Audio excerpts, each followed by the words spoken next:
shall overcome and walk right into a new start. Welcome to the brand new world.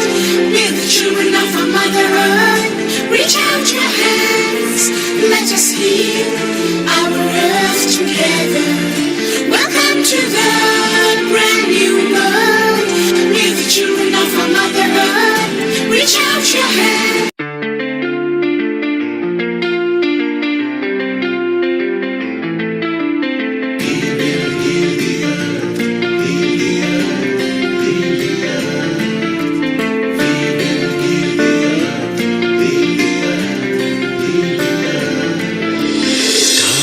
They can tell you stories which are brighter than yesterday. The streets have never been so quiet. The squirrels found a new hideaway. Tomorrow will never be the same. There is so much hope in our hearts. Brick by brick we shall overcome and walk right into a new start. Welcome to the brand new world. We're the children of our Mother Earth. Reach out your hands, let us heal our earth together. Welcome to the brand new world. We're the children of our Mother Earth. Reach out your hands.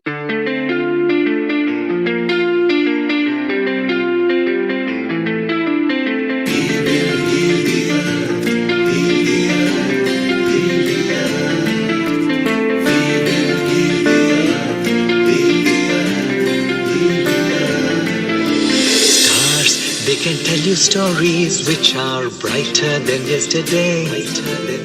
The streets have never been so quiet. The squirrels found a new hideaway. Tomorrow will never be the same. There is so much hope in our hearts.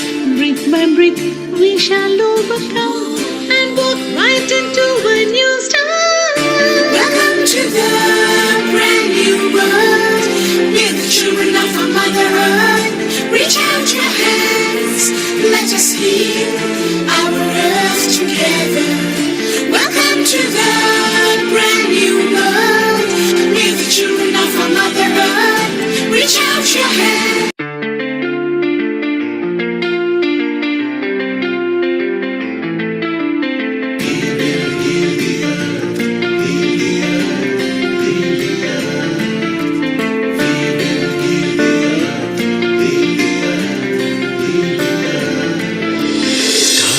They can tell you stories which are brighter than yesterday.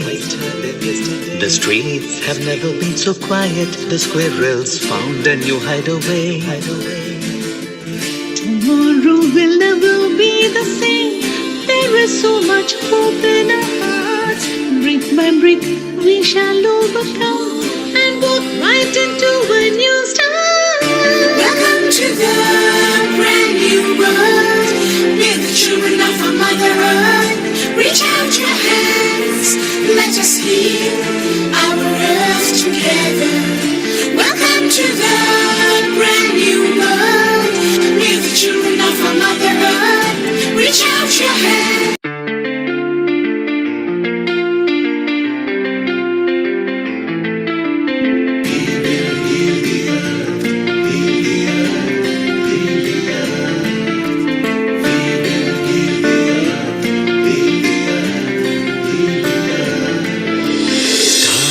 They can tell you stories which are brighter than yesterday. The streets have never been so quiet. The squirrels found a new hideaway. Tomorrow will never be the same. There is so much hope in our hearts. Brick by brick we shall overcome and walk right into a new start. Welcome to the brand new world. We're the children of our Mother Earth. Reach out your hands, let us heal our earth together. Welcome to the brand new world. We're the children of our Mother Earth. Reach out your hands.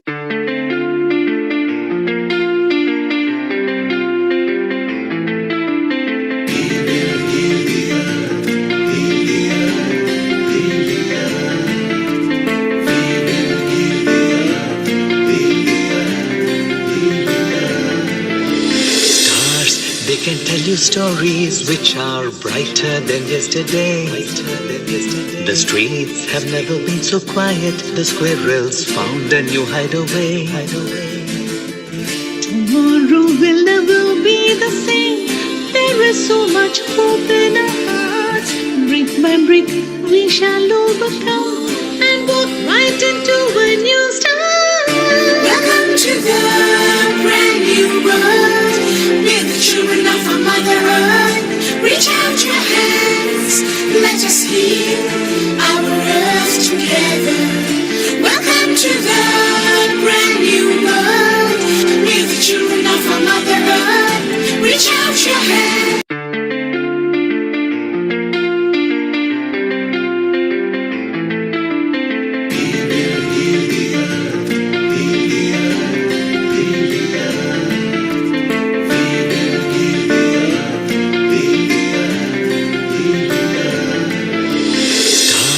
They can tell you stories which are brighter than yesterday.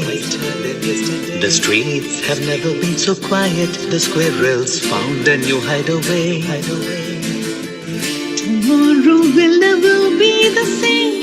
There is so much hope in our hearts. Brick by brick, we shall overcome and walk right into a new start. Welcome to the brand new world. We're the children of our Mother Earth. Reach out your hands, let us heal our earth together. Welcome to the brand new world. We're the children of our Mother Earth. Reach out your hands.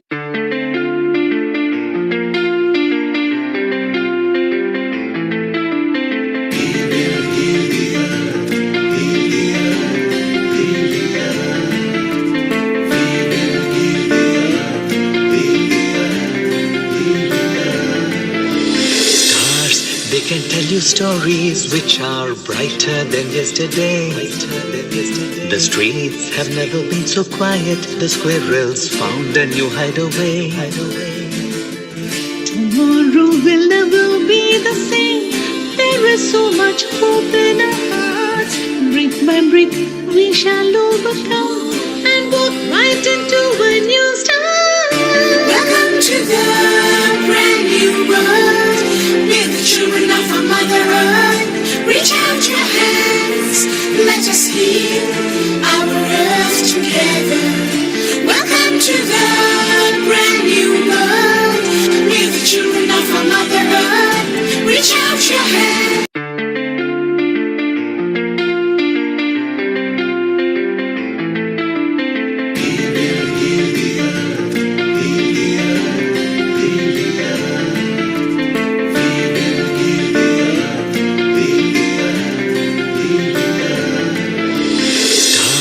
They can tell you stories which are brighter than yesterday.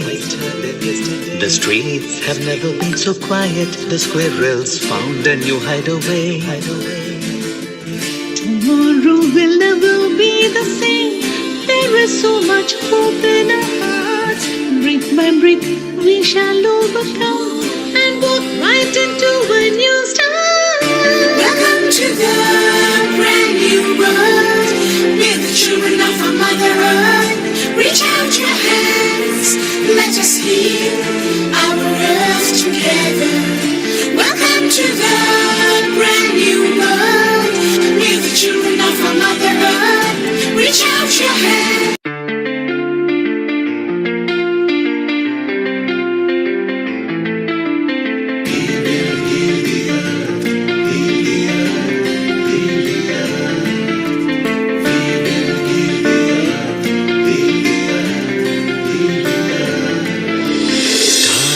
They can tell you stories which are brighter than yesterday.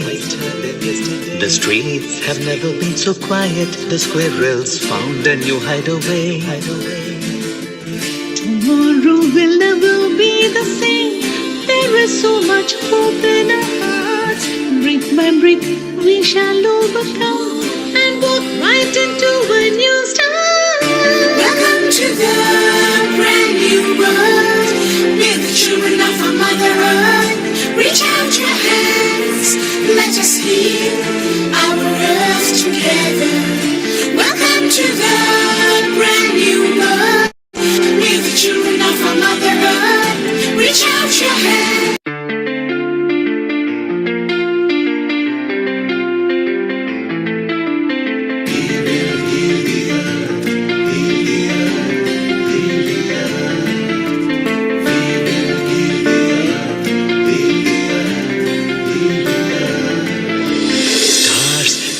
tell you stories which are brighter than yesterday. The streets have never been so quiet. The squirrels found a new hideaway. Tomorrow will never be the same. There is so much hope in our hearts. Brick by brick, we shall overcome and walk right into a new start. Welcome to the brand new world. We're the children of our Mother Earth. Reach out your hands, let us heal our earth together.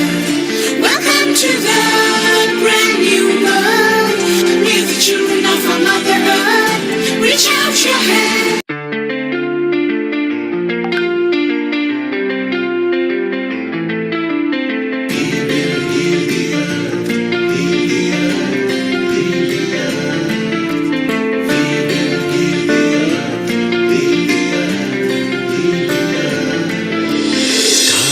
They can tell you stories which are brighter than yesterday.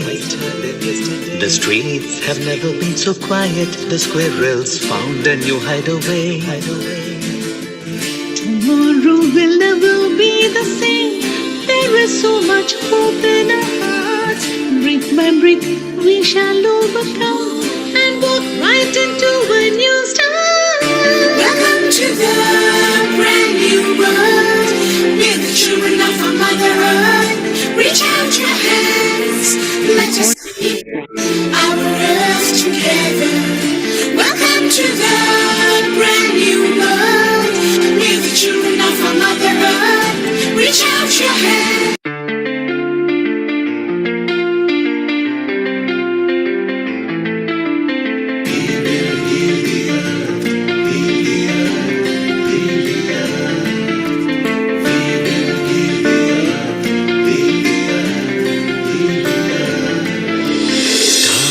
They can tell you stories which are brighter than yesterday.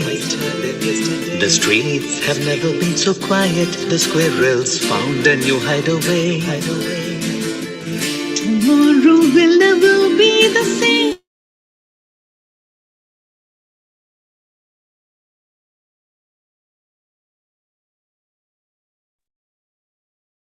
Namaste and welcome to Healing Our Earth. This is our 157th episode of bringing together people in a place of harmony, love, compassion, and unity. We are primarily promoting the softer part of Dharma, the part that is intrinsic to all of us.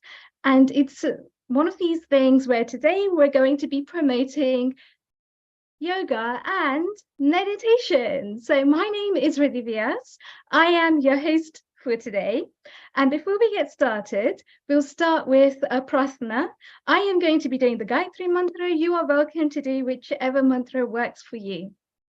So I invite you to sit, uncross your legs, uncross your arms, have a straight back, and just taking a deep breath. And exhale. And as you breathe in, the abdomen, the chest, and then the upper chest. And as you exhale, release, let go.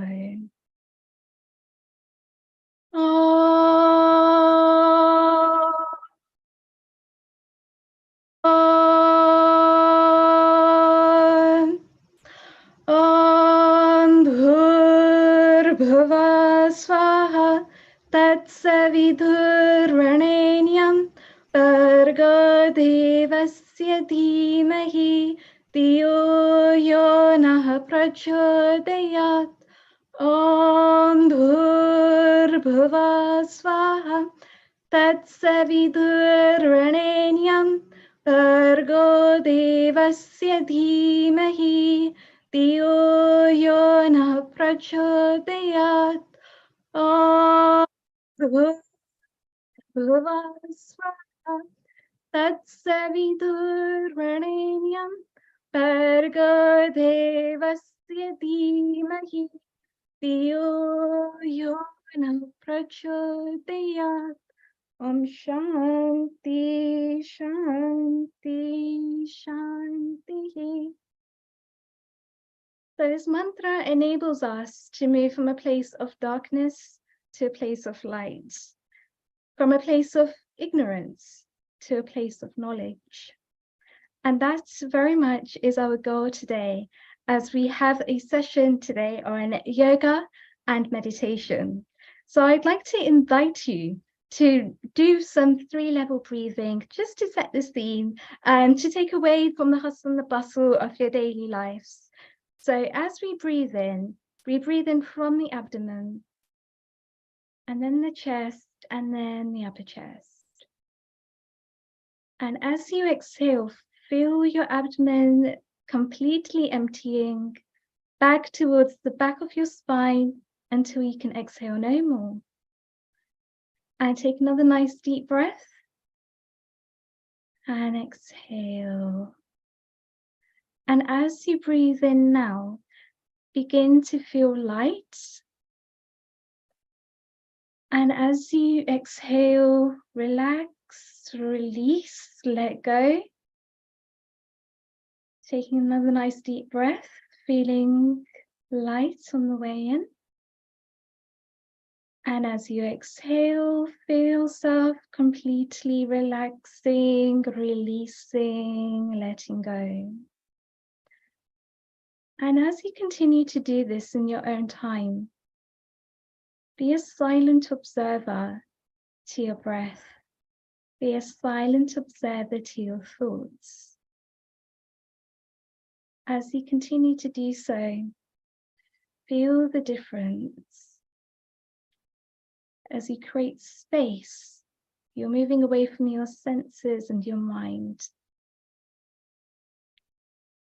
Creating space and then completely emptying, completely releasing, completely letting go. And as you continue doing this in your own time, notice the difference between your inhalation and your exhalation.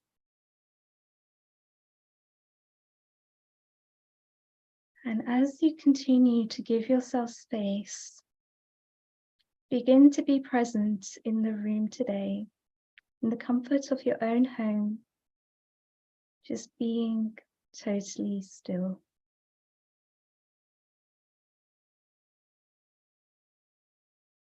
Giving yourself that space, moving away from the hustle and the bustle of your daily lives, to be present with us here and now.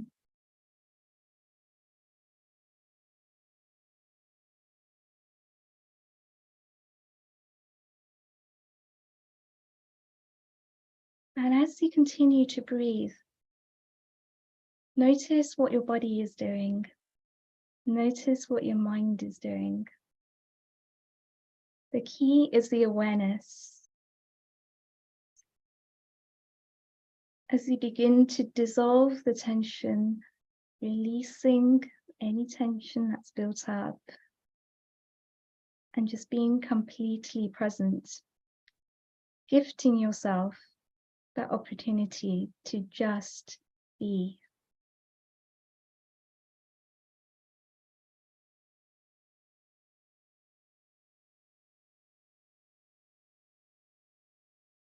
And notice as you oxygenate, as you take in that air, notice what your prana is doing.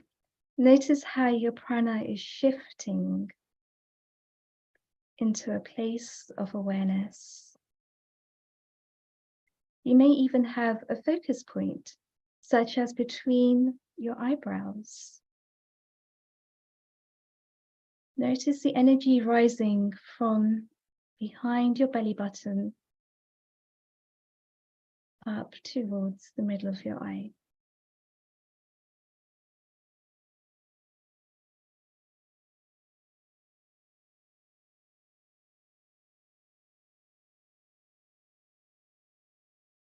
And in a minute, but not yet, begin to become more aware of your surroundings, wiggling your toes, wiggling your fingers, bringing yourself back into the surroundings,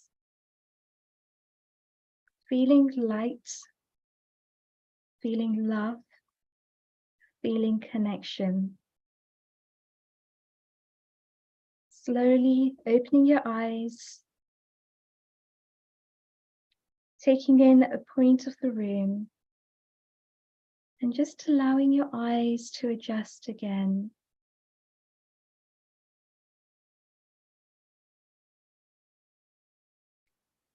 And coming back. Thank you everyone for that.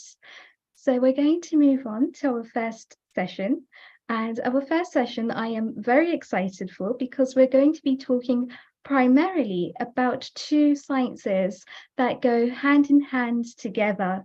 It's part of the Indian traditional sciences. It's also something that is very often overlooked. So we're going to be bringing together yoga and Ayurveda. And we have got two very esteemed guests with us that will enable us to take a deep dive into exactly how the prevalence of the yoga and Ayurveda has been up until the present day, from its introduction in the ancient sciences to the present day and the way that we have now incorporated these movements into the NHS. So without further ado, I would like to introduce you to Rajiv Gupta ji. Namaste ji. He is actually a very esteemed person at Healing Our Earth. He takes part in the health and wellness sessions. He actually leads them. And he is a doctor by profession, a GP with several decades of experience. And he's also part of the Patanjali yoga system as a medical doctor and a medical advisor. Namaste ji, welcome. So kind of you. We've also got Amarjit Bhamra. Amarjit Bhamra ji takes part in the Indian traditional sciences. He is part of the all-party parliamentary group, which aims to bring together sciences like Ayurveda and yoga under one roof, so that we can start to work with these modalities together as one. He has been very instrumental in his work, doing loads of lectures and really bringing to forefront Ayurveda and yoga in the UK. Amarjit ji, welcome. Global namaste to you. We can't hear you. You seem to be muted. Can somebody? Oh, okay. There Can we you? go. We can hear you now, Ji. How are you? So, Hari Om. Hari Om. Namaste to everybody. Thank you for having me there with you. Fantastic. And so the first thing that I really wanted to speak about for our audiences here today is, what does it actually mean to take part in Indian traditional sciences? What is actually yoga and Ayurveda as healing modalities, and how can it help us in our day-to-day lives? Do you want me to start with the? Yes, please, Rajiv ji. So again, I pronounce all participants in Healing Our Earth. It's a wonderful platform that Nirmar has created, and the team that has been going for many years now. And I think it's 256 sessions, 257 sessions. So it's really, really wonderful to have that. The platform in terms of health benefit is extremely useful for traditional sciences, because I am being a medical doctor and consultant here for 26 years.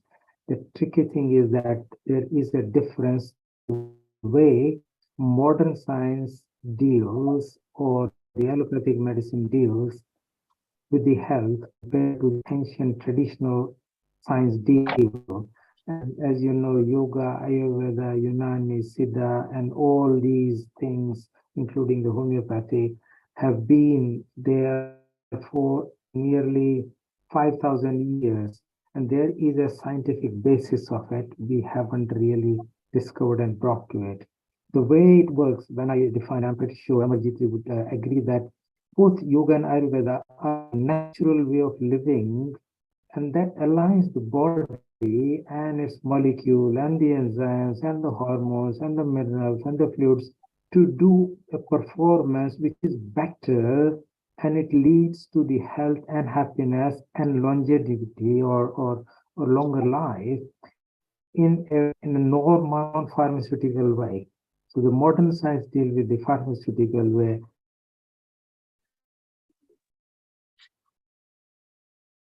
Yes, modern science deals with pharmaceutical way. Rajivji, I think you might just be frozen there for a second.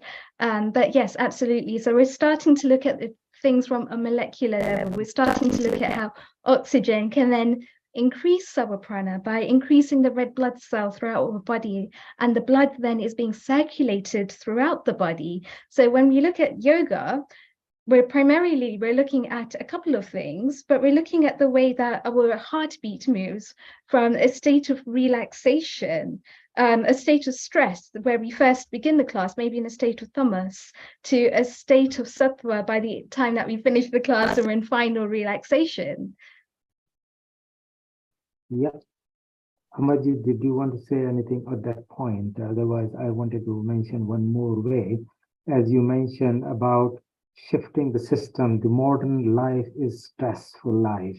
We are constantly on the fight and flight mode. How we can get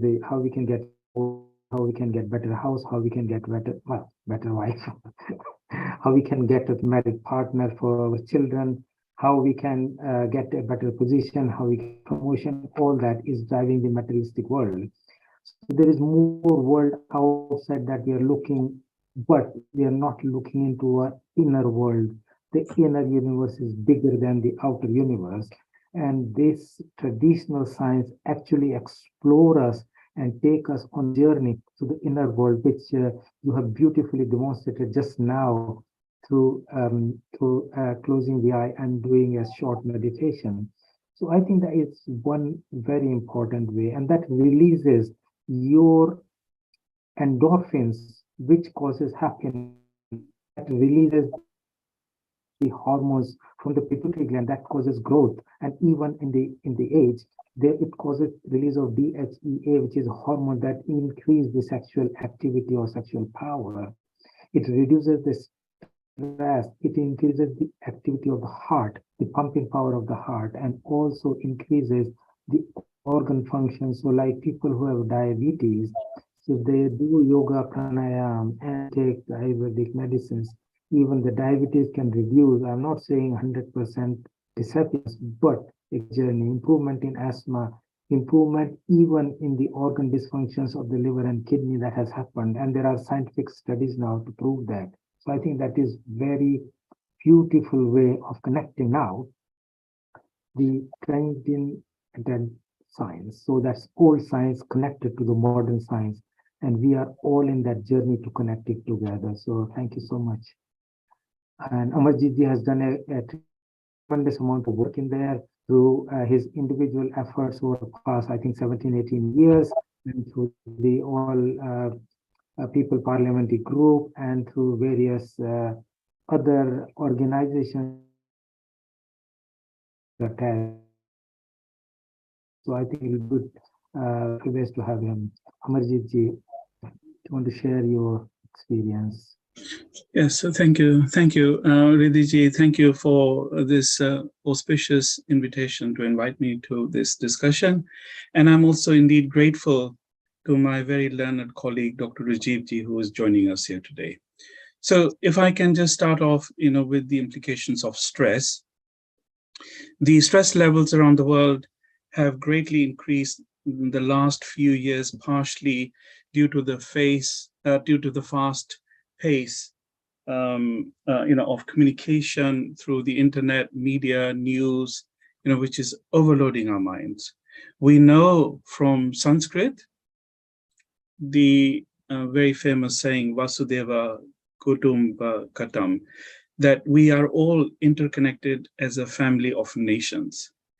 So a gentleman called Hans Selye is often considered as one of the early pioneers of modern stress theory.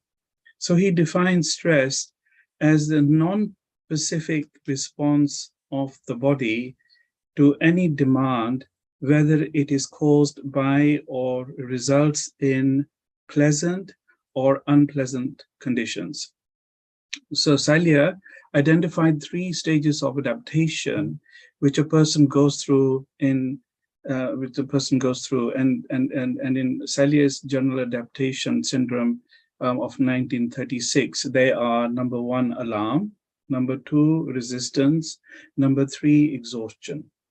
So these stages are associated with particular biological markers, such as changes in hormone patterns and the production of more stress hormones, and the gradual depletion of body's energy resources. So in the alarm stage, the body recognizes a challenge or a threat and goes into a fight or a flight response. Stress hormones, adrenaline and cortisol, are both produced. And so then in the resistance stage, the body attempts to adapt a challenging situation, which obviously it's persisting. The coping or adaptation requires psychological resources, which may eventually get depleted. And then finally, in the exhaustion stage, the stressful challenges has persisted too long. The immune system is impaired, long-term damage and illness may result. So if we think of stress as an external, then to reduce stress, we must change our world. If we realize stress is our response to circumstances and events in our life, then reducing stress is possible. So finally, just a couple of more things I want to share with you on stress. So healthy lifestyle choices can make us stronger and more resilient so that life's challenges are not as stressful. Healthy habits help with stress prevention. Greater understanding of some of the life's most challenging situations, often considered as the greatest causes of stress, can reduce unnecessary stress. Many natural stress reliefs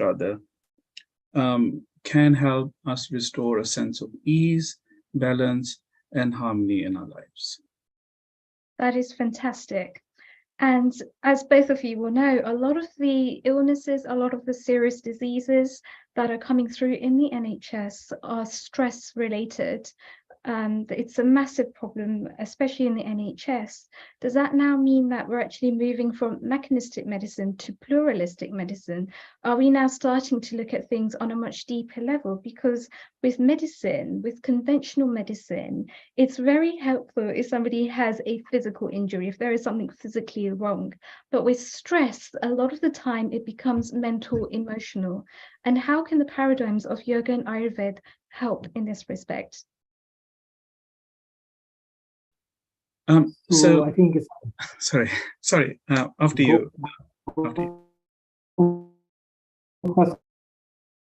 Okay, so I'm thinking a good point that in my view, when even before going into medical school, I always thought and we were taught in those that health is not just absence of a physical disease. So health includes a physical health, mental health, emotional health, and spiritual health.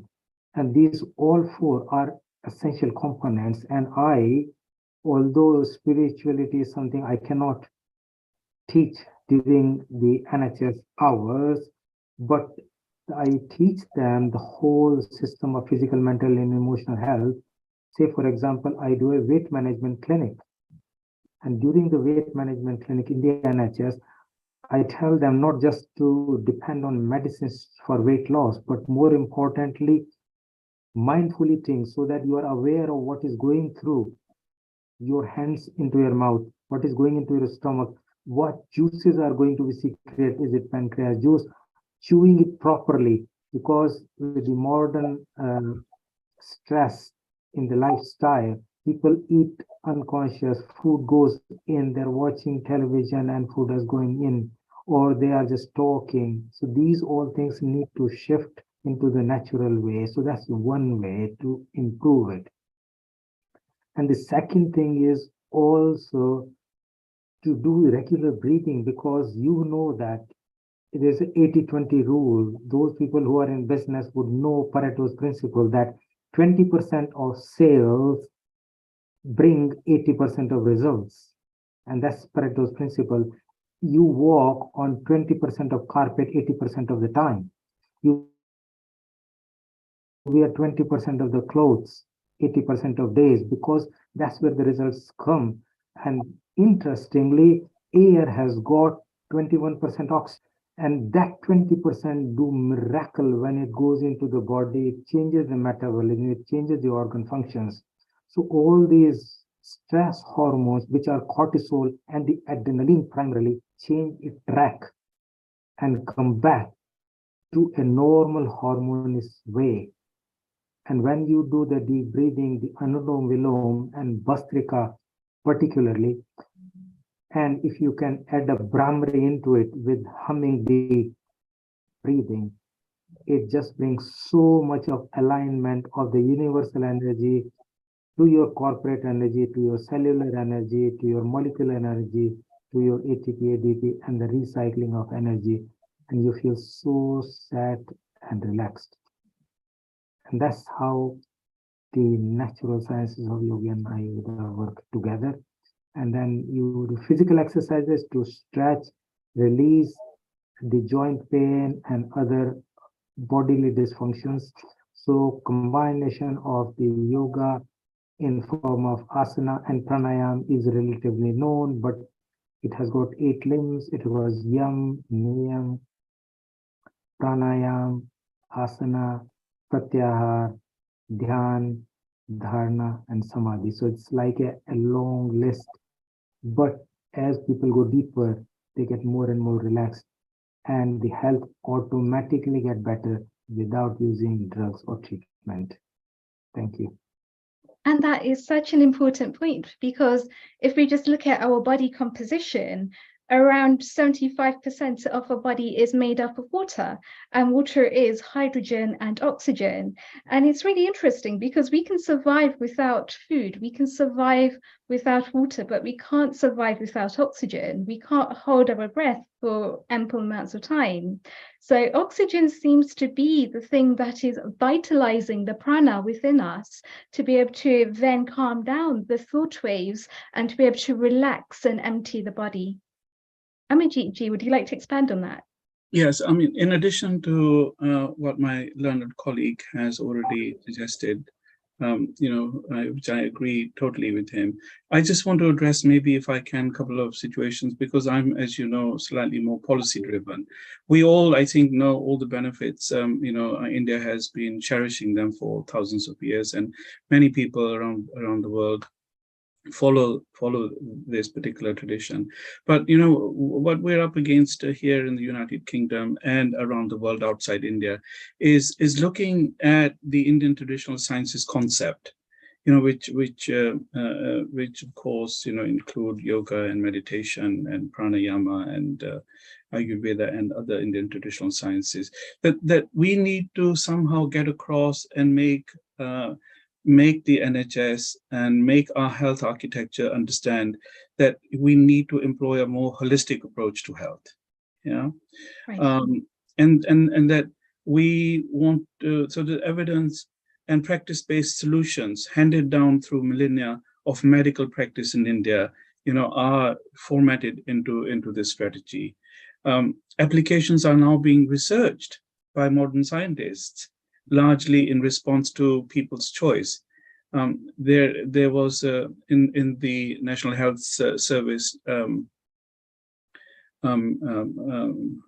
program that they came out with, for certain years back, and then there was clearly an indication that this is a people's choice. People want to have this. People want to have safe treatments. People don't want to be implicated by having other situations arising from one medication. So that's people's choice is very important. It's very paramount to understand this. And then of course, choice visibly growing worldwide for preventative healthcare and medicines free from risk of known dangerous side effects.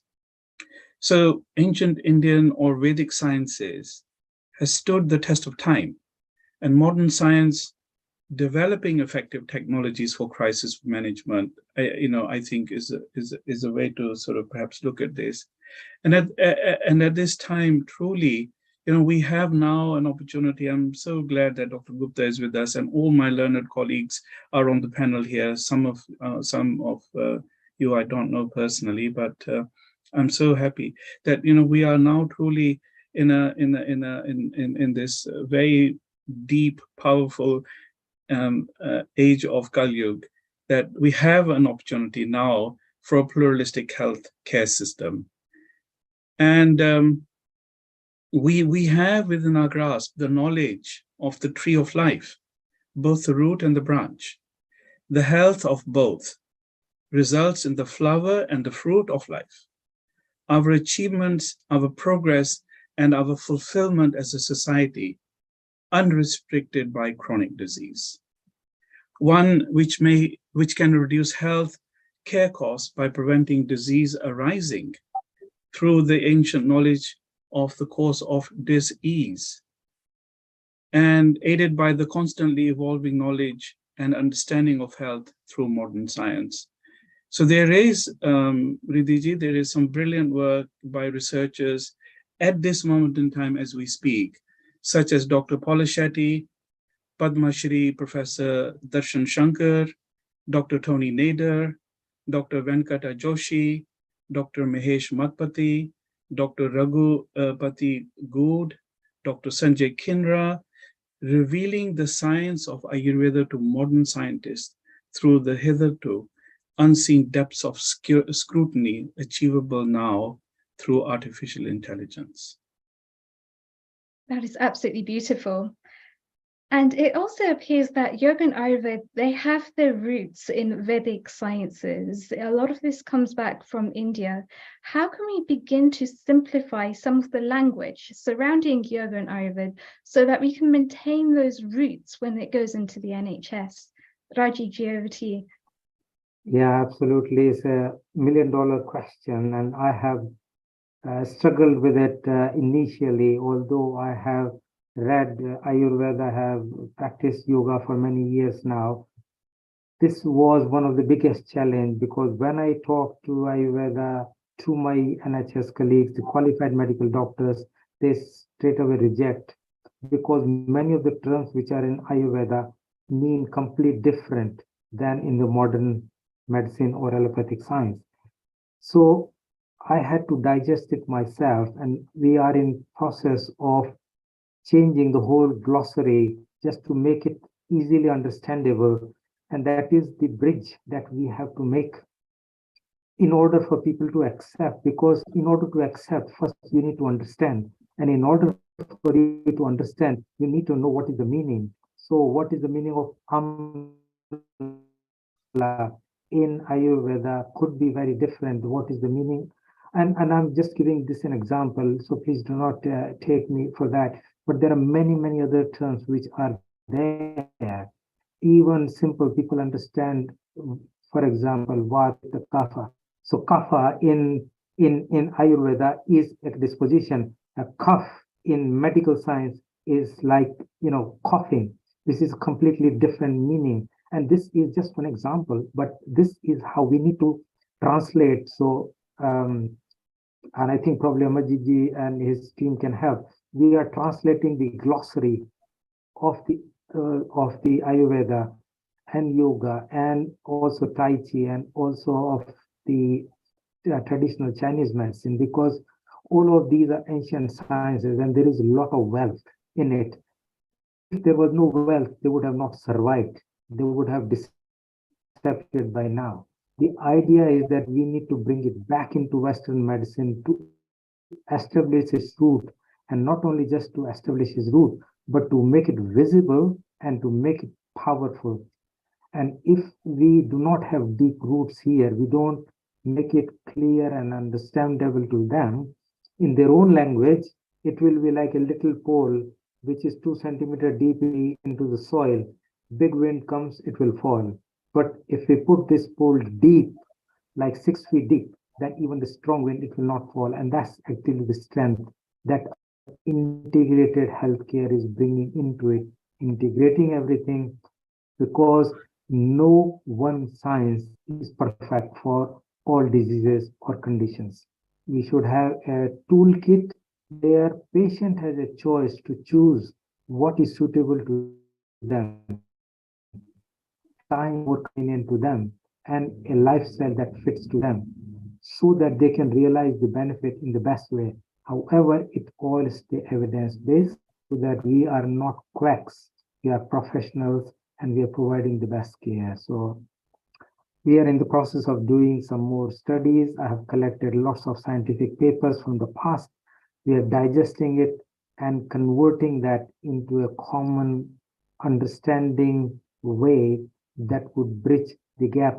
And I hope with my side being inside of the NHS, Ramarji, on the other hand, we make East and West meet together in order to make it happen. So it's a good platform, and you as well have brought us together. It's really fantastic, and Anil Kumar on his like a magical way is doing the work. So I think we are all on a good platform to make it happen, and I have a firm belief is going to happen in next couple of years. It may not be complete, but a good process start. And I always believe once you start bicycling, then it will drain and the speed will become faster and faster. So thank you so much for that. I'll stop it here. Fantastic. Amarji, would you like to expand on what Rajiji has just said? Yes, are we coming to the end of this session? Yes. Okay, all right. Well, simply the success, the hallmark of the success that we've enjoyed at the All-Party Parliamentary Group on Indian Traditional Science is that we've simplified the language of Ayurveda and yoga through to the understanding of the language of modern science. And I look forward to working, together with Dr. Gupta ji on this further. But just if I can maybe add, so some of the engagements, that general people, members of the public, can look at, looking at more health conscious, tips to achieve long-lasting results. Because I think what we've done is that we leave our issues in the hands of somebody called doctors, who are really wonderful, amazing people. But there are a lot of things that we can do to prevent the disease logging on in the first place. So look at sort of achieving long-lasting results would be for families and people to have the essential seasonal knowledge of seasonal healthcare, which both Ayurveda, in fact, all Indian traditional sciences promote, especially yoga and Ayurveda. So you look at something, Ritu Charya, Ritu is season, Charya is a regimen, is a powerful health-giving Ayurvedic tool that helps us live according to the changes in season. So we don't go and buy mango every week, from wherever you buy your shopping. And so eat seasonal produce. So health-giving Ayurvedic tools help us live according to the changes, and they actually prepare us for the onslaught of the next season. And Dr. Rajiv basically mentioned, some doshas. So these are very important to make internal adjustments so that our doshas are in state of balance. Ayurvedic health guidelines are extremely powerful and potent, for this. And then, of course, expanding from there very quickly is dinacharya. Dina is daily routine, if followed properly. And this is something that, people, all of us, we're all learners and we're all teachers, and we have to share this wisdom, with each one of us and those people that we have the privilege of meeting, is to help establish, to try and follow this as properly as possible, and to help establish balance in an individual's constitution, and thereby helping, regulating the biological clock, which aids digestion. So you see, Ayurveda does not say you are what you eat. Ayurveda says you are what you digest. So, helping to digest, absorb, assimilate, and generates discipline, which inevitably generates discipline, peace, happiness, and longevity. And this is how we started our very small, brief conversation this evening about stress and taking us away from stress, and to integrate, all these, into our lives, and making making our intelligence, our health, our family, our social relationships are therefore all improved, thereby. The major impact of which is more peaceful, more happy, and more healthy world. To quote the United Nations, war is made in the minds of men, therefore implicit within which is the understanding that peace too is made in the minds of men, of us all. And I'm very delighted and very happy that we are working towards a pluralistic medical system, and that we've created a very firm, strong base for the Indian traditional sciences, led by almost group of very highly powered, successful members of parliament who are helping us to achieve this drive to bring in bring in legitimization of Indian traditional sciences into the health architecture of our wonderful nation.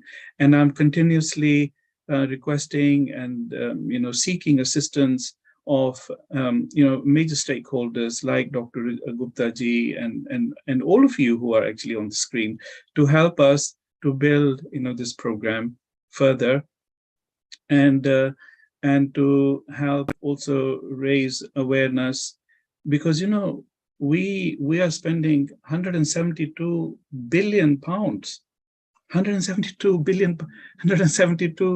billion pounds. We are contributing that to the National Health Service, and then something has to be thought through. Something is not right somewhere. And we are every day we hear about the NHS. I mean, I've been magnificent. I have been to the hospital myself on 2-3 occasions. It does impeccable work, but there is the issue: how do we save this money at the end of the day, where it benefits people like you and me? And so we are now looking at the possibility of raising progressing plans to create UK's first Ayurveda Center of Excellence for research, and where further education and research programs can take place. And I hope that our good friends on the screen here will get some information on how they can support this program at the Ayurveda Center of Excellence. So thank you so much, Riddhi ji. That is fantastic to know, the current project that you're working on, Amarjit ji, and just the amount of seva that's going in to be able to build the Ayurvedic Centre of Excellence. Where can people find out more information? Good question. I mean, for the time being, we're actually now in the middle of installing a website. So it's ayurvedacenterofexcellence.co.uk, which hopefully will be up very soon. And is that also on LinkedIn as well, the Ayurveda Centre of Excellence? Yes, it's also on the LinkedIn, yes. Fantastic. Yeah. Thank you. Thank you so much. And Rajuji, what current projects are you working on? So there are 3 projects. The first one is the awareness campaign, which is like bringing people together, and which is happening more to the medical fraternity and conversion of people who have interest of all health practitioners. So it started with the medical doctors. I ran like yoga session for doctors exclusively before the COVID, and there were like 30-40 doctors coming on every weekend into a community center, and we were teaching yoga. So it's like 2 or 3 hour session, which went very, very well, and people understood. Listening and finding the benefit is different than experiencing benefit. So experiential teaching is what we were doing. So we have converted so many of them already into the camp. So that was the first. And then during this, it all went into line, and we would want really to do more and more of that. We are doing a big conference on chronic pain, because chronic pain is a big problem. Because if you have fibromyalgia or arthritis, you go to a GP, they give you painkillers.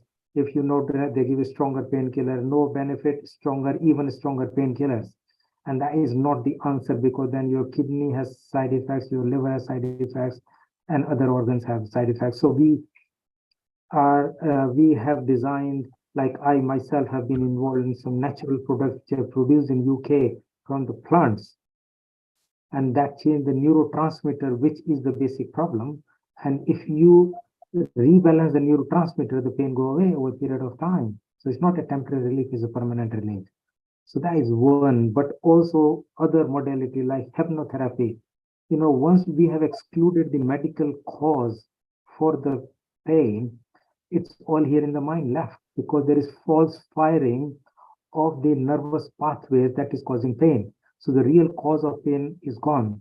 Pain is a natural protective mechanism to prevent the organ moving so that it doesn't cause more inflammation. But once that is gone, it's all here. So hypnotherapy can burn the pathway. And we ran a practical session where here on Healing Our Earth, and it was magical that the pain went from like 7, 8 down to 2 or 3. So that's other modality. And same is like regular Tai Chi house, yoga on a regular basis would prevent your arthritis, keep your joints moving, increases your memory power. It will increase your functioning of the lungs, heart, which is basic. You don't need to go to gym. If you do yoga on a regular basis, you will get it. So we are bringing that together. So a chronic pain conference is going to happen on, I think, most likely 17th of March next year, where there'll be big stalwarts of the medical field, but also other fields, as I mentioned about Ayurveda, yoga. Sampodar is involved into it. Many of you know he does a dedication to the field of yoga for many, many years. And also about hypnotherapy and pranic healing, because pain is also a lack of energy.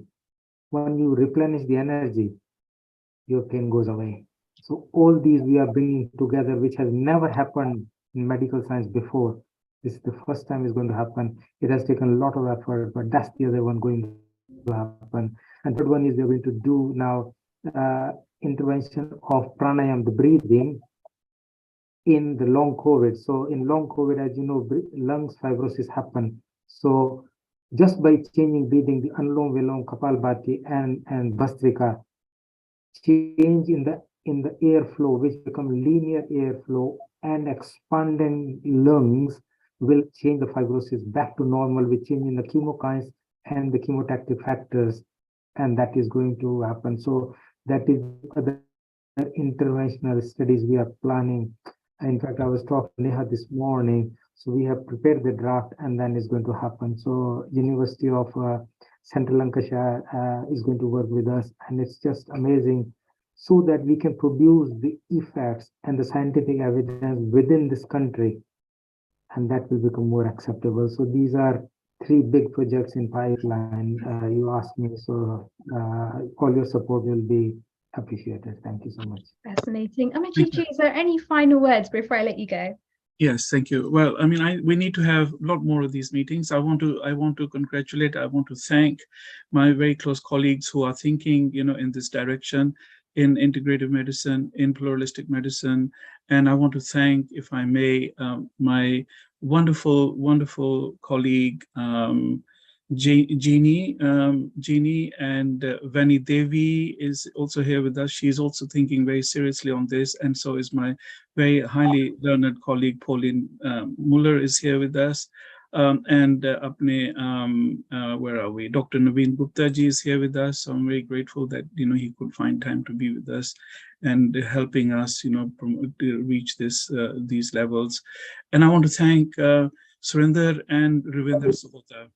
Extraordinary team, who are available, who are helping, to put all these programs together. And so, and finally, thank you, Ridhiji, for organizing such an eventful program. I suggest, we keep the pressure, we keep the momentum alive, once every, 6 weeks. And also, I forgot to mention Dr. Srinivasanji, who's also, with us here. He's very, very cooperative.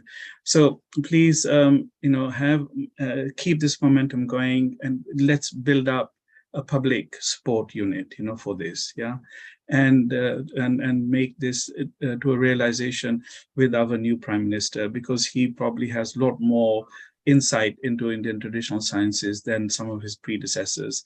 And thank you finally, for your own commitment. And I have been watching and following you, Ridhiji, in this life, I don't know for how many years. So the absolutely amazing work that you do, and I hope that you can carry on doing this. Thank you so much.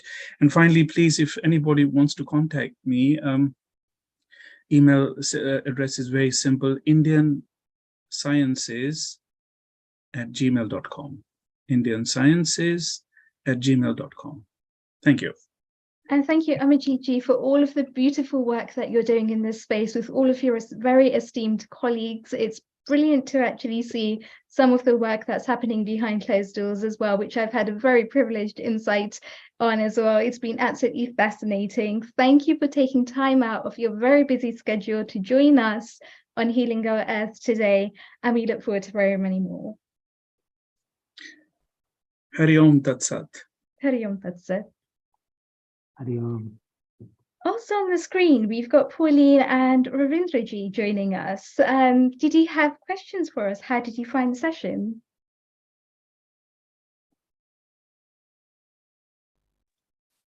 No, it was very productive session. As I always practice yoga every morning, pranayama. I do all those pranayama. I've been practicing since 2004. I learned from Ramdev yoga, Ramdev. When he came to London, at that time I learned. And yes, we want to bring Ayurveda into UK. I'm an advanced level color therapist. Mm-hmm. We use, lately we have done some work with the traditional TCM meridians using Ayurvedic concept on colors. And we are getting fantastic results. This is the latest development, I would say, in holistic science, using colors. Yes, we are working on TCM meridians with the Ayurvedic concept of colors. Nice. We've been doing Ayurvedic, meridian in the past. Yes. But lately we have started this year, and the results are mind-blowing. Fascinating. It's I'm also how the modalities come together and how so much work is actually happening to bring together and to see how different modalities can work in the healing aspect as well. I also practice auricular acupuncture. Even in auricular puncture, we mix TCM and Ayurvedic concept, chakras. Right. And our results are what you're saying, these pains, anxiety, stress, these things are piece of cake for us to treat. It's good to hear it. And it's all just working on prana as well, isn't it? With the chakras and being able to increase the prana, being able to increase the flow, and people start to feel better as a result. They start to gain more motivation. They start the problem in holistic sciences. Yes.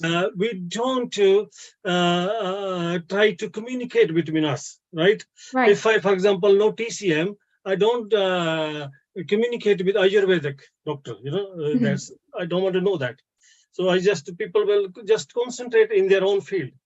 But what we have started is we started to mix those therapies, mix those sciences, and the results are many times better. Fantastic. It's great to hear about your great work.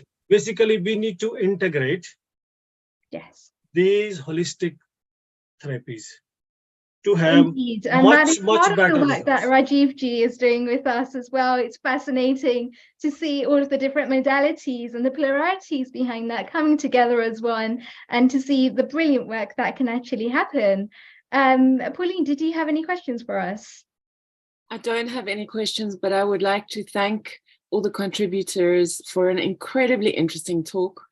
And from my own path of adrenal fatigue and something very close to fibromyalgia, I feel it when Dr. Gupta speaks of pain and lack of energy, pain being a sign of lack of energy. It's a big light bulb for me. So yeah, it's a privilege, and thank you. It's a pleasure to be part of such an incredible group of people. So thank you.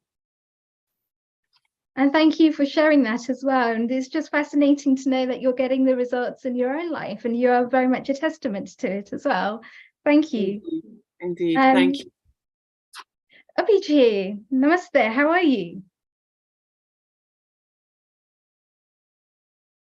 Namaste, Rediji. Hello. Wonderful talk. Such a learned panel. So much to learn. I'm just delighted to be, able to join here, and I'm doing good. Thank you so much.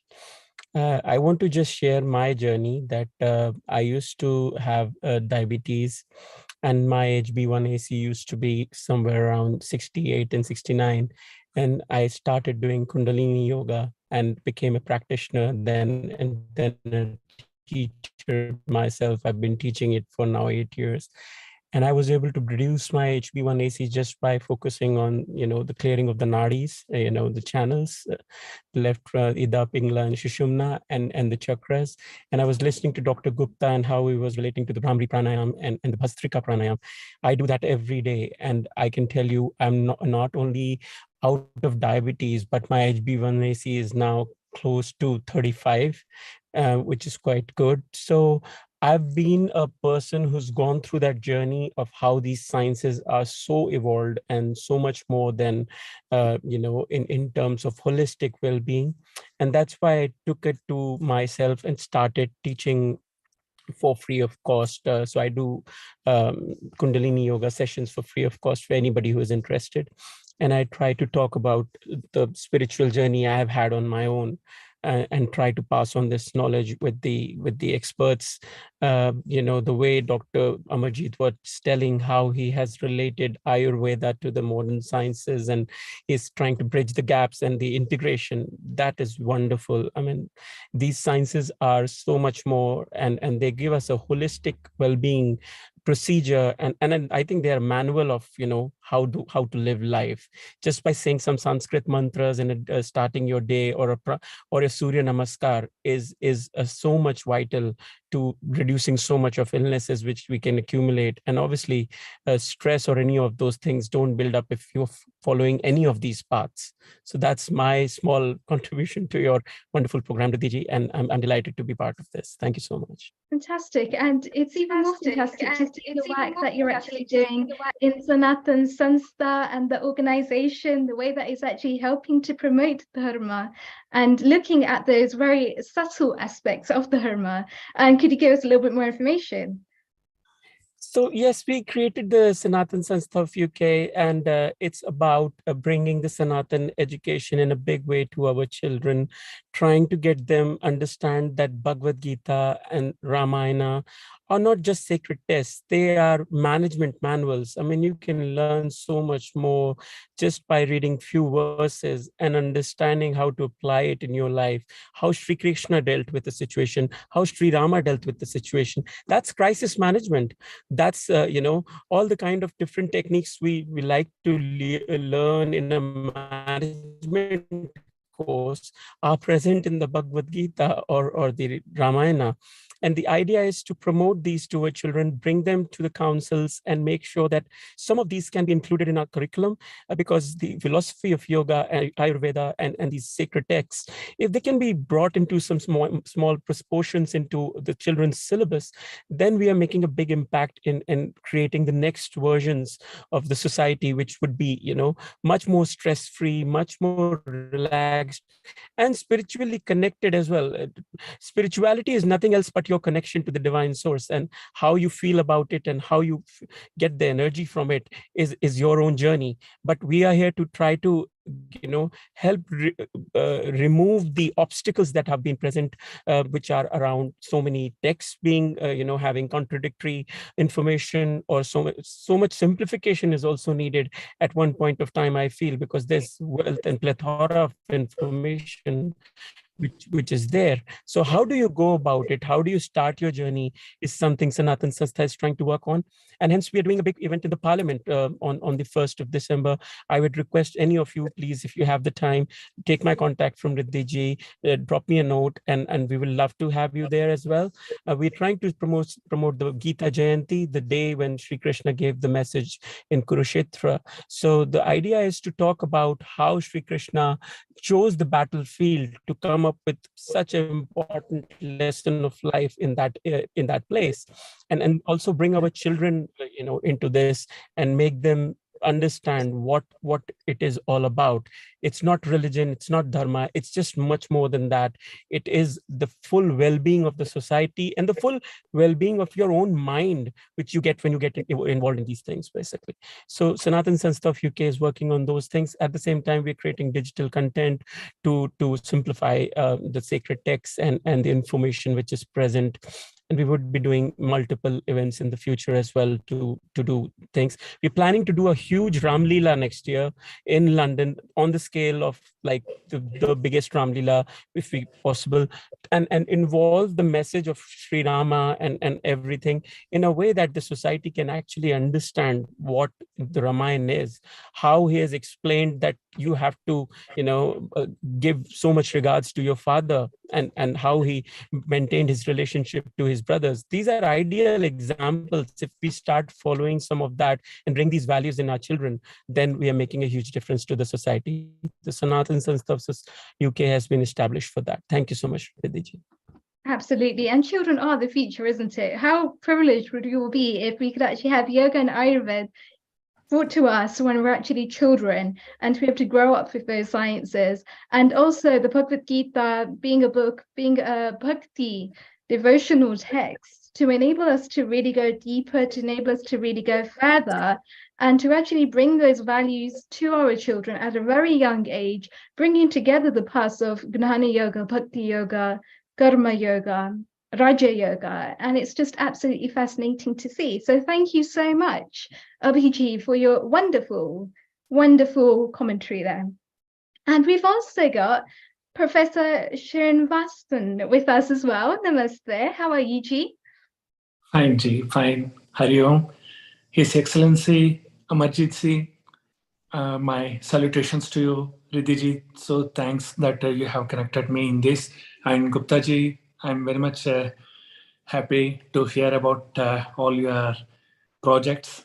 And today, let me introduce myself because I'm attending the second time this meeting. I was first in the meeting with APPG in the Ayurveda Summit. So it was a wonderful experience for me where Ravi Shankar Polishetty, who is my disciple, who also joined in that meeting. Dr. Ravi Shankar Polishetty. Now, let me introduce myself. We are running a charitable trust called Sri Paripurna Sanatana Charitable Trust. Under its aegis, Sri Paripurna Sanatana Ayurveda Medical College, Hospital and Research Center, which is going on for the past 7 years. So in this hospital, we have treated all the renal cases, cardiovascular disease. All are successful with Ayurveda medicines as well as through vermology.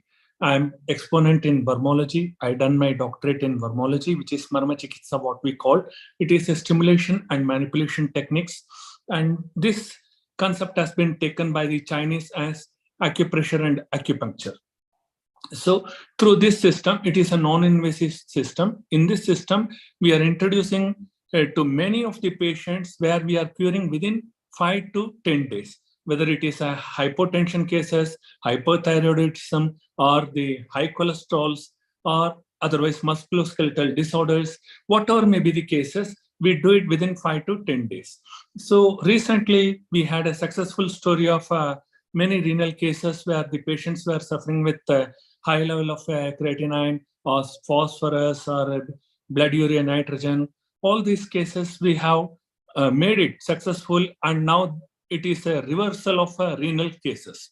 So not only that, for the cardiac cases also where arteries and ventricles are being clogged, that also we have cured for many patients within 5 days. So now they are doing well, and we want to introduce this concept in the entire globe, for which we have introduced a system called Integrated System of Medicine, which I have discussed at Birmingham in July with the Chancellor of Birmingham University. So this concept, when I come to know through Rishi Shaunak ji also, and now I could see our Amarjit Singh ji, who has done a lot of efforts to bring the system of Ayurveda at UK. So for this, we are there, always we will support. And all my articles and my books I will share with all of you. Not only in Ayurveda I'm working on, but also on philosophy, as well as the Kundalini yoga and other aspects of spirituality I keep propounding to everyone. Yes, much beautiful work going on there. And it's just fantastic to see the way that you're managing to link all of these different Ayurvedic sciences together to create such a wonderful effect overall. So thank you so much for sharing that. I'm sure our listeners have been very intrigued by what it is that you've had to share with us as well. So fantastic work. Thank you. Thank you. Thank you, Ritiji. And Rajuji, any final words? I think it has been an amazing day. And what I have heard from all Dr. Srinavan, Amarjeet ji, and from Ravindra ji, and all people, that there is a need for integrating the healthcare sciences together, and not only just the system, but also the underlying pillars, because underlying pillars make the difference. And if we are putting our forces together, I'll be delighted to connect to Dr. Srinivas, and we have connected to Majidji already, but anybody else who would like, let's try and put our all forces together to make it happen. I can assure that from medical point of view, being working in the NHS and having studied Western medicine for more than 35 years now, I have got the deepest knowledge, and we can put all that knowledge and the other health sciences knowledge together in a system so that we can provide the best quality of care to our end user or client or customer, which is the patient. So I think we are all together on this journey. Fantastic session. Thank you very much for pulling it together as a host, Vidiji. Thank you so much, Rajiv ji. Do stick around. It'll be fantastic to have you with us again as well. But just having your insights there on different things and being able to bring everything together, it's absolutely fascinating work. We can already see it coming together very well under the health and wellness umbrella as well. So do keep up the fascinating work, and it'll be fascinating to hear more about your journey as you go on too. Thank you. Namaste. And yes, our mission statement at Healing Our Earth is to promote happier, peaceful, healthier, and inspired global communities by delivering multicultural online entertainment. And I believe that is something that we have been working very closely on over time as well. And to just see the way that the Healing Our Earth program has been able to heal so many different modalities. And something that me and Neopai often joke about as well is that we can literally live without food and water for a short period of time, but we can't live without oxygen.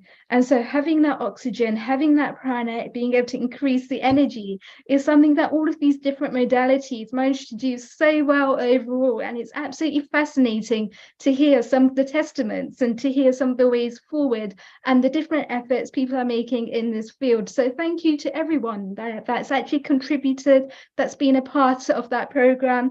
It's been absolutely fascinating to hear your insights too. Moving on now, we've got the wonderful Nabanita Das with us. Global Namaste to you. Global Namaste to you, Ridhiji. How are you, Ji? Yes, I'm doing very well. Thank you very much. Global Namaste to all our global audiences and to all of our team in Healing Our Earth. Thank you very much for inviting me today.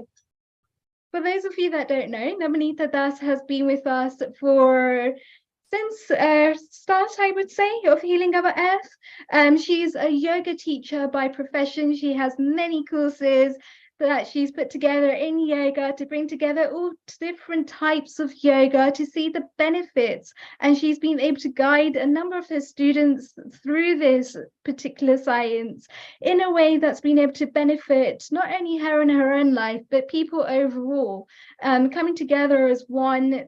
Something that I would always say, to be able to use these sciences in a healing modality. And that is something that you portray so well, Nabanita Das. Thank you so much.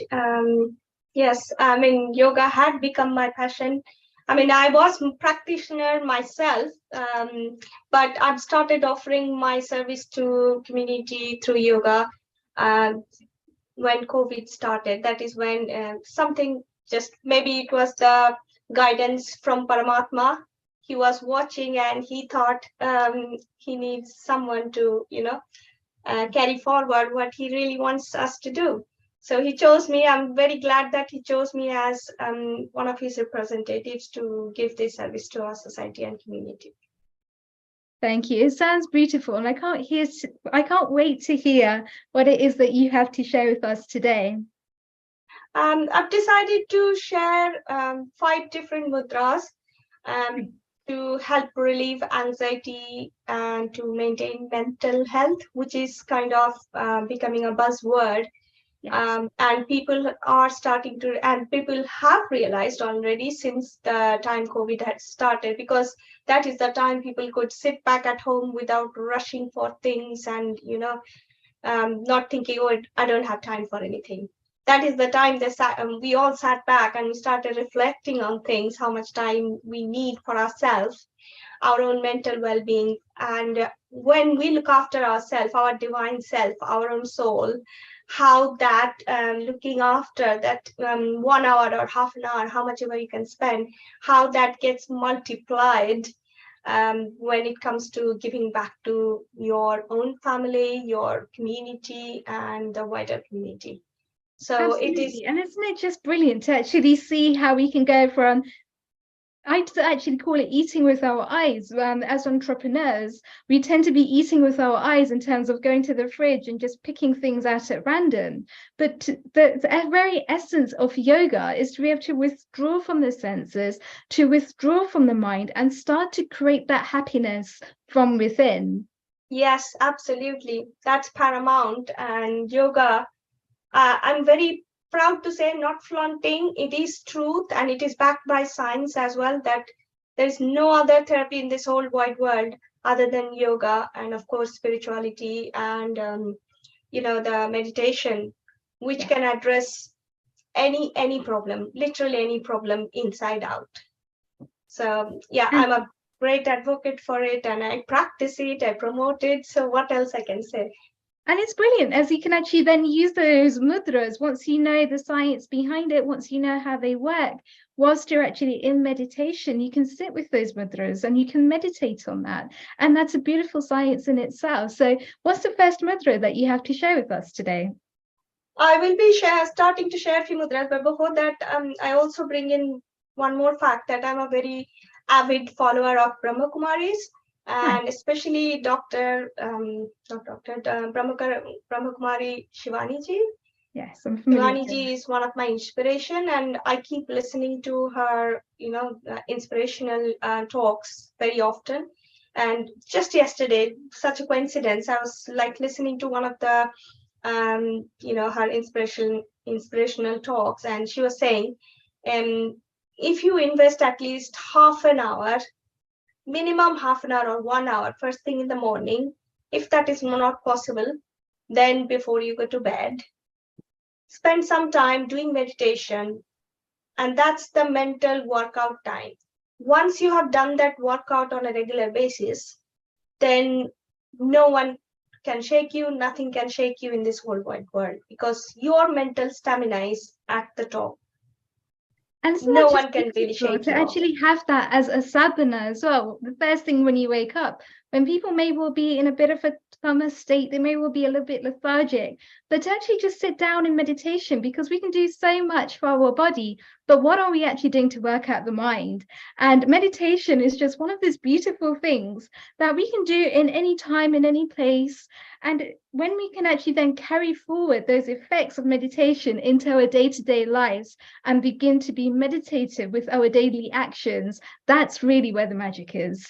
Yeah, absolutely. And if you do, and quite a lot of times people, and maybe I have said that in the past, I won't deny, before I got into the practice, I don't have time for it. Right. But you know what, when you take out this 1 hour or at least half an hour for your mental workout first thing in the morning or before going to bed, if not morning, which is the best time though, you will feel that you have more time because you are so strong mentally, your stamina is at the highest ability, you know how to manage your things much better, so you will have time for yourself. It's the mental instability that makes you think you don't have time for anything. Okay, And it's so really that was, yeah, of like gratitude in the evening and then reflection as well, and being able to set up your day in a way, because have you ever come across that saying where people, when something goes wrong in the morning, they feel like the whole day is just going off the spirals, whereas if they just give themselves a little time in the morning, maybe something as simple as half an hour or maybe even 10 minutes, how many 10 minutes have we actually wasted in our lives? oh yes, seriously? absolutely. And just Because when you are not something. organized enough, you just hover everywhere, you are all over the places, and your time is wasted because you don't do anything productively. Yes, absolutely brilliant. So please go ahead, share with us the mudras. Yeah, absolutely. So this is my favorite meditation pose, which is called lotus pose, which is known as Padmasana in yogic language. And the very first mudra actually we teach before we start any yogic practice is called Gyan Mudra. Okay, so which is a type of hand gesture. It is held by pressing the tip of the index finger against the tip of the thumb, or you can say pad of the index finger pressing against the thumb. And the recommendation is leave them any sitting pose. It's not necessary if you are unable to sit on the floor. It can be anywhere, wherever you are comfortable to sit. But Maharishi Patanjali says Sthira Sukham Asanam. So any place where you will be able to sit comfortably, okay, at least for more than 5 minutes. That means that's the best pose, okay, for you to sit down and concentrate. And Gyan Mudra is known to connect with the universal life force energy. It brings mental alertness. And when you hold this mudra, it's like you are immediately attracting energy and channeling back to your body. And that circulates all around your body. And Gyan Mudra is known for its concentration.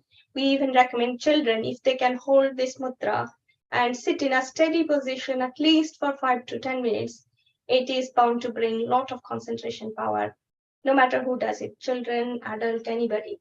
And it is one of the basic initial mudras that we recommend when anybody is starting to do meditation practice. Okay, a lot of people say that, oh, I can't do meditation. Meditation is something that is not a rocket science, but at the same time, if you can make up your mind, am I not going to sit for 5 minutes? And then maybe when you are into it, you are going to increase it to 10 minutes. And trust me, you will fall for it. It's such a good practice because it slows down your breath. It slows down your racing mind, which is all over the places. And your brain starts, nowadays, the scientists are also backing the same idea, like do not let your brain multitask. So this is meditation. When you do it with Gyan Mudra, you are literally training your system, your brain, to focus on one thing at a time. And when I'm holding Gyan Mudra, I'm actually focusing on the divine power, Paramatma, our own divine soul, and bringing that universal life force energy into our body. So together, let's sit in Gyan Mudra for a couple of seconds, because I know we are short of time and we need to practice few more, because I've got few more to give out today.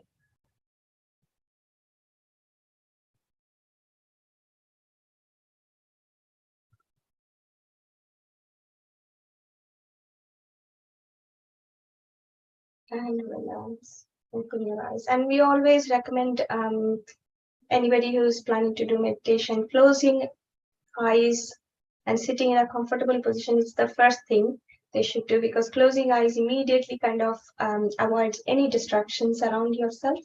So it's a very good idea to keep your eyes closed. And we also sometimes recommend starting with a chanting of the 3 universal sounds. Bear in mind, it's not religious. It is a universal sound which kind of awakens your whole system. And as we all know, and if you're new to yogic concepts or chakras, you may not, then just a basic idea that along the line of spine, according to yoga and Ayurveda, we have got 7 chakras. Some people believe 8 chakras, but basically most of us believe in 7 chakras, which are basically the energy centers spinning continuously to supply us with different types of energy that we need, and they are of different colors. And I heard Dr. Majidji and some of us have been talking about the color therapy, you know, of healing. So these chakras are of different colors, and different colors reflect different types of, you know, vibrational energy.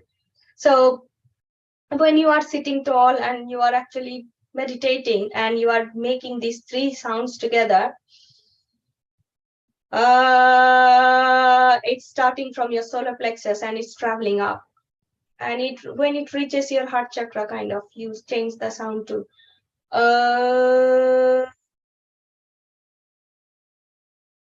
and when the sound kind of travels to your crown region, your crown chakra, you close your mouth and you hum for a few seconds. Okay. But finally, when we actually do it as a practice, we combine it together. This was just a breakdown.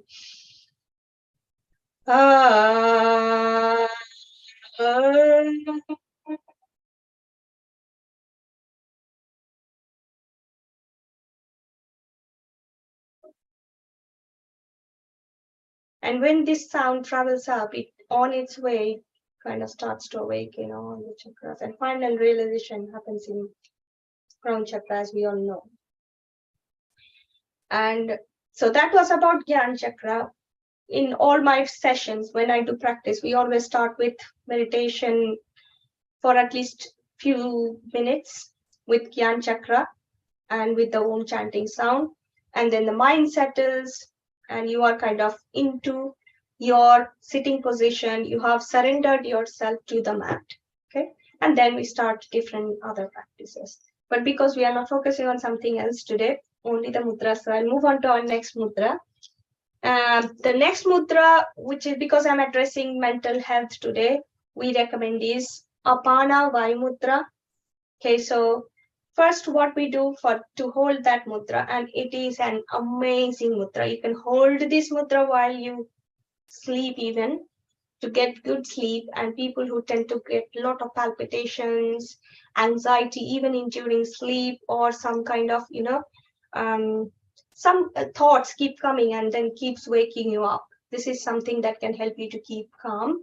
And of course, it has been, you know, there are many evidences where people have realized that when you keep holding this mudra even throughout the day, no harm, even if you keep hold of this mudra throughout the day, it clears the blockages in your arteries. It is that powerful. So let me show you how to hold this. So bring your index at the base of the thumb, kind of your pad of your index is kind of at the base of the thumb, and then the pad of the thumb is going to touch the middle finger and the ring finger, and the pinky finger kind of sticks out like that. Okay, so that is called Apana Vayu Mudra. Extremely good for people who are on high BP related, you know, medication. When with continuous dedicated practice, this has helped. Proof has been there everywhere, and a lot of people have realized the benefit of this mudra. And even people who tend to get a lot of palpitation when they go up and down on the stairs, they can hold this mudra even when they go up and down on the stairs. Okay, so in any case, it is an amazing mudra to relieve anxiety, mental stress, and whatnot, headache, everything. Okay, so this is called Apara Vayu Mudra. Nothing can stop you to do Om chanting in any mudra, or you want to just keep quiet and silent meditation, focusing in any chakra. That this basically addresses all chakras, keeps your whole mental, you know, nervous system calm and cool. As we know, we have got 2 types of nervous system. Yeah, sympathetic, parasympathetic. This is the one which amazingly helps to activate the parasympathetic nervous system, which takes our body to the you know, the relaxing mode, not the flight mode, rest and digest mode. Okay, and if you can hold this, especially before sleep, or even in your sleep, even if it gets undone, you'll see the difference it makes, especially if you are on any medication for heart related issues or any, BP related issues. Okay. So this is one that was one of my top, mudras. Then I'm coming to Pran Mudra. This is something we never skip. In our sessions, we always hold Gyan Mudra, Apanavaya Mudra, and Pran Mudra, because Pran Mudra is well known to bring more pranic energy into our body. Also, it is well known for increasing immunity, increasing eye health, but because it brings more pranic energy into our body, it helps to balance just the hormonal balance and mental well-being. When hormones go out of balance, that is when you kind of start to behave crazily, isn't it? Your children, your family members can tell that you are kind of quite stressed because the hormones are playing up inside you. So all these mudras, one or the other way, they also maintain the hormonal balance, and which in turn also helps to address that anxiety, the craziness that we sometimes display without our knowledge. What has thrown you up really that day? Nothing would have gone wrong, but you don't know why you are behaving like that. Okay. So these are the Pran Mudra. You can hold like this. The ring finger and the pinky finger, again, hand of those coming and touching against the thumb. And we normally leave them on our knees. You can always do Om chanting if you prefer to, or just keep your eyes closed. I would recommend, if you don't mind, just joining me for a few seconds of meditation with Pran Mudra.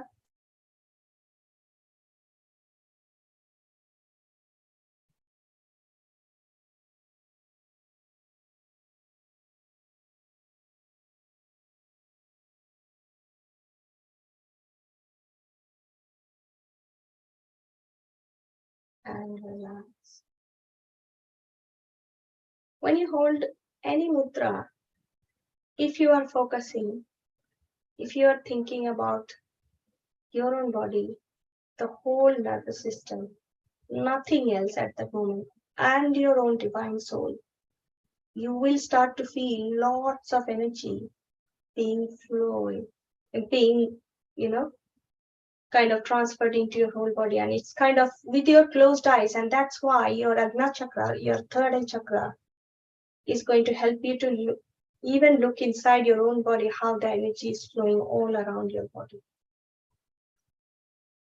And the pranic energy enters, it goes through all the channels beautifully, making you feel connected. And yoga is all about union of body and mind. And when that union happens, your soul is also getting connected with that. Okay, so it's a union of mind, body, and soul. Okay, so that's prana. I can keep going about this, but I know there's a restriction of time. And then the mudra.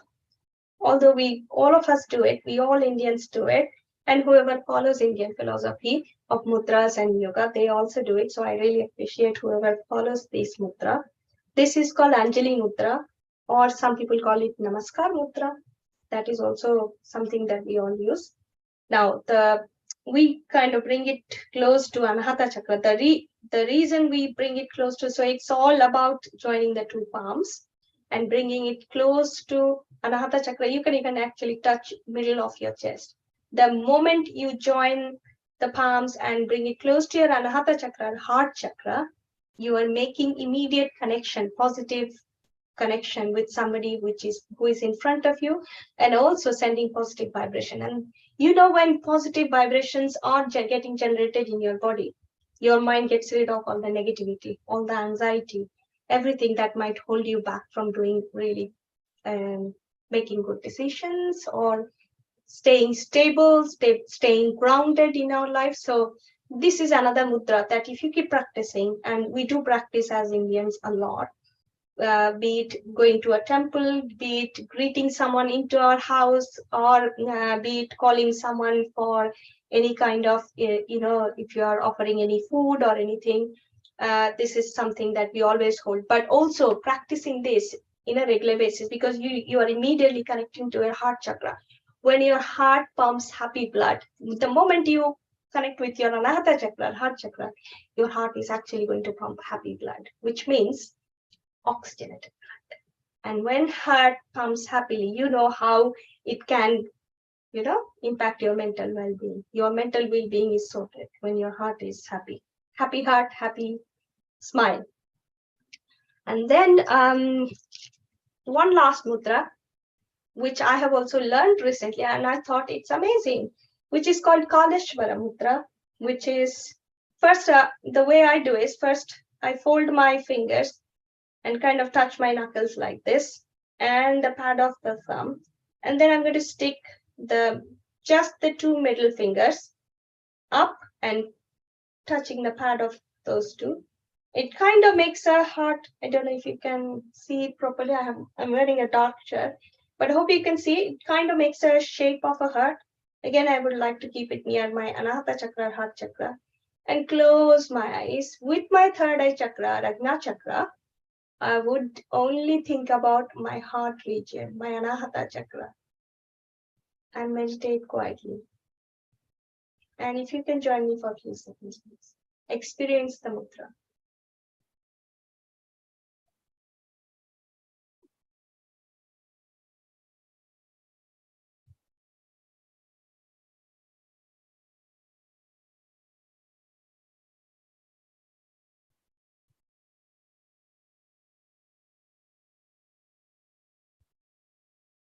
And relax. And every time we come up in mudra, we always give ourselves a bit more time again in Jnana mudra.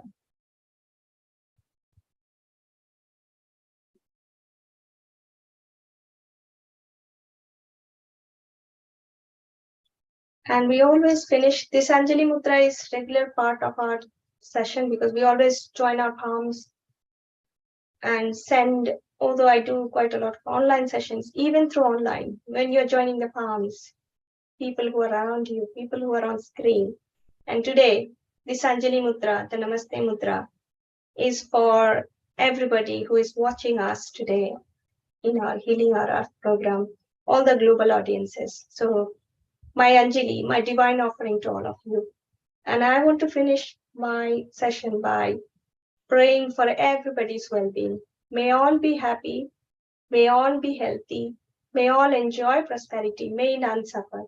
Sarve bhavantu sukhinaha, sarve santu niramayaha, sarve bhadrani pashyantu, ma kaschid dukkha bhag bhavet. Om Shanti, Shanti, Shanti. Om. Over to you, Ridhiji. Thank you very much.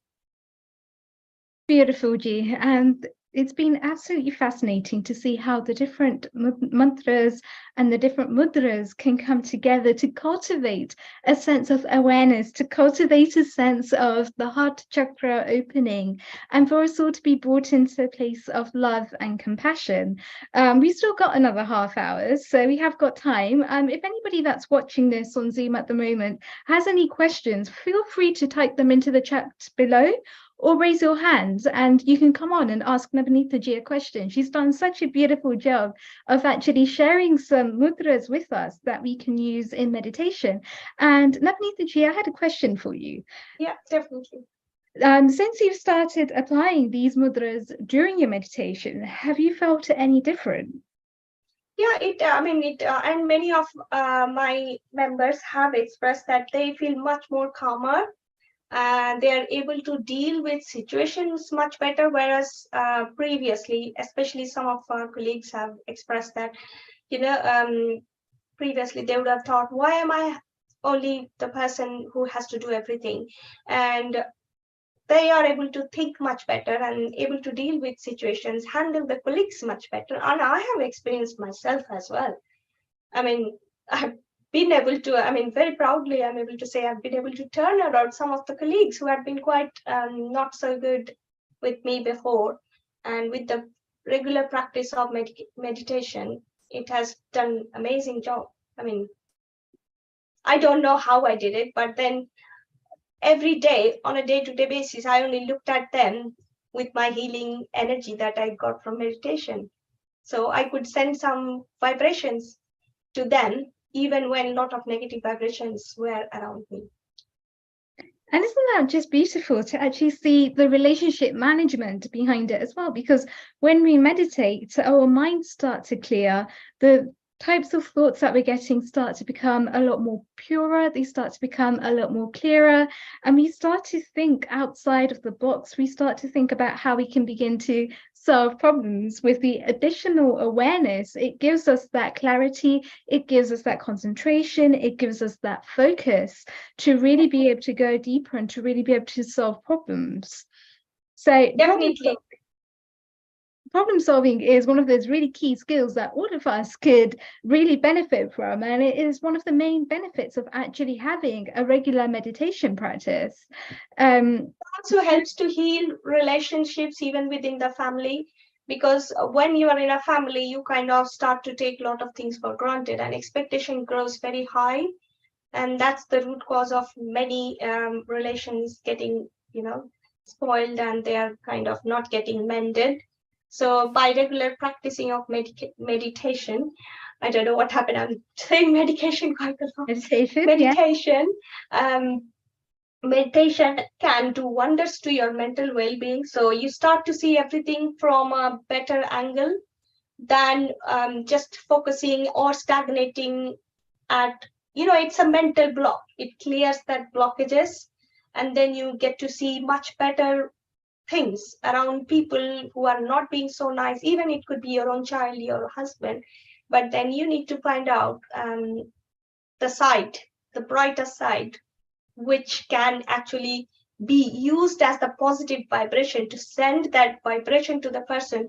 The person who is actually currently sending negative vibration is actually, that's the person who is needing more help than you. So that help can come from you because you are practicing meditation, you're doing your mental workout every single day. And that mental workout is making you so strong, your emotional stamina is so high that you can actually negate any negative vibration and actually take over.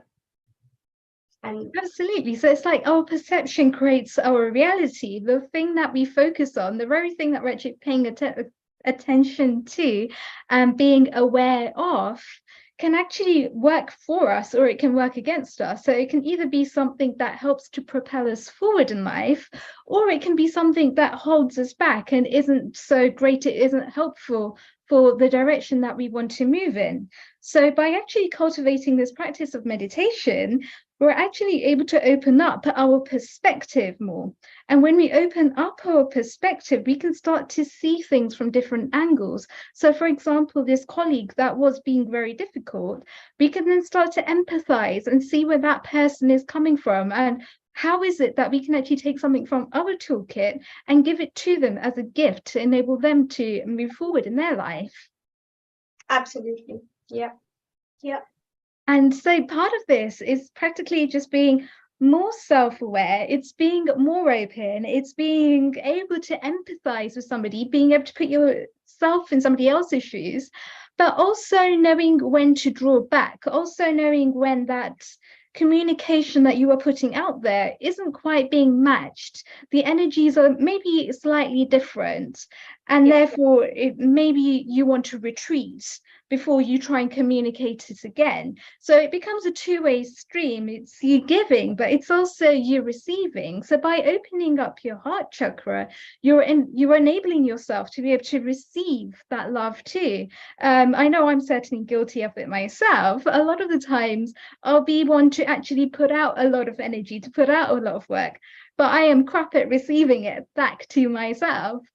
So it's just one of those things to start to become more aware of. By actually doing the meditations, we can start to see where those blocks are. We can start to see where those black holes are, to be able to fill them in a way that enables us to move forward with our life.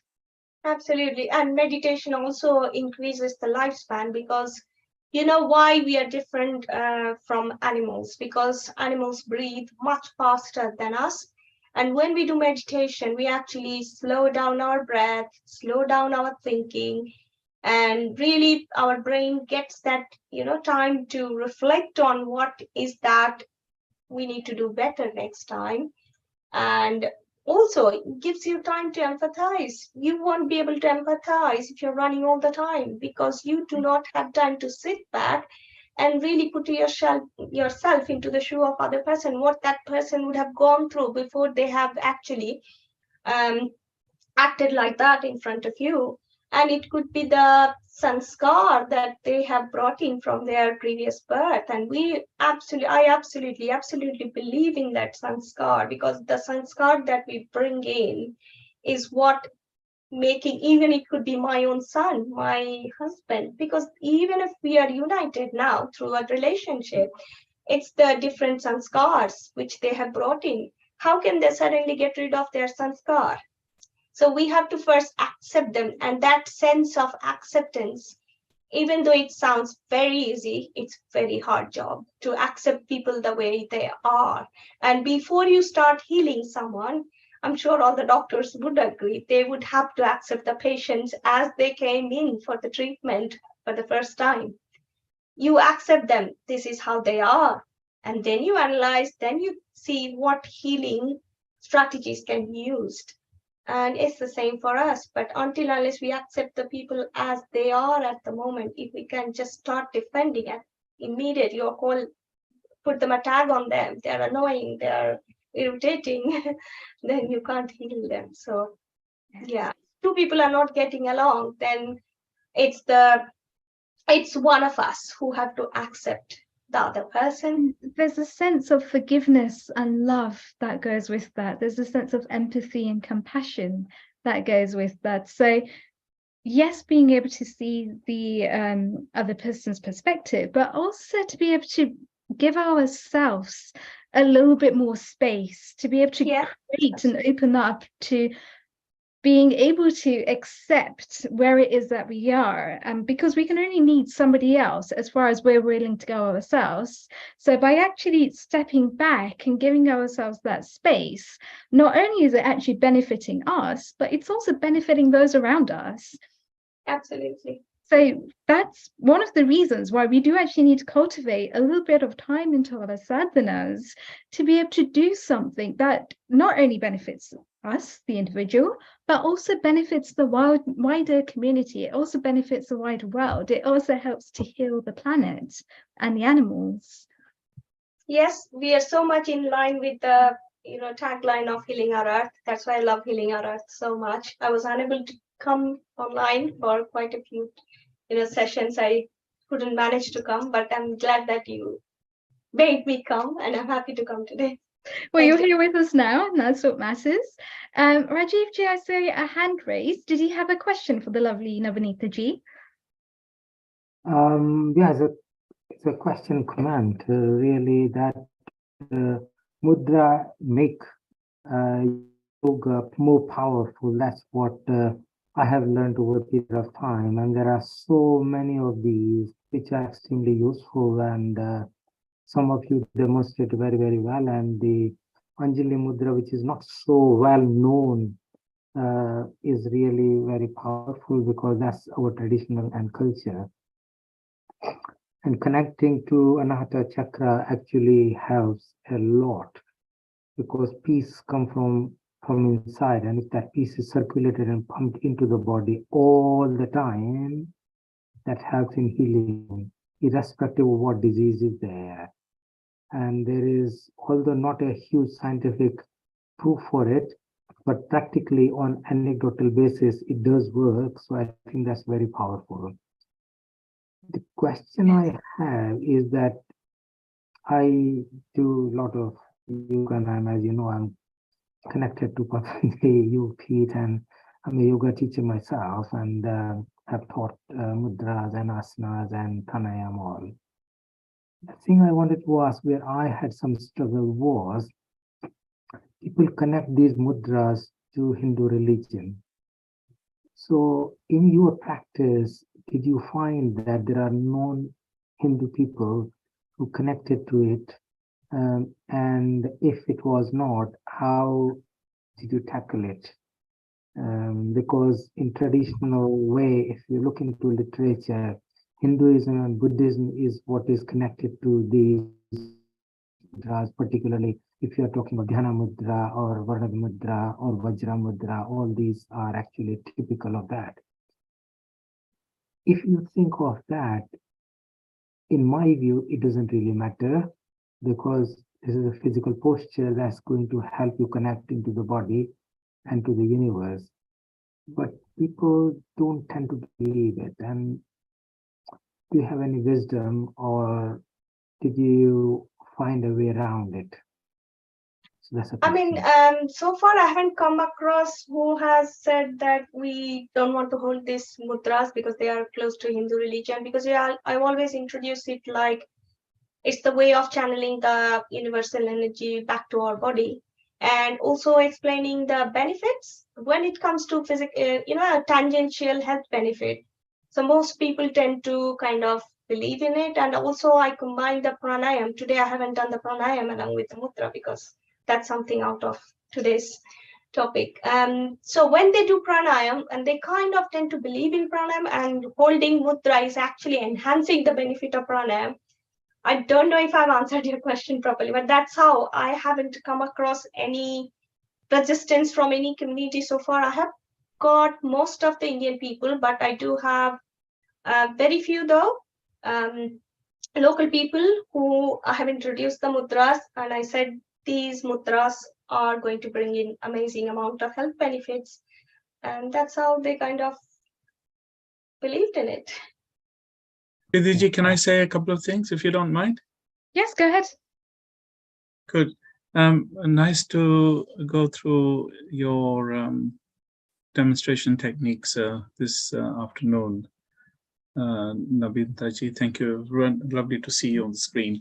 Okay, so on the mudras, the question is that, this is all part of Indian traditional sciences, whether we practice them in Ayurveda or yoga. And as Rajivji said, there's a lot more alignment, to the mudra technology, in our system, in our Sanatan way of thinking, which is obviously also Buddhism, which is also Jainism, which is also Sikhism.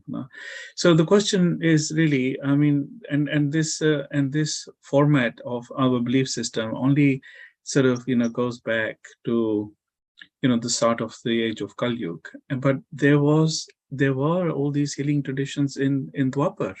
There were all these healing traditions in Treta. And there were all these healing traditions in Satyug. So I mean, it's mind-boggling. I mean, just to really, I mean, there's so much different concepts. People say, Ayurveda, for example, is 2,000-year-old. Some people say 3,000-year-old. Some people say 5,000-year-old. But I would say it's timeless. It was there from source, from the very beginning. And so all these programs have been there for centuries and centuries, and since even when the time became, before Kal started its age. Kal is the age is the time of time. And so when you look at all these facets, and I've had the privilege of sharing mudra technology with some of my students in Turkey and Cyprus and various different places, and I think there is really nobody who sort of has got in the way, because they understand that this technology is timeless and it doesn't belong to any religious authority. And that's how we have to keep ourselves away from religious connotations, because we'll get sucked into this, and that's it, boom, as they say, then it comes to an end. So we have to, it's the premise, for example, when we go into any temple, whether this is a Sikh temple or a Hindu temple or Jain temple or even a church, yeah, and you will always see at the altar there is always a diva or a candle.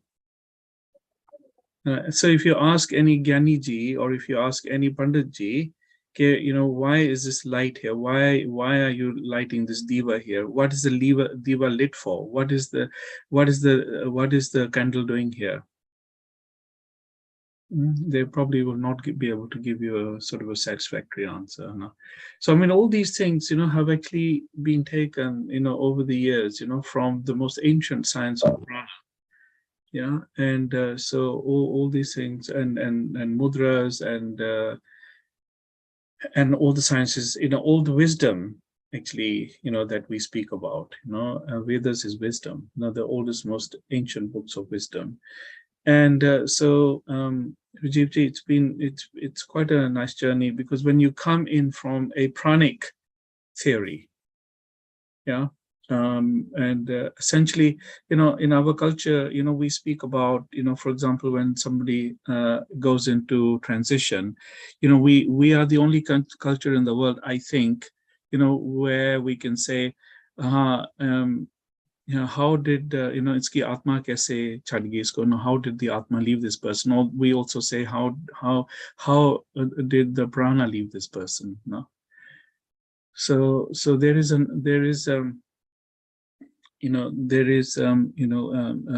this is, at the end of the day, what we are essentially all working with, prana. And the idea behind all Indian traditional sciences, whether it's yoga or Ayurveda or Jyotish or Vastu, is to understand the secret science of prana. This is where the buck stops. This is how, through Kundalini, our journey starts. And this is how, as you know, at the time of saying goodbye to this body, how one prana leaves, the second prana is waiting in a queue, and all these pranas are waiting in the queue to leave, because this is, how the journey starts, and this is how the journey ends. And it is that prana, it is that, which we, goes and keeps on recycling into each lifetime. And so amazing work, Nabita ji, you're doing very good, wonderful work. Keep it up. Read a little bit more about prana. Sure. Yeah. I think it's fascinating, because one of the things that I've actually seen with my students is when they're actually coming from a lower state of energy, there is no such thing as negative emotions, but a state of stress, a state of fear, a state of anger, a state of lust. They tend to be vibrating at a lower frequency. And this is basically where the diseases begin to start. So by doing things like mantras and meditations and mudras, we start to lift that prana. We start to increase the energy behind it, because one of the beautiful things that we actually learn from a very young age is that we are divine beings. We are a spark of that divinity. We come from the land of Brahman, and we are here as Brahmas. And it's beautiful then to start to put together the literature that we have on these vast subjects with a bit of spirituality, to be able to see things not just from a transient level, but also a very much a deeper dive into these topics, and to start to see and start to recognize ourselves for who we truly are, which enables us then to just be present. When we're doing things like mudras and meditations, we're connecting back with that divine source. We are connecting back with that energy, with that prana, as people have rightly mentioned out in this program. So it's just fascinating to see the different ways that these modalities all help to increase the prana. And Ravinderji, did you have a question that you wanted to share with us? Yeah, I just wanted to add to mudra therapy, because I have learned as well. We talked about Namaskar mudra. Yeah. Our body is made of 5 elements, which is Akash, wind, fire, water, and earth. And each finger represents each element. When we join the hands like this in Namaskar mudra, we are balancing our all 5 elements at the same time. Absolutely. So when we balance, our body is balanced. That's why our ancestors always did like this. When they meet anybody, or go to Gurdwara or Mandir, we do like this. So it's all scientific. Our all customs in India, from birth to death, were all based on Ayurveda. All scientific, to have good health, physical. Yeah, we are balancing Panchamahabhuta, which we have forgotten almost, these days. So it was all scientific, but it was connected to either our custom or religion, instead of health. Because because our ancestors, they were very wise, extremely wise. They knew that if they say, oh, do you have to do this, Namaskar Mudra, it's good for health. They didn't say that. They said, No. oh, if you meet anybody, do like this. If you go to temple or Gurdwara, do like this. They just did it in a different way so that we do it. So but for this generation, we need to explain. I think that's very much required. Yes, because they don't believe, most of the people are atheists these days. They say, what is custom? That's old fashion. We are new generation. So we have to explain them the meaning of this now. So it's beautiful to see the way that a lot of these modalities do actually have a very deeper science behind them. Everything that has come through since the time of the Vedas, since the time of the Shastras, and has actually developed and been brought into the modern age now. We can see the way that all of these sciences are coming together to form one, and all of these different modalities that we have in Indian traditional sciences have a particular science behind them. So it's practically about how can we then take the science that we already know is there to break it down into bite-sized chunks, to then give it to people in a way that they understand, in a way that they want more, in a way that they want to learn more about it. And that is really our role. That is really our swadharma, is to be able to bring that to the forefront. So then the question becomes, how? I mean, we have to bring it down to a level where it is more tangential, which is more scientifically backed. Of course, everything is scientifically backed, but if you just say that you sit in meditation, you get the benefit, they don't understand. So basically break it into chunks, as you said. Introduce some breathing exercises. And then when you ask them to be quiet after some exercise, they do appreciate sitting quietly because they would have done some exercise. Yeah. So it's all about cleverly, just making it part of their exercise routine. If you suddenly tell them, stop your gym workout and you do only meditation, that won't work probably. Right. But you have done your workout. You need to cool down now and cool down by holding this mudra. I mean, I'm a school teacher as well. So that's how I would introduce it to the children. And they would probably buy into it more easily than you asking them to sit and meditate. They probably don't know. That doesn't make sense because they need to be moving at this age.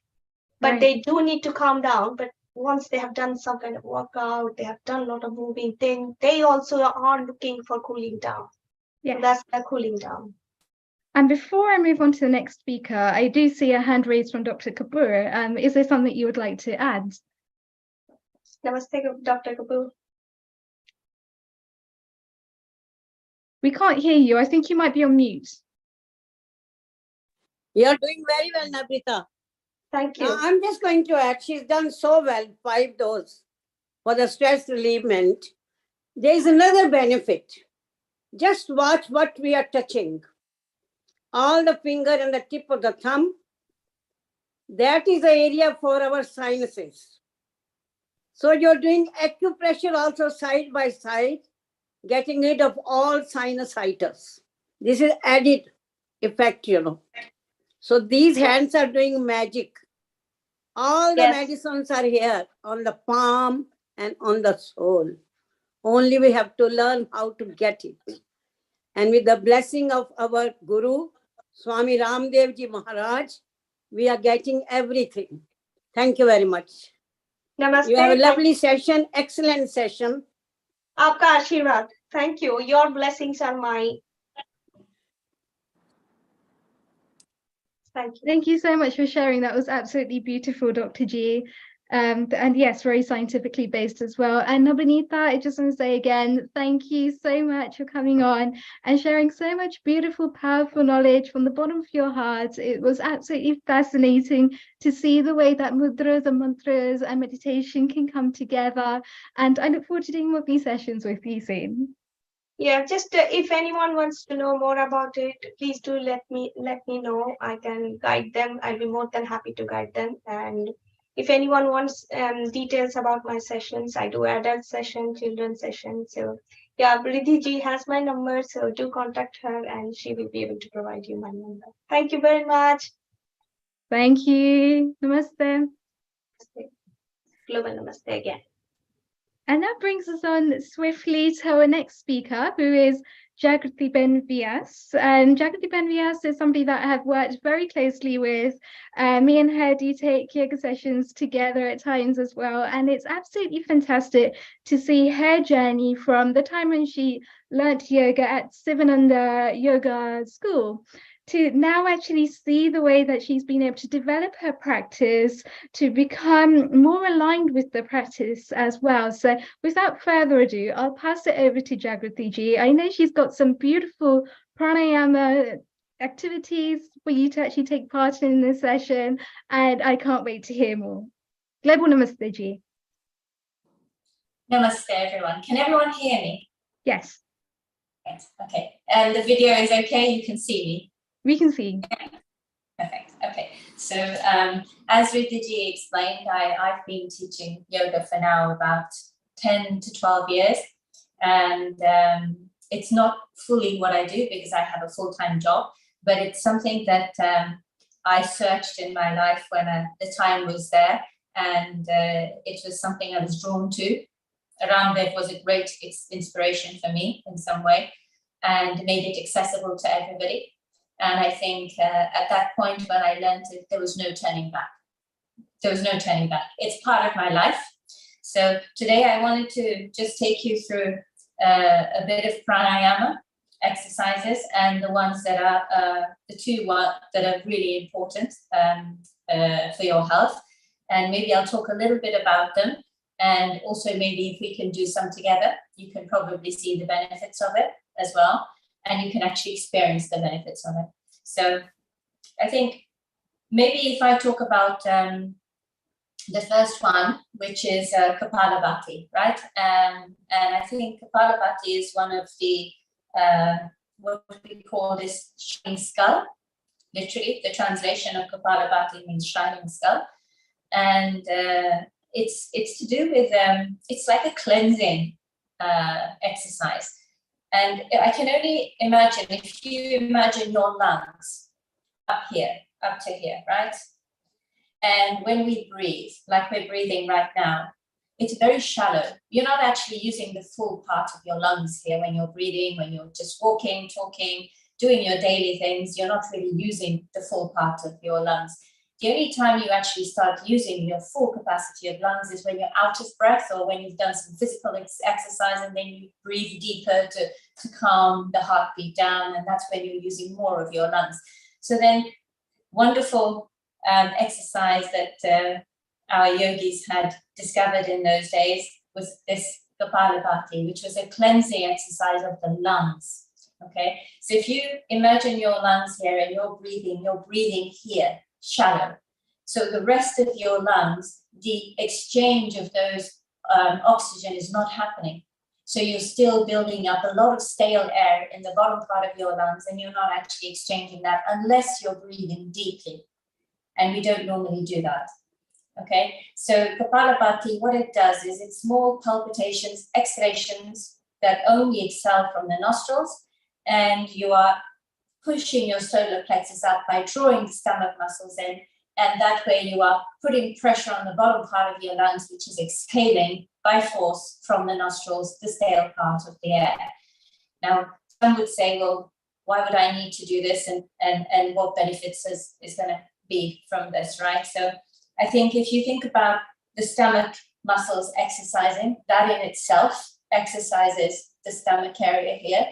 The movement that you do here while you're doing Kapalabhati, it kind of kickstarts like an engine, kickstarts your liver, your kidneys, and that's why they say it's very good for your kidneys and your liver as well. So if you think about the way it works, you're actually, it's like you're sneezing and you're trying to control the sneeze. So it's almost like,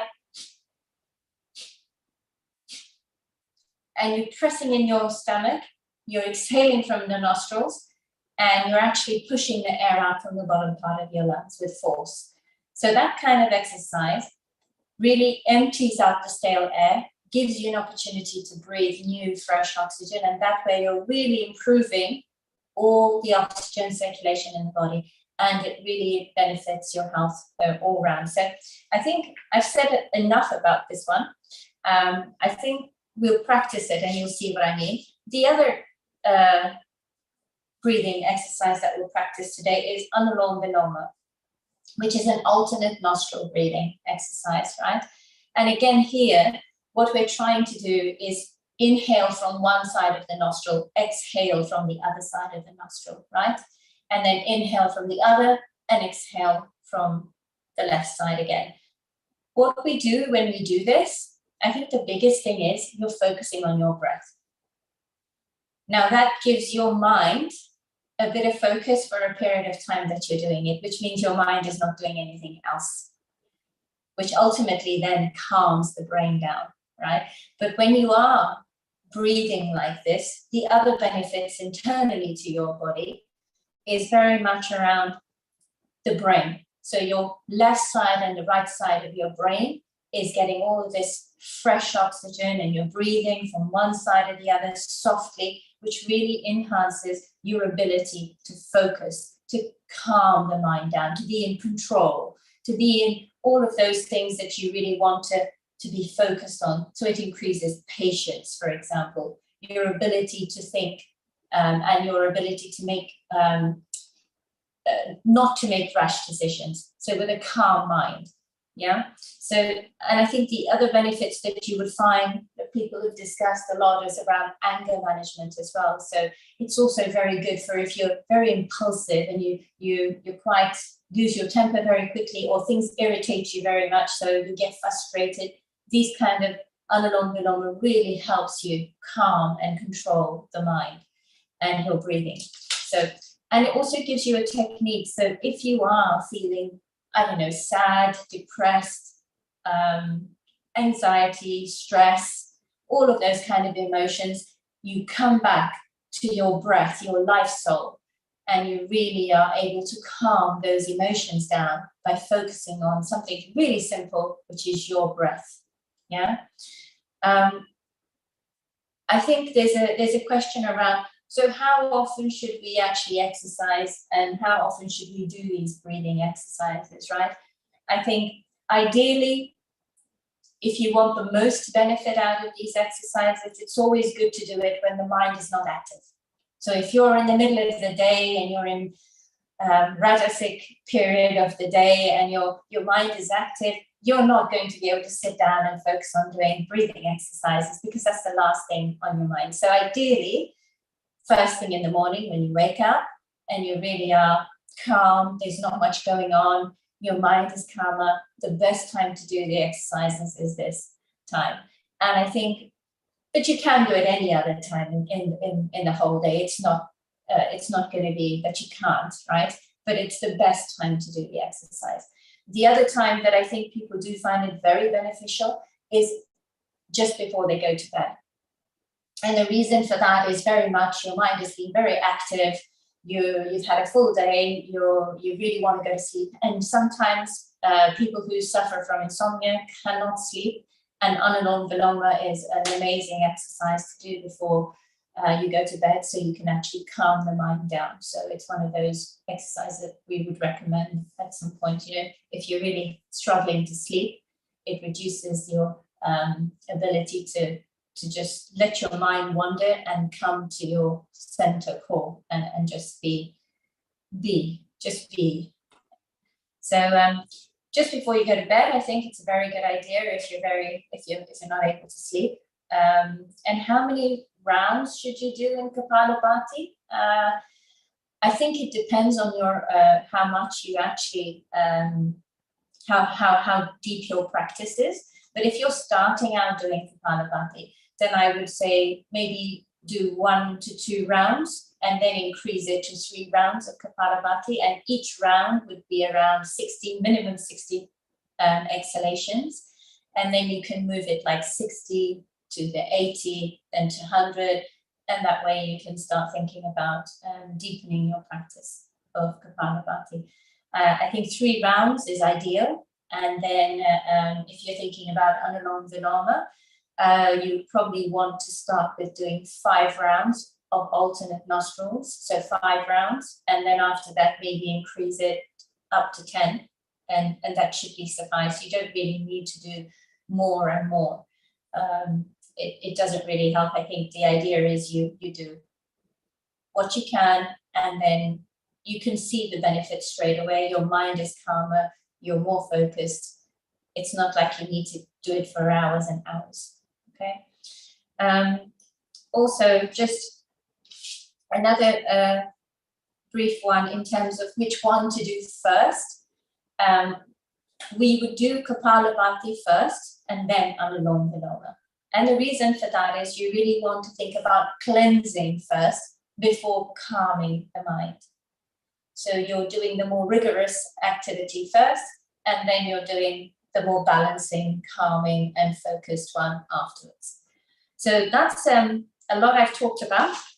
Ruthie will probably say that's the most she said about both of those exercises. But I think it's time we actually had a go at doing it, right? So I don't know if everybody is up for this, but if you're not, you can just join in. If not, you don't really need anything. You can be sitting down either on a chair or either on the floor, whatever. The only thing I would ask you to do is elevate your torso, because this area is the area where we really want to breathe and we want to focus. So if you can elevate this torso, that would be great. A nice straight back, if we can. Just align your neck and your spine, relax the shoulders, so you're in a nice alignment. And then just so we can focus on the breath, before we start the Kapalabhati, I'm just going to do a 3-part breathing exercise with you, which means that you will get in tune with your breath in a more deeper way. So if you put your hands on your stomach and your fingers are touching each other, you can close your eyes. You don't really need to have them open, so you can close your eyes and just breathe into your hands. Inhale and exhaling. You will notice that when you inhale, the fingers are spreading slightly, and as you exhale, they're coming back together again. You want to practice this a couple of times, breathing into the abdomen where your hands are, so your fingers are separating, and then as you exhale, they're coming back together again. One more time, inhaling and exhaling. So then move your hands onto your rib cage. You can keep the eyes closed, just listen to the instructions. The hands on the rib cage, again, the fingertips are touching. And then when you breathe, now we want to breathe into the rib cage. So inhale, the rib cage expands. Exhale, the rib cage contracts. One more time, inhaling and exhaling. You can see the chest expanding and the rib cage. As you exhale, you can feel the contraction. One more time, inhaling and exhaling. Now we're going to move up to the clavicles. So bring your thumbs underneath your armpits and your 4 fingers on top of your shoulders, pointing up to the ceiling. And now we'll practice breathing into the clavicles, the upper part of your chest. So inhale and exhale. You'll feel the chest rising, the shoulders rising as you inhale, and as you exhale, they'll relax. Do this a couple more times.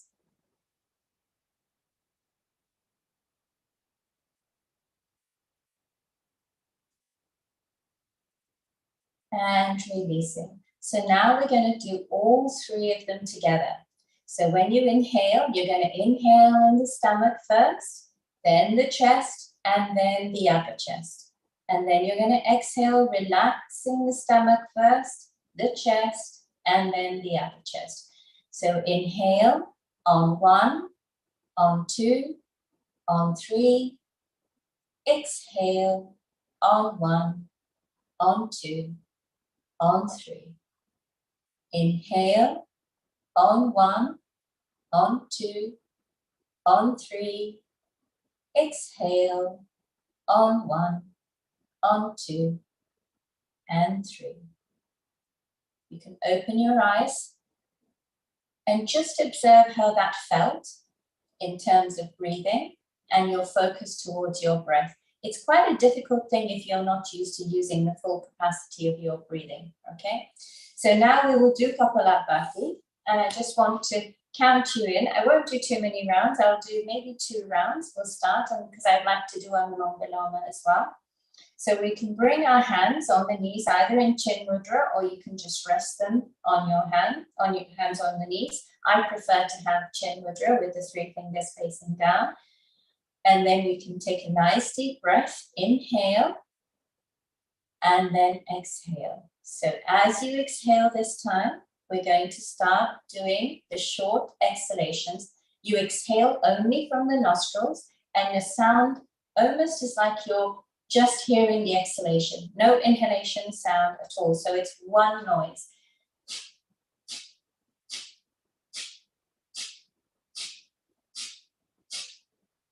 If you want to, you can bring your hands on your stomach to help you. As you exhale through the nostrils, the stomach goes in. So let's have a go together. Take a nice deep breath. Inhale and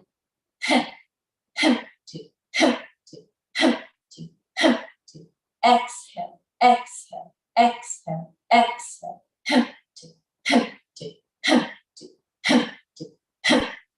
Exhale, exhale, exhale. 1, 2, 1, 2, 1, 2, 1, 2, 1, 2, 1, 2, 1, 2. Exhale, exhale, exhale. 1, 2, 1, 2, 1, 2, 1, 2, 1, 2,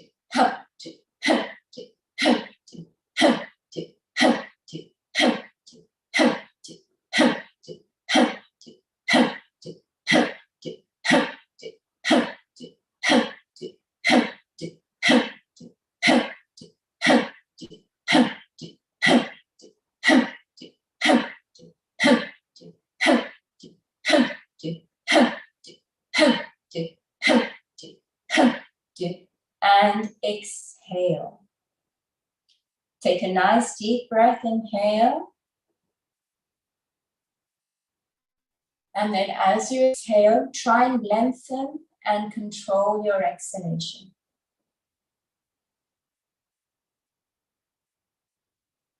We'll try this round again. So let's do another round of Kapalabhati. If anybody has any questions, I'm happy to answer them, but please raise your hand and Riddhi will let me know on the Kapalabhati, right? So we'll have one more round. Take a nice deep breath, inhale, and we begin. Exhale, exhale, 2, 2, 2, 2, 2, 2, 2, 2, 2, 1, 2, 1, 2, 1, 2, 2, 2, 2,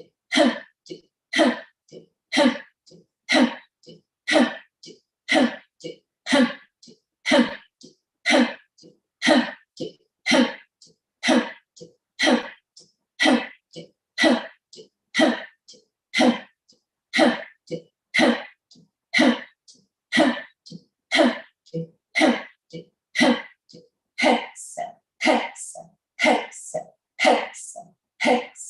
exhale, exhale,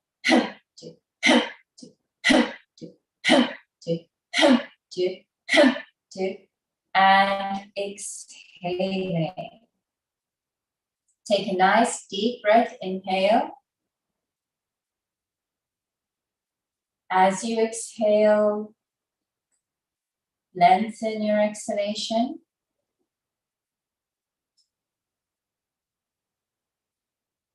This time we're going to take a nice deep breath, inhaling, and we're going to exhale to the end of your breath until you can exhale no more. Exhale, exhale, exhale, exhale. The next breath, we're going to take a nice comfortable one and we're going to hold this breath. So inhale and hold. Keep your eyes closed. Align your neck and spine. Bring all the focus to the point between the eyebrows. Just observe how the body is feeling after those breathing exercises, how the mind is feeling. As you hold your breath, focus on a point of light.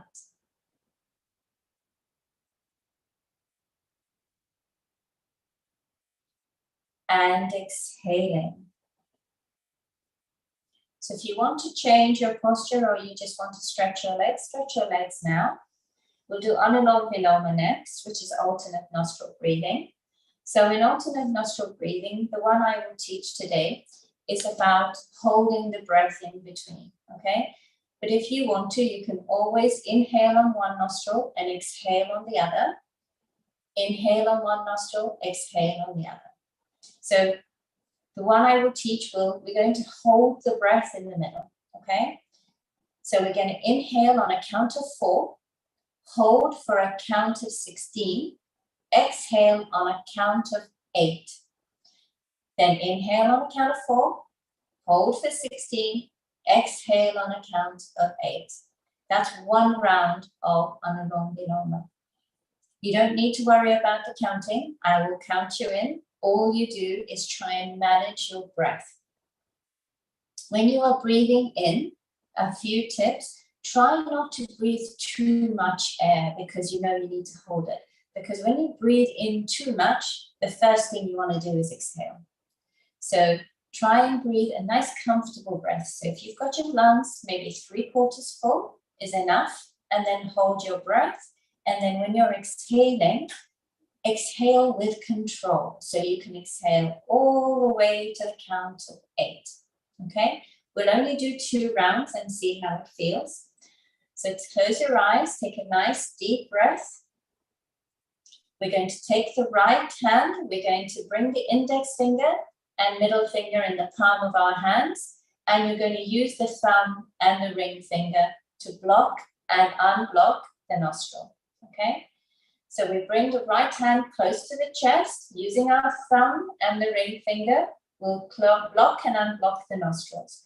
So take a nice deep breath from both the nostrils, block the right nostril with the thumb, and exhale on your left. Exhale, exhale, exhale, exhale. Inhaling on your left, on 1, on 2, on 3, and 4, and block both nostrils and hold the breath. Close your eyes. We're going to release the thumb, exhale on your right for a count of 8. On 1, on 2, on 3, on 4, on 5, on 6, on 7, on 8. Inhale on your right, on 1, on 2, on 3, and 4, and block the nostril, hold the breath. Try and relax your face if you can. Relax your elbows, relax your shoulders.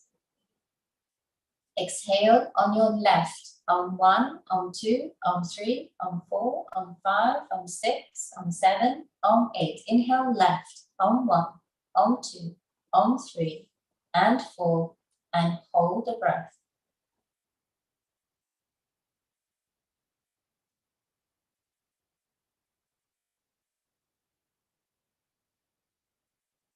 Exhale on your right, on 1, on 2, on 3, on 4, on 5, on 6, on 7, on 8. Inhale right, on 1, on 2, on 3, and 4, and hold.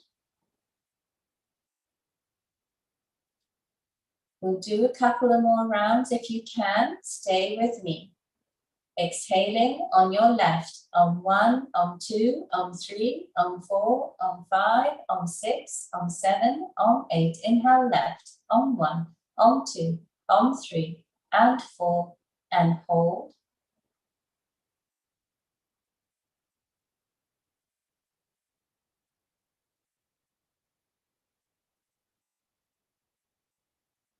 Exhaling right on 1, on 2, on 3, on 4, on 5, on 6, on 7, on 8. Inhale right on 1, on 2, on 3, and 4, and hold.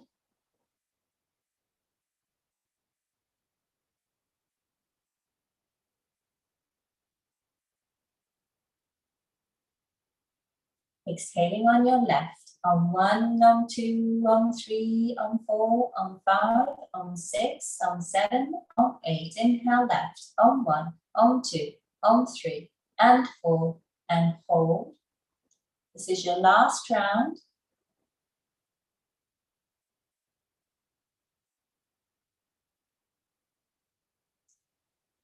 Exhale on your right on 1, on 2, on 3, on 4, on 5, on 6, on 7, on 8. Inhale right on 1, on 2, on 3, and 4, and hold.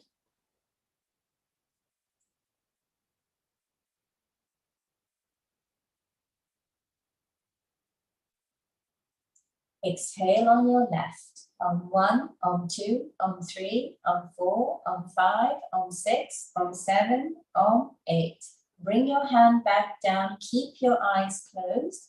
Just observe your breath after those 2 breathing exercises. Observe how your mind is feeling.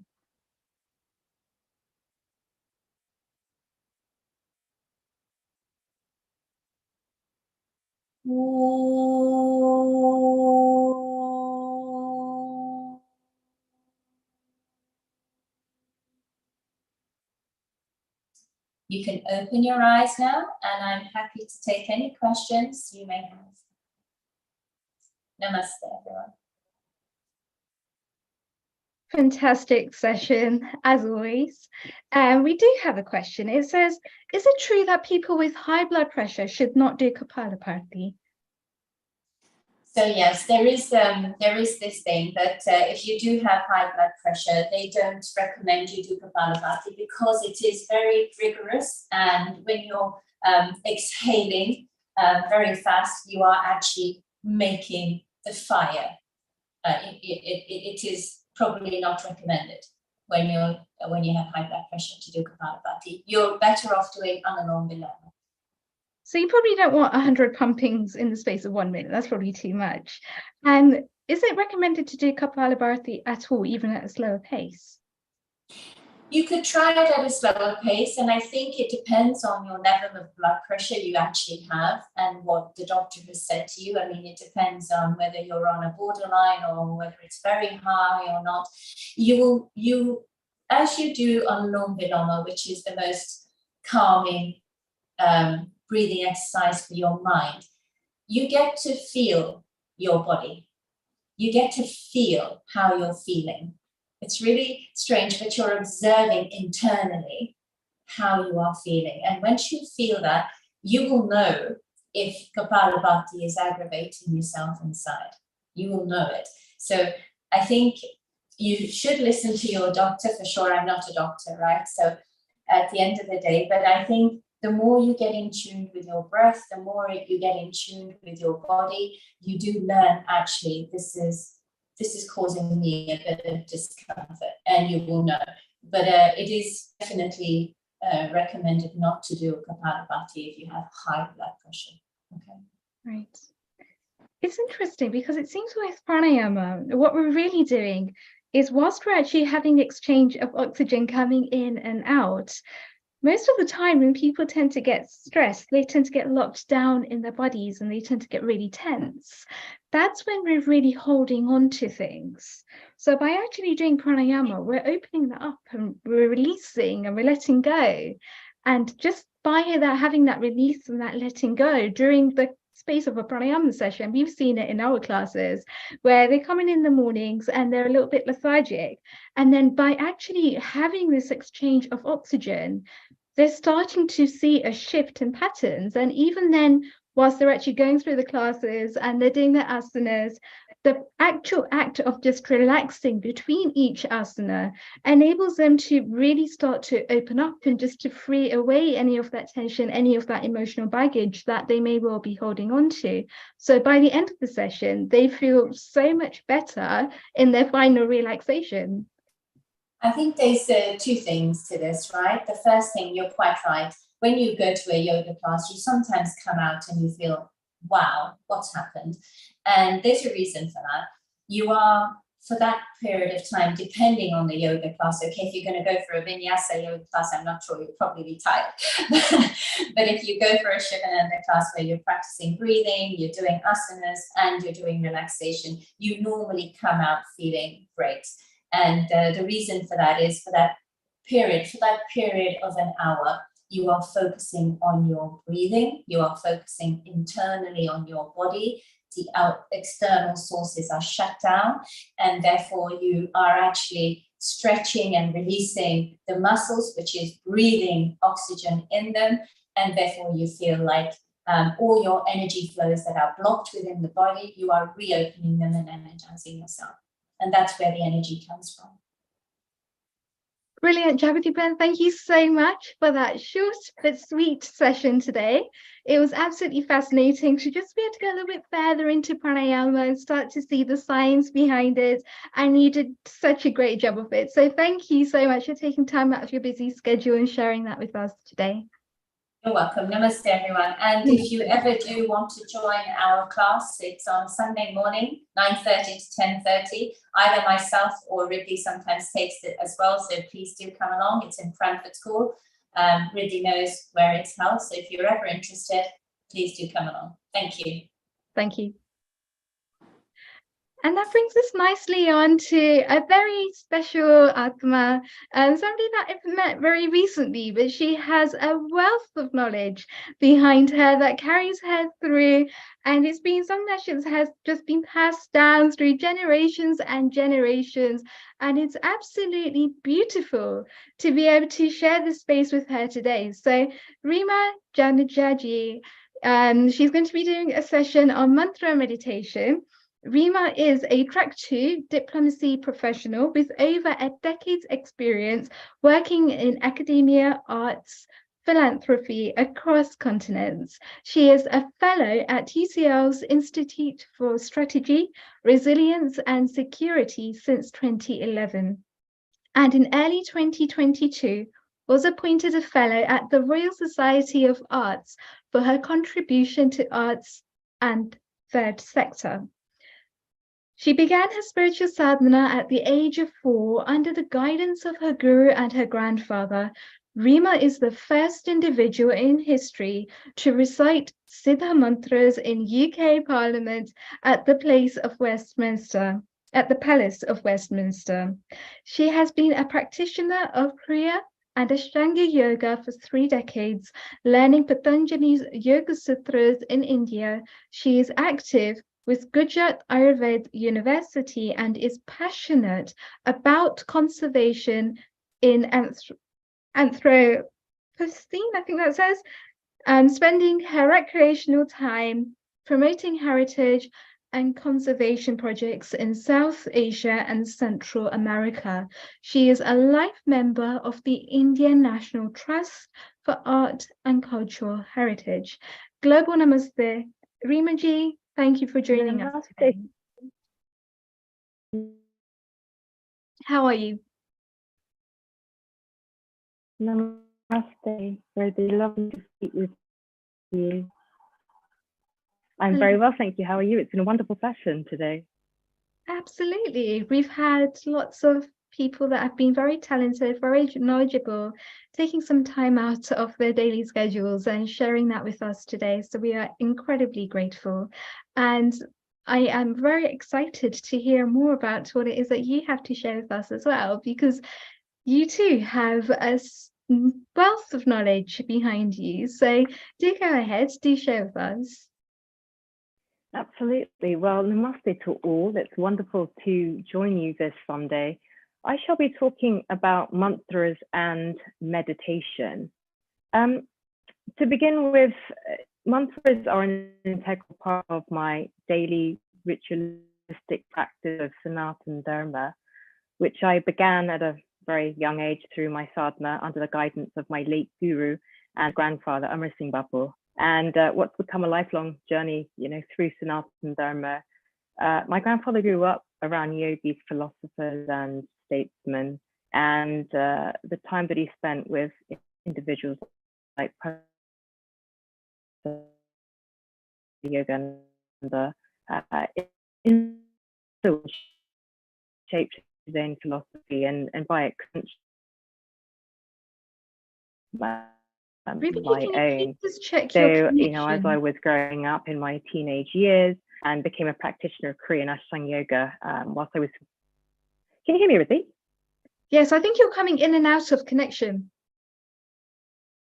Right, let me just stop the video for a moment and see if that helps. Okay. Is that better now? Can you hear me? We can hear you.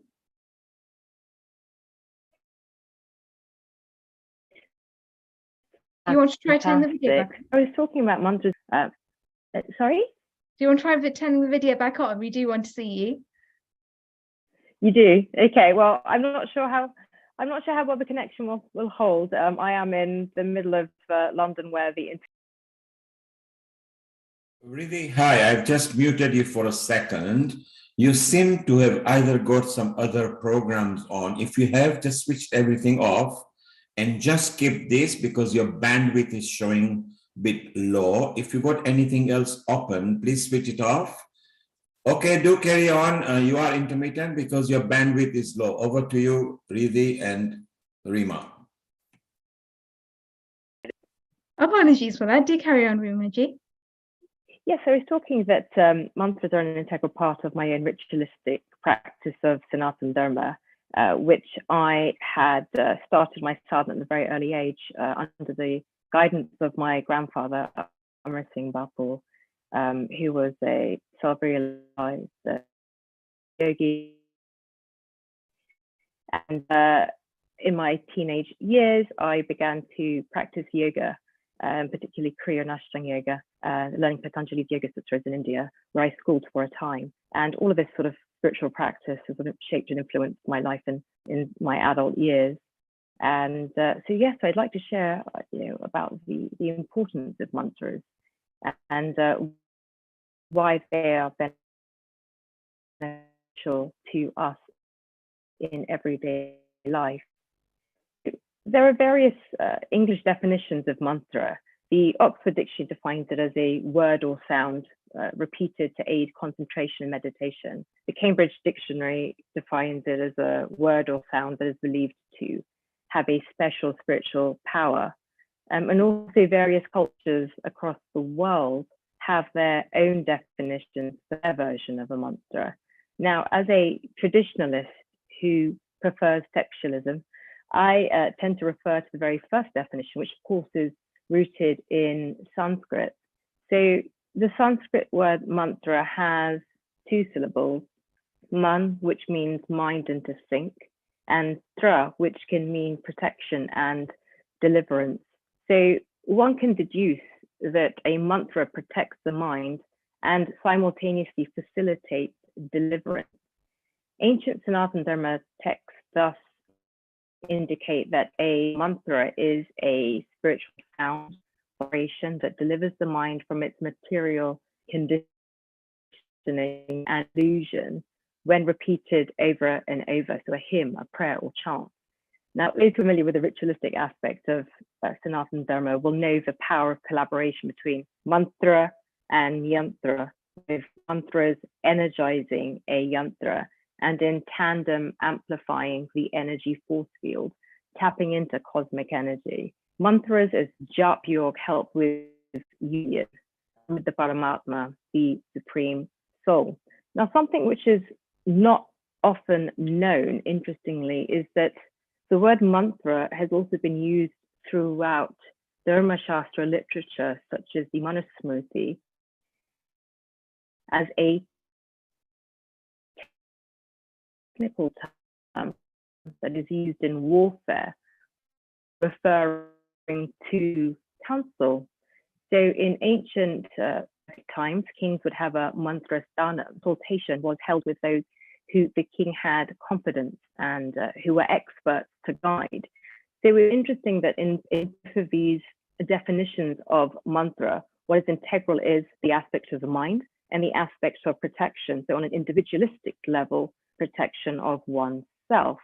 On the level of state, of governance, with jurisprudence, the protection of society as a whole. Now, going to the Vedas, they mentioned 3 types of mantras: the Vedic, the Tantric, and the Puranic. Now, each of these can be further divided into Sattvic, Rajasic, and Tamasic mantras. And broadly, the mantras can be categorized as Dhyan mantras, which are meditation mantras used to mentally invoke Devta's transcendental form, abode and time. Bead mantras, which these are seed mantras for meditation and purification of articles that are used for puja. Mula mantras, which are root mantras, and these are the essence of the deity and are recited along with each article of worship as a means of addressing the Devta. And then we have stutis and stotras. Now, these are prayers chanted before, during, or after worship to glorify the name, form, qualities, and pastimes of the Devta. We have pranam mantras, pranam greeting, prayers for offering obeisances to the Devta at the end of Vedic or Pancharatric mantras, which are used to worship the Devta, invoking the 3 principles, Sambandha, Abhyuday, and Prayojana. Now, when we think of mantras, we don't really think about sort of the structure, but what's really interesting to know that typically the structure of a mantra consists of 6 aspects, or shadang, and these are Rishi, meaning seer, Devta, meaning deity, Bij, meaning seed, Shakti, meaning energy, Chanda, meaning poetic meter, and Gilak, which means lock. Now, mantras can be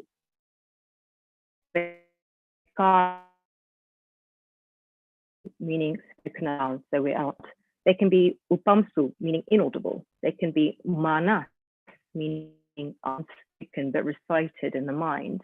Anirukta, meaning not enunciated, and simply written down, which is likit. Mantras are their most potent and impactful when spoken simultaneously with certain intentions of the 4 different types of speech. So when you're chanting a mantra, you master the pronunciation, the inflection, the melody of the words. This is the Vaikari, to sing those words with the erudition, passion that you have in your heart and all that you can muster. That's known as madhyam. Concentration, all the pran, the life force at your disposal, into a single-minded vision of your message. This is known as pashyanti. And then when you surrender wholly to reality and you speak truth, satya, this is conveyed, and this conveyance is called para. Everything comes from the mind, and it is the source of all of our suffering and all our happiness. So if we neglect to protect our mind, we cannot close the door to suffering or open it to happiness. Now, in January 1940, at a talk at the Self-Realization Fellowship headquarters in Los Angeles, California, founder and yogi Paramahansa Yogananda spoke of harmonizing physical, mental, and spiritual methods of healing. And in this talk, he said that everything is thought force. Very beautiful. Everything is thought force. And the mind works if you know how to control it. And I have his speech over here. I'm going to read an excerpt from it, which I think our listeners that have joined us today will find very interesting. And he says that the mind is a very strange thing. When it is right, though all the world think otherwise. And when it is wrong, not all the power of the world opinion behind it will make it right. If you want to see how the mind works, you must bring it under your control. Without a controlled mind, you cannot realize anything of what I am telling you. This requires gradual development. Mind power is not a simple matter. It works very subtly, and to understand the subtlety is to know its power. Mind works in everything, and if you know the secret of the workings of the mind, you will find this to be true. He goes on to say that the mind is very tricky, and it can produce negative as well as positive results. He says, I remember one time when my sister had a sore throat. I never saw such a terrible infection. She couldn't eat, she couldn't swallow anything. She cried to me, please do anything you want to help me. I said, it is your mind that is creating the sore throat. I brought some food and told her to eat, and she was unaware of my hand on her throat as I sent the power of my thought there. But the first thing that she knew, she was eating and didn't feel any pain. She was so happy that her throat was healed. After I left, she got up and looked at her throat in a mirror. When she saw the ulcer there, the pain returned and she let out a shriek. When I came again into the house, I saw her suffering, and I asked, what did you do? I looked at my throat, she answered. And he goes on to say, I saw your throat perfect in the light of God, and that is why you were well, but you saw the disease, and that is why you are feeling pain. He told her to then drink the water because her mind was receptive. She was then able to swallow the water and was quite all right once more, and she didn't look at her throat again. So the mind is integral to humanity. And when we look at the very origins of creation, the origins of the universe, Om was the first primordial sound and is the root of all creation. And so it implies that what is first chanted in mantras is often the Om, that primordial syllable. When one simply chants Om, you're essentially connecting to that primordial energy and consciousness. And now our bodies are matter. On average, we're made of 6.5 octillion atoms. So that's 6.5 billion atoms. Mantra energy benefits us on the atomic level.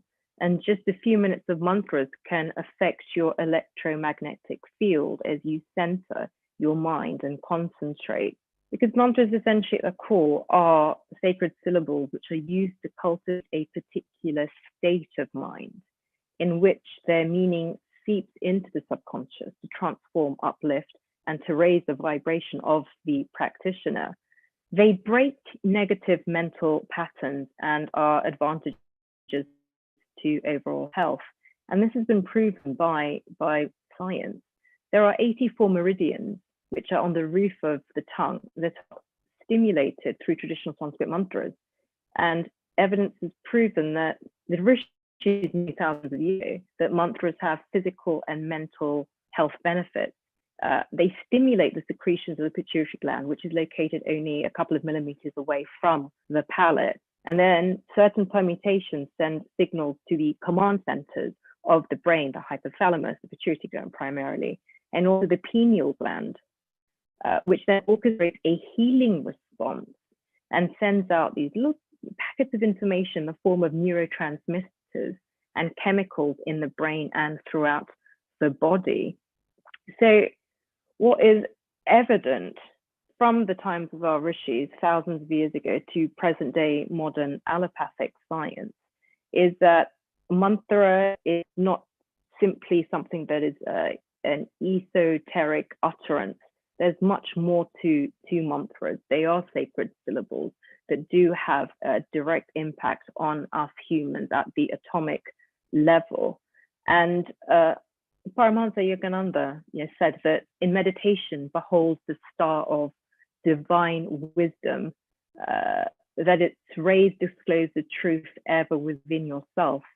Mantra as a part of meditation is powerful. It helps to anchor the mind, disrupt negative thought patterns, and bring stillness and facilitate all of those health benefits that I had alluded to earlier. So that's a bit of a background history on mantras and their power. And I think it would be nice for us to do some mantra meditation. The first thing I would like you all to do is to get comfortable and take a moment to focus on your breath, as you have earlier with Nabita ji and Jagriti ji. They taught you a short time earlier. So, I'd like you to close your eyes and take 9 deep breaths through the nose and breathing from the belly, expanding it as you inhale, and then gently exhaling. And as you do, listen to the sound of your breath. So let us begin to start the breath work. Let us breathe in and out. Breathe in and out. In and out. In and out. In and out. In and out. In and out.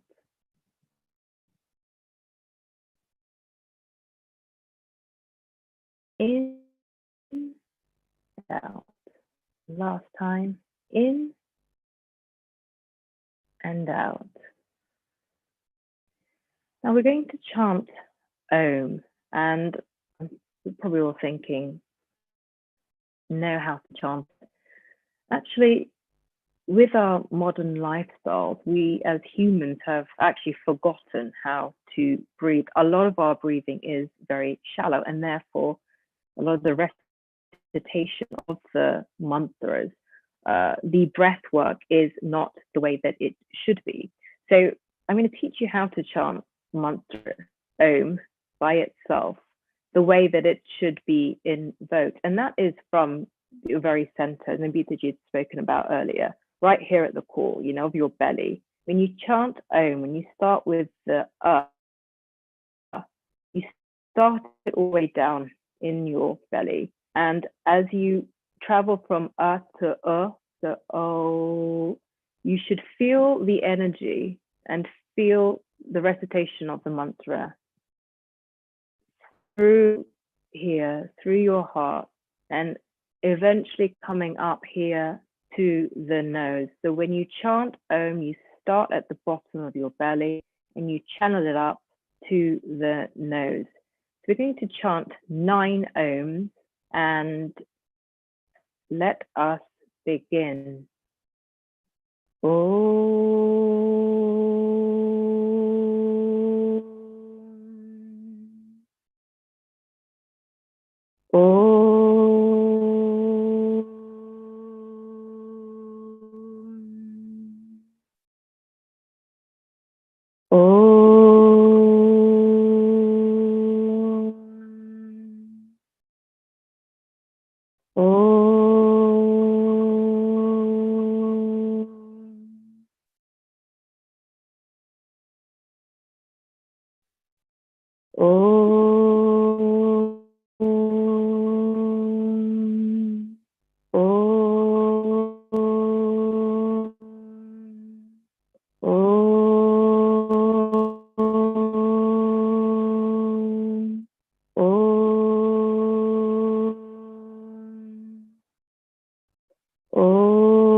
So as you've been reciting the Om, I'm sure you're seeing the changes in how you're hearing the mantra internally also. So when you start in your belly, the acoustics are slightly different. So when you bring up the breath right to your nostrils, and you'll slight opening in your ear canal. And that, you should be experiencing that. And if you are chanting correctly. So moving forward, when you are doing any sort of mantra, start at the belly and bring it up, to know that if you're bringing up the breath in the way that it should, your ear canals will be indicative of this. Now I'm going to move on to recite a couple of the Siddh mantras. Now Siddh mantras are mantras that are passed down from guru to disciple. I was passed the mantras from my late guru and grandfather Amar Singh Bapu, and Riddhi's actually heard me recite the mantras before in public. The very first times that I have, the first and the last actually, was in UK Parliament at the Palace of Westminster. So I was the first person in history to chant Siddh mantras. There are various mantras that we could chant, but I would like to start off with Ganeshji, because Ganeshji, remover of all obstacles, as per Sanatana Dharma, is always invoked first when you are going to chant any mantra.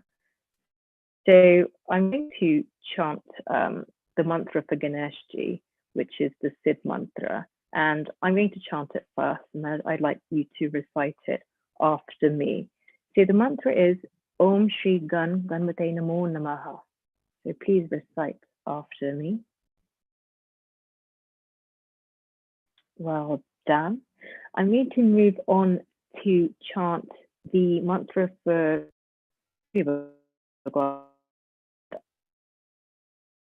Om Aditya Suryanamai Namo Namaha. Without the sun, when life cannot exist, and as Riddhi had spoken of earlier too, and oxygen. And the sun is very important, not just for us, the natural world, for plants and vanaspati, to ensure that we have ecological well-being and ample amounts of oxygen, because as Riddhi had alluded to, without oxygen, we cannot survive. We can go without food and water for a time, but not a second without oxygen. So, we paid our obeisance to Surya Bhagwan. I'm now going to move on to Shivji. I fast for Shivji every Monday. I've been doing so for about 20 years. It's just my way of paying obeisance. I always gravitated towards Shivji as a child, and have continued to do practice with mantras that invoke Lord Shiva. And this particular Siddh mantra that I'm going to recite is a very powerful mantra of Lord Shiva. And it is probably like the top, the Rolls Royce of Shiva mantras to invoke. It is Om Hari Om, Om Rim, Om Klim, Om Namah Shivaya Om. I'm going to repeat that again. Om Hari Om, Om Rim, Om Klim, Om Namah Shivaya Om. I'd like you to repeat that mantra. Om Hari Om, Om Hrim, Om Klim, Om Namah Shivaya. Beautifully done, Riddhi. Well done. And I'm sure all of you that have also recited it have done a wonderful job. So that's a mantra that invokes Lord Shiva. But if you also look at the roots, you've got Hari and you've got Rim and you've got Klim. So these are roots of Goddess Durga. And you're talking about primordial union of this energy. When you recite this mantra, you're essentially invoking Shiv and Shakti in tandem. The next mantra I would like to speak of is a mantra that is very important to me. Those of you that do practice Sanatana Dharma, may know of your Kur Devi, and for my family and our Kur Devi is Ma Ashupura. And so the mantra for invoking Ashapura is Om Aim Rim Klim Shrim Ashupuraya Namaha Om. And Om Aim Rim Klim Shrim Ma, that prefix can be used with any Devi. So you can say I Om Aim Rim Klim Shrim Ma Mamai Nama Om. Or you can say Om Aim Rim Klim Shrim Ma Koryai Namo. So that's with Ma Korya. And so the power of the Sid mantra is the invocation with the Om, the Aim, the Rim, the Klim, and the Shrim.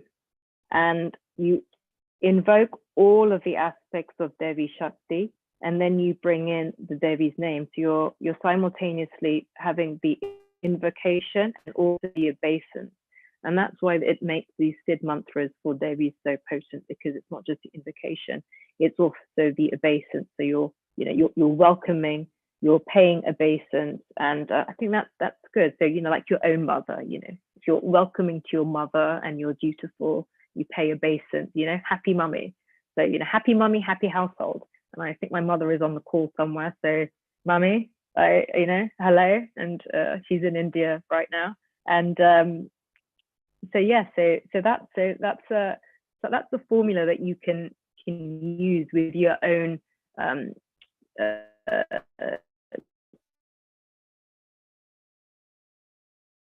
to instruct. Later on, you can drop me a message, and as part of the pantheon of Sid mantras, one cannot forget about the great Hanumanji. Again, those who are familiar with Hanumanji, Hanumanji, whether it's invocation of Panchmukhi Hanuman, which ideally is done on Kali Chaudas and on Hanuman Jayanti. Hanumanji is faithful devotee of Lord Rama, and unlike a lot of our devas that have come to us and then moved on, Hanumanji is still Jivit meaning he's still around. So what's powerful about invoking Hanumanji's mantra is you are invoking Hanumanji as a being that is around on earth with us. So that's sort of an extra layer to the mantra jap of Hanumanji. Hanumanji and Jambuvanji, these are two who are Jivits. So there is something very special about invoking Hanumanji. And those of you that know Hanumanji's Panchmukhi Kavach, the protection the force field that provides, you invoke it once and it sets the tone for a good, many months after. And therefore, that's why these mantras are often invoked at the time of Kali Chaudas and at the time of Hanuman Jayanti. So I'm going to do a couple of Hanumanji's mantras. And the first one that I'm going to do is Om Shri Hanumante Namo Namaha. So I'm going to slow that down because I'm used to reciting these very fast. Om Shri Hanumante Om Namaha. So that's a greeting, a salutation, invoking Hanumanji. The next one I'm going to speak of is invoking Hanumanji with Ramji, and it's Om Aim Rim Hanuman Shri Ram Namo Namaha. I'm going to slow that down. Om Aim Rim Hanumante Shri Ram Dutai Namo Namaha. So as I spoke of earlier, Hanumanji, faithful devotee of Lord Rama. Those of you that have read the Ramayana or seen the TV series as I did as a child know about his steadfast fealty and everlasting devotion to Lord Rama. So when you invoke Lord Rama with Hanumanji, it's a very, very, very powerful mantra. Now this mantra, time of as well as clarity of mind. So if you chant this mantra 108 times, that is one complete jap mala, you will see the benefit, not just in your own disposition, but also the uplifting in your energy and the removing of obstacles and the removing of fear. So if ever you are feeling fearful invocation of Hanumanji is the thing to do. And, you know, direct line, Hanumanji can be around. It could be in the same room as you without you even knowing. So that's a Hanumanji mantra that I think is very important to focus. The last mantra that I'm going to speak of is a combined mantra. Now, this mantra given to me as a Siddh mantra is a combination of Mrityunjay mantra as well as Gayatri mantra, the Gayatri mantra that you all know, Om Bhurvuvah Swaha Tatsatuvayam, Om Bhargo Devasya Dhimahi, Yo Na Prachodayata Om. Now, what do we do when we combine Mrityunjay mantra with the Gayatri mantra as we know it? So the Mrityunjay mantra is an invocation of Lord in a certain form. And it is said that the chanting of the Mrityunjay mantra can bring people up from their deathbeds. Now, this is tried and tested. I have seen this with my own eyes as a child, that somebody who was very poorly on their deathbed, the chanting of the Mrityunjay mantra literally got them off the bed. Now, of course, there's the element of predestination. So if you're meant to get up from the bed, you know, you will get up from the bed. But I find that it's a very powerful mantra. Now, the Gayatri mantra asks for illumination of the way from Surya Bhagwan. And so when you're invoking Suryadev along with Lord Shiva, that's a very potent combination. This mantra is usually passed down as a Siddh mantra, but I would like to share it all with you because I would like to pass it down to all of you. And what I'm going to do is I'm going to slowly say the mantra once so you understand what the mantra sounds like. And then a second time I will recite it, pausing, allowing you to recite it. So the first invocation I'm going to do is Om Bhurvuvah Swaha, Om Trambake Yajamahe, Om Tat Vitur Varenyam, Om Sugidam Pushtivardhanam, Om Bhargo Devasya Dhimahi, Om Urvakameva, Om Bandhana, Om Dio Yona, Om Prachodayata Om, Om Murti, Om Moksha, Om Amatata Om, Om Hari Om, Om Rimam, Om Primam, Om Shiv Jivashvaya Namo Namaha, Om Hari Om, Om Rimam, Om Primam, Om Namah Shivaya Namo Namaha. Now you probably recognize the Mrityunjay mantra and the Gayatri mantra. Now the addition to the Siddh mantra, which is the addition done by my guru, is the addition of Shiv Jivashvaya Namo Namaha. Now that's bringing in a Jyotirling that is often forgotten. So by invoking the mantra with Shiv Jivashvaya Om, you're also, and therefore completing the pantheon of all the Shivlings. So I'm going to go back and recite the mantra a second time, giving you the chance to recite it after me, and I will speak slowly so you can follow as we go along. Om Bhurvuvah Swaha, Om Trayambake Yajamahe, Om Tatsavitu Varenyam, Om Tatsavitu Varenyam, Om Sugidam Pushtivardhanam, Om Sukhidam Pushtivardhanam, Om Bhargo Devasya Dhimahi, Om Bhargo Devasya Dhimahi, Om Urvarukmeva Om, Om Urvarukmeva Om, Bandhanam Om Dio, Bandhana Om Dio, Yona Om, Yona Om, Prachodayata Om, Prachodayata Om, Om Mrityu, Om Muksha, Om Mrityu, Om Moksha, Om Amritata Om, Om Amritata Om, Om Hari Om, Om Hari Om, Om Rim Om, Om Rim Om, Klim Om, Klim Om, Shiv Jivashvaya Vishwarayana. Shiv Vishwanarayana. Namaha Om. Namaha Om. Om Hari Om. Om Hari Om. Om Rim. Om Klim Om.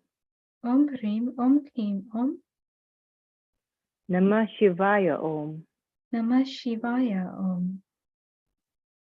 Excellent. Well done, Rosie. That's fantastic. And I hope all of you were able to follow that. It is a complex mantra to enunciate.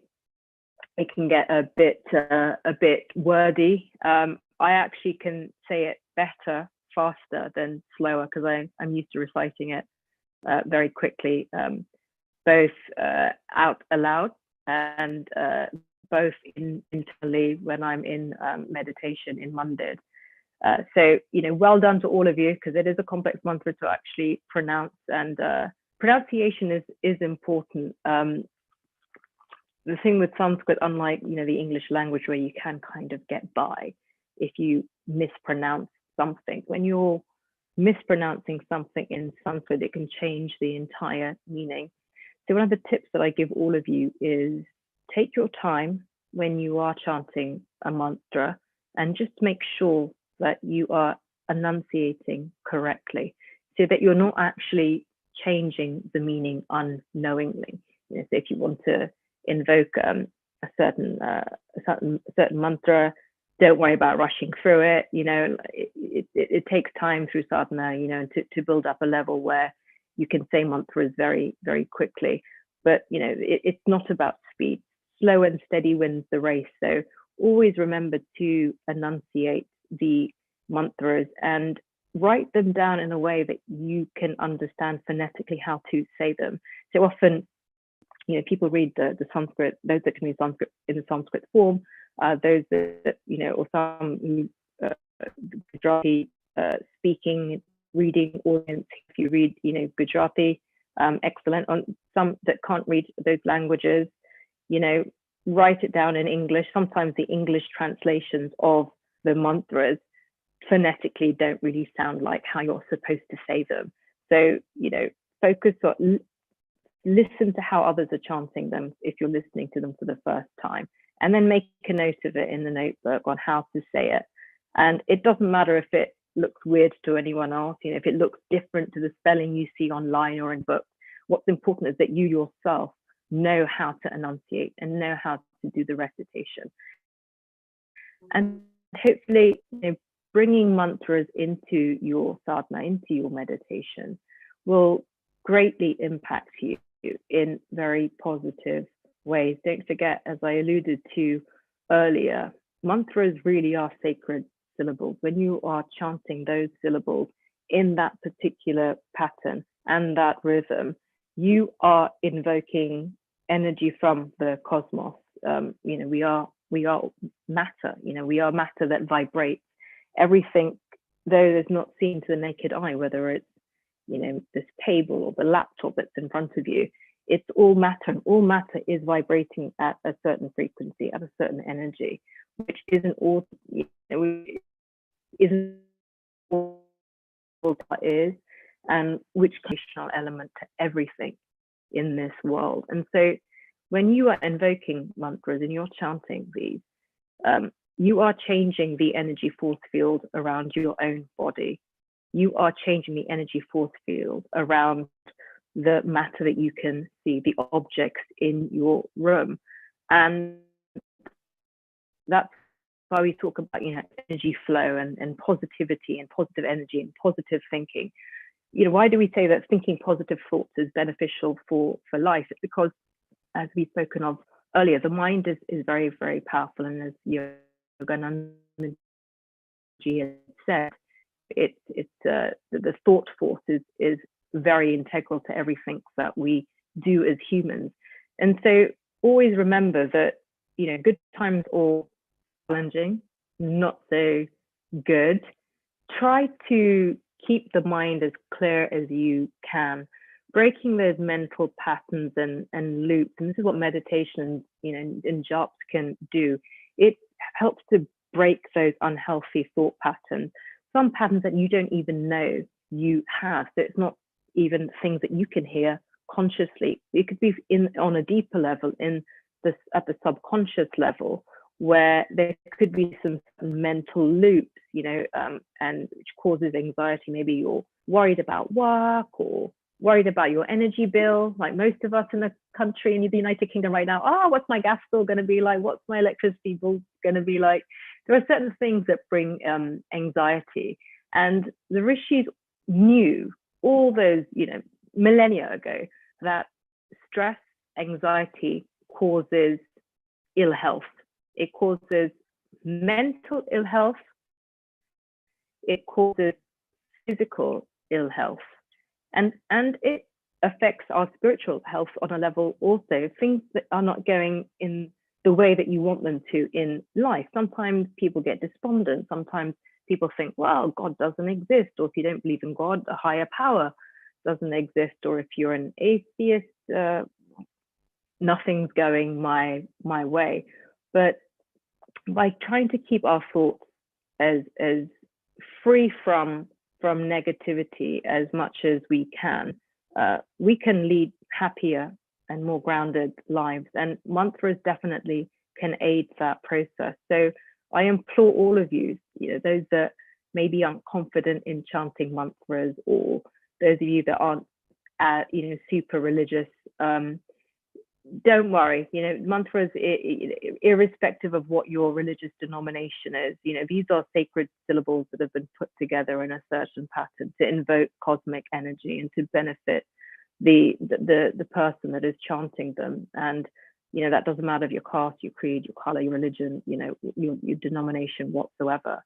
So I'd like to close the session with just that thought, and that is, do delve further into mantras, write them down in a way that you can understand, and start bringing them into your everyday life. Even if you say 9, you don't have to do it 108. You can do a division of that 9, because 9, when you multiply it, it goes up to 108, which is a sacred number. And I wish you all very well in your mantra journey. If you need any guidance, please get my information from Riddhi and Neilbai. Thank you very much. Rima, thank you so much for sharing that. It's absolutely beautiful to see all the powers being invoked through mantras and in a way of meditative as well. So thank you so much for sharing, and my pleasure, joining us. So that brings me on to Hitendraji, who is also a Samarpan meditation teacher. And just what's your feedback on that? So I would say that Rimaji touched very important aspect of mantra chanting, and she explained it so beautifully in very simple language. This kind of information really make the mantra chanting more productive, more effective in our life. And we should not just chant for the sake of chanting because somebody told us to chant. We should try to understand, as she was explaining everything, that unlike other languages that we use in our day-to-day operation, Sanskrit is a very specific language, and Rimaji explained it so beautifully. For every little word, every word's importance in chanting of the mantra. Thank you very much, Rimaji. That was very beautiful. Thank you, fascinating. And it also brings me on to co-host Honeyji. How are you doing? We can't hear you. Hello, and a global namaste to you. Namaste. And of course, the rest of our wonderful global family members around the world. Of course, Hitendraji as well. A global namaste to you all the way to USA. And welcome on our Healing Our Earth. And really, what an interesting discussion we were having with Rimaji. I love that, very, very interesting information, just like Hitendraji said. And of course, I know equally interesting is our Hitendraji, because he's going to be sharing a little bit about our Samarpan meditation. And that's something that I've been also practicing for many, many years. So I've always got a soft spot for this particular, practice. So Hitendraji, I know that you are going to share a little bit about the meditation and the Samarpan side of things and share it with me, Riddhi, and of course everyone else out there. We were maybe going to try out a little bit of the meditation practice. And I also wanted to actually discuss something very important that's happening in the UK relating to this meditation, but that's probably later after you have shared whatever you want to share. Yes. So global namaste from my soul to your soul. Samarpan meditation, as we all know, is the common link between me and Dr. Hani. We have common guru, our master, who comes from Himalayas. If you allow me to share, I want to share something. Absolutely. At the moment, whilst you're sharing this, Hitendraji, there's a very important thing that's happening at the moment around the world, where there's a special murtis that we call them Mangal murtis that are being set up all around the world. Some people understand about ley lines, for example. They understand there's the whole earth, Mother Earth, has ley lines in it on it. And ancient people used to understand about these ley lines. Also, people who do Vastu Shastra or Feng Shui, they also understand how to pick up some of these energy lines which are there on the earth. And if you build temples and build your home on top of these ley lines, you will find there's a lot of positive energy that gets pulled, from the universe in that area. Very true. Yes, and at the moment, I understand that, of course, the Guruji, Shiv Krupanand Swamiji from the Himalayas, they're working on setting up these wonderful Mangal Murtis all around the world in certain positions, in certain places. So it's meant to create a really strong force of some sort, which is also, I would say, an addition to the consciousness levels that are rising at this moment in time. Everyone talks about that now in this day and age, there's some kind of a shift that's taking place in consciousness levels. More people are getting into spirituality. More people are interested in meditation, yoga, spiritual practices, perhaps. So there seems to be a little, huge interest that's stirring in that industry, in that area. Is that right, Hitendraji? It is very true. And in fact, most of the awakened people on the earth, they are trying to raise the vibration of the earth, as the subject of our channel is healing our earth. It is literally healing our earth. There is a lot of underground activity that is going on under the earth through these ley lines, and there are divine souls whom we used to respect as awakened soul, enlightened souls. There are many currently existing, living on the earth. One of them is our master himself, Sri Shiv Krupanand Swamiji.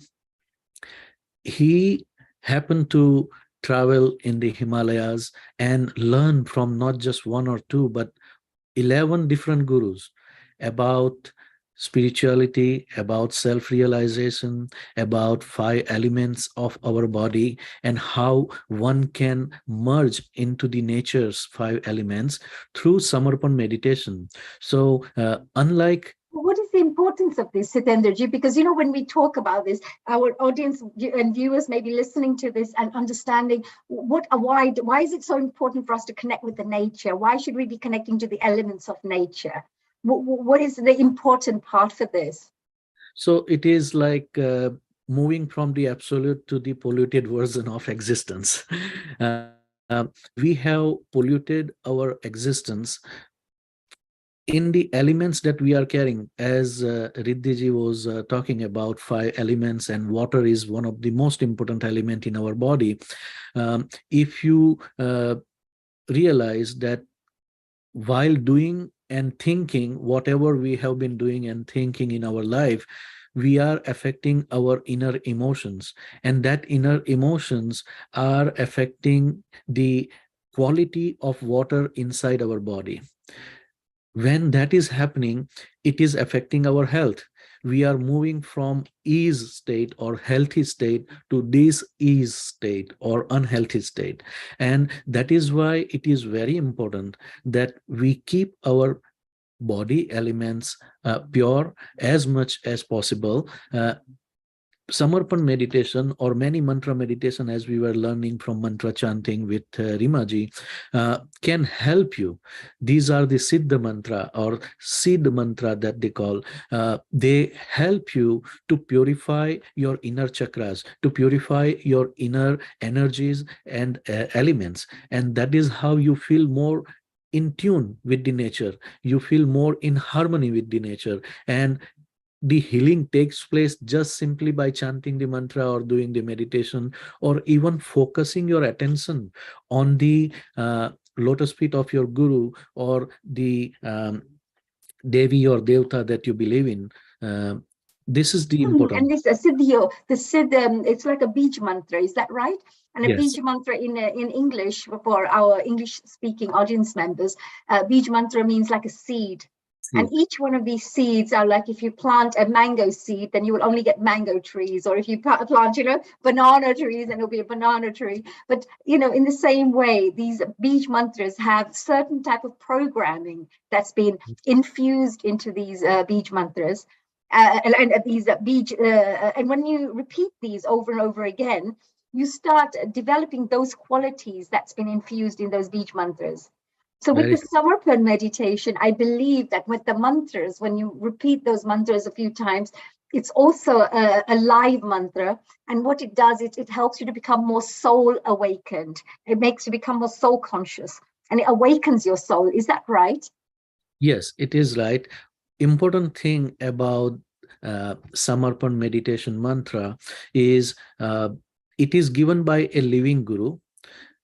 And as our Swamiji, whom we call Baba Swami also, explains that if you want to drink milk, it is a live process. You have to go to mother cow, you have to get the milk, and then you have to drink it. You cannot just read in the book about the milk and the property and colors and quality of the milk. You cannot just analyze the chemical properties of the milk and get the satisfaction of drinking the milk. You have to go close to and near the milk, near the cow, and get the milk out of it. Then you can drink. Unless and until you don't drink, again, it is of no use. It is the same way in our life. We go to temple, we chant the mantra, but we do not accept it from inside. We do not have that samarpan bhav or sentiment of surrendering, sentiment of giving yourself completely in order to receive that energy as the drinking of milk. This is a live process. Many times people want to know, how can I find my guru? How can I find that cow that is going to give me the milk? And Swamiji also explained that you should go to the altar of enshrined guru, for example, Shirdi Sai Baba. You go there and you pray that, please give me self-realization. Please give me enlightenment. Now, enlightenment or self-realization is a living process. You have the life force within your body, and this enlightenment can be compared as igniting a lamp. The lamp can be ignited only by the live fire. You cannot just have the lamp ignited automatically, meaning that our soul is there, our consciousness exists within us, our life force exists within us, but they are of not use to our spiritual progress if we do not enlighten it. Now, when we go to an enshrined guru and we pray to them for enlightening, because their lamp is not lit at this moment, they will bless you to connect with another enlightened being who is existing in your environment or during your lifetime. And you will either happen to meet that person who is enlightened, or that person will reach to you. And this is how the samadhist or enshrined guru can also help you to find the right enlightened person in your life whom you can call guru. That's really He will look important, like you. because Yeah, he will that's look really, like you. yeah, it's very, very important, that part, because you will find that most there's similar stories from all those people who find gurus is they must have prayed They may have asked for some support. They may have asked that, oh, we want spiritual growth. This should have been something there. Those prayers would have been there that they've asked somewhere along their lines, or maybe a previous life. But you know, you will find that most of the stories that people tell, that they were looking for a guru, or they were looking for the right, you know, person. That's when you connect with the right gurus. Is that right? And it is, yes, it is an intention that we are carrying unknowingly in your subconscious, because in the past life we have progressed to certain higher chakras. Like we were talking, Rimaji was talking about the vibrations. We all carry different energy, different vibrations, and everything in the world, living or non-living, is vibrating at different frequency. When you are living more in the lower chakras, for example, Muladhara, Swadhisthana, or Nabhi chakra, the sacral or navel chakra or base chakra, then the energy level is vibrating at little heavier frequency. But when you start rising on heart chakra and above, the energy is getting lighter. And at that time, you will feel much happier, much lighter, and you will have different mindset to accept the information that is coming in your life, or accept the people who are coming in your life.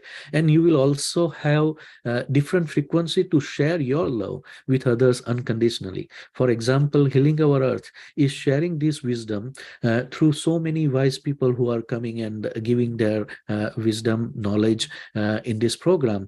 These people are sharing their knowledge. These people are sharing their information that they accumulated. This is not happening in one lifetime. This is happening because in many previous lifetime, we had a pure desire to learn, to share, and to enjoy happily with the right frequency, with the right environment. And this is the networking that is going on without us knowing on a subconscious level. That's a very powerful thing you've actually shared, because a lot of these people, when we connect, we always feel at home with them. When we're talking, we always feel, yeah, they think like us, you know, they have the same mission as us, you know, they want to educate and make this world a better place. And you feel very much at home because the vibrations are kind of connecting, and the frequencies are connecting, and the vibrations are in harmony, as we would say. So, Yeah.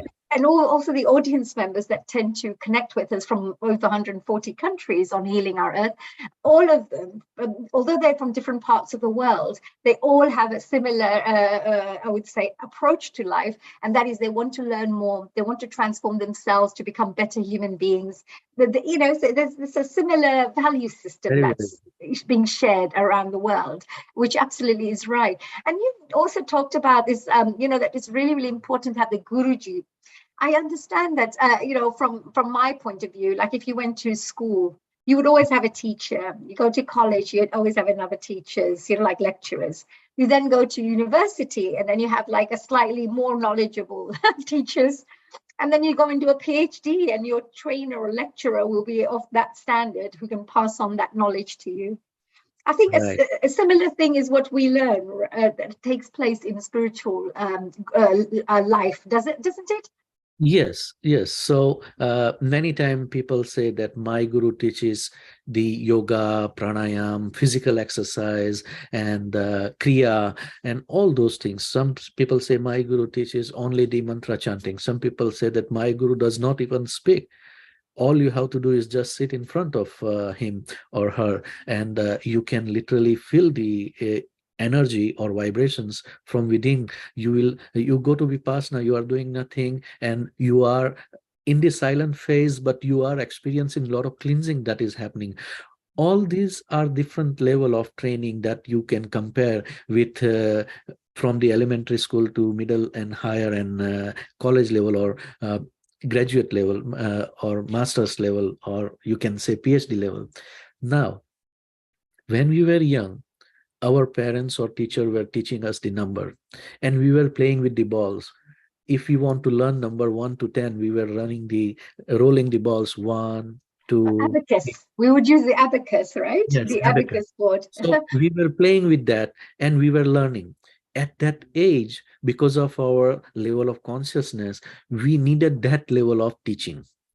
In the same way, in spirituality, when we are a younger soul, or when we are inexperienced soul, we need that level of guru or master or teaching That's why we have all these different form of physical exercise, physical activity that help us bringing our focus from the outer world to our body first, because our body has to be ready to have the calm and balanced mind. That is important.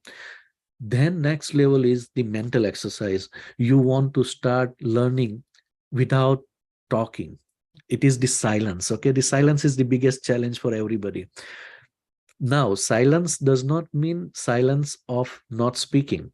Silence in the yogic philosophy is no words at all, because every thought that we are creating are related to some words.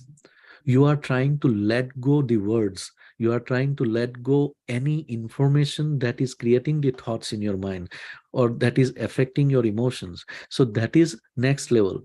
Now you have got rid of your body activity, so niskriyata. You have got rid of the thoughts, nirvicharita. And when you do meditation with this mindset, you will reach to the point where you will be in the stage of nirgun, meaning that you are not satogun, rajogun, tamas. You are not thinking about this is right, this is wrong, this is good, this is bad, I should not be doing this, he should not be doing that. No, all this is gone. Now what is left for you is your agya chakra so clear. You are becoming fully balanced and you want to do good for others. You want to share something with others that you have. That is what people are doing here on this platform. And at that time, the divine will start pouring the universal consciousness within from the door here on the crown chakra. And that is the time when you can start thinking of going higher from Agya Chakra to Crown Chakra.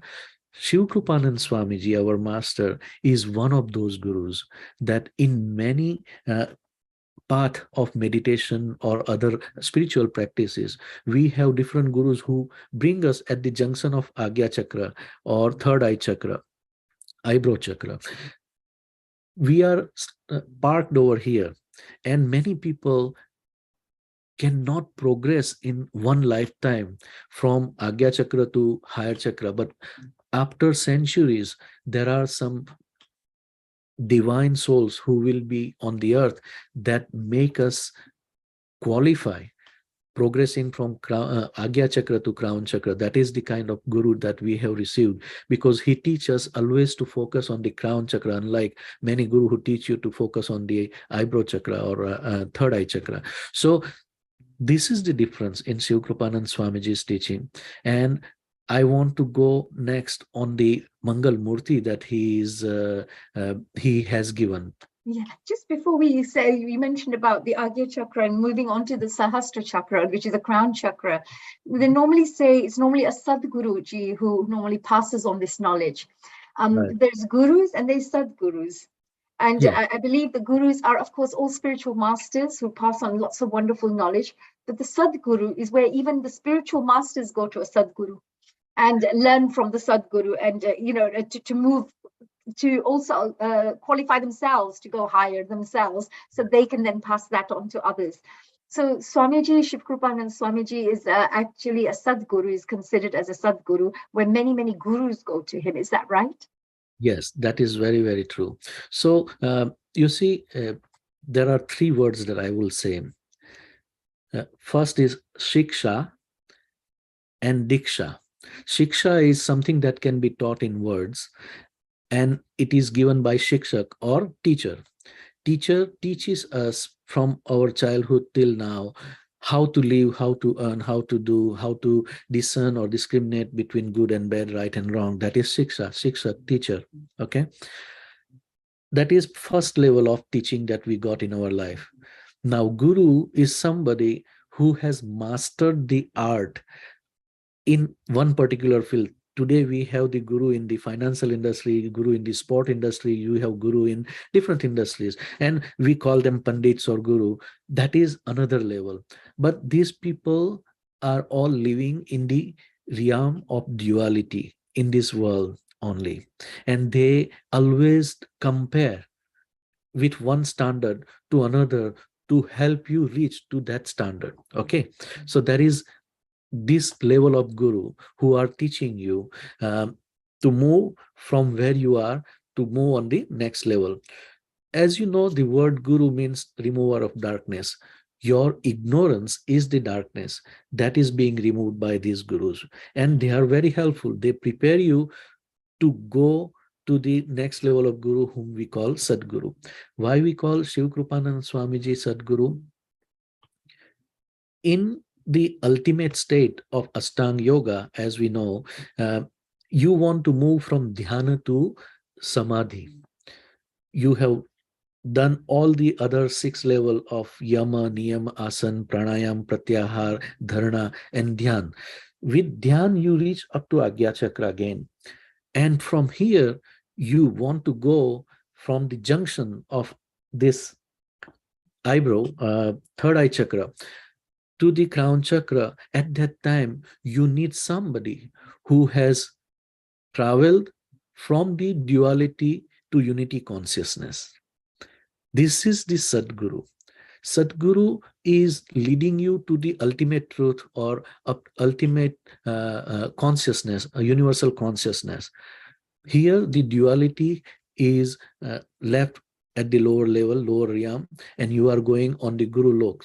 You are going on the unity consciousness. That is the kind of person who comes in your life, and they will not hold your finger, do this and don't do this. They will not tell you in instructions. They will try to share with you the information, and they will try to leave you alone. Then it is up to you to practice or not to practice. It is like an electrician come. He connects all the electric equipments with the main supply of electricity and leave the things, your house. Then you have to put the switch on and off if you want to use the appliances in the house. The same way, these kind of Sadgurus do not even bother much or care much if you respect them, disrespect them. If you follow them, you unfollow them. That has nothing to do like what Guru does. Guru wants that you hold his finger. Guru wants that you serve him. Guru wants that you walk with him. Sadguru is not of that category. Sadguru is the energy. So when a person moves from personality or vyaktitva with all the good and bad qualities to the energy level, to the existence level, that is Sadguru. Wow, this is so beautiful, because this is very important for us to understand, because many people say, I don't need a Guruji. And some people say, like, we all have gurus. Throughout my life, I've had dance teachers, I have, spiritual teachers. I've been on so many courses, and you always have wonderful teachers who know more than you do. And then, of course, they pass on this knowledge, so you can then become a little bit more enlightened, a bit wiser, yes, and get some more information in the world to make yourself a better person as you move forward. But with the Samarpan meditation, what tends to happen? There seems to be an automatic change that takes place in you without you even realizing. I've been practicing Samarpan meditation since 2001. So it's been many, many years, over 20 years now. And of course, many people may not know of the fact that we do our practices because it's a personal thing that we do. But, you find there's an automatic change that takes place. And whatever your guru, the qualities that your Guruji has, which are normally, I don't know, maybe joyful, forgiving, kind, or the compassion, all these qualities that are there in your Guruji tends to automatically come into you without you even trying. Isn't that right? I mean, this is connected to the Beej mantra, right? That it's actually developing those qualities in you, which is infused in the actual mantra. So again, I will go to that word. I was talking about Shiksha and Diksha, okay? Sadguru is that level of Guru where he does not even need the words. He doesn't need the body. He literally is the energy personality, energy existence, rather, you will say, because he is beyond the personality of a person, okay? So we call him Shakti. Guru is a Shakti, and Guru is such a powerful energy. It is like solar energy. Let's take very simple example of solar energy. Sun exists so far from us, and we are living on the earth. You have plants and so many different living organisms that exist and live mainly because of the solar energy providing them all the ingredients that is needed. Okay, it is like being cooked. Same way, we have sukh, dukh, happiness, unhappiness, problems in our life that is making our mental clothes wet and dirty. Okay, now when you put your clothes in front of sunlight, what happens? The sun comes and touch it? The sun comes and wash it? No, but still it gets dried.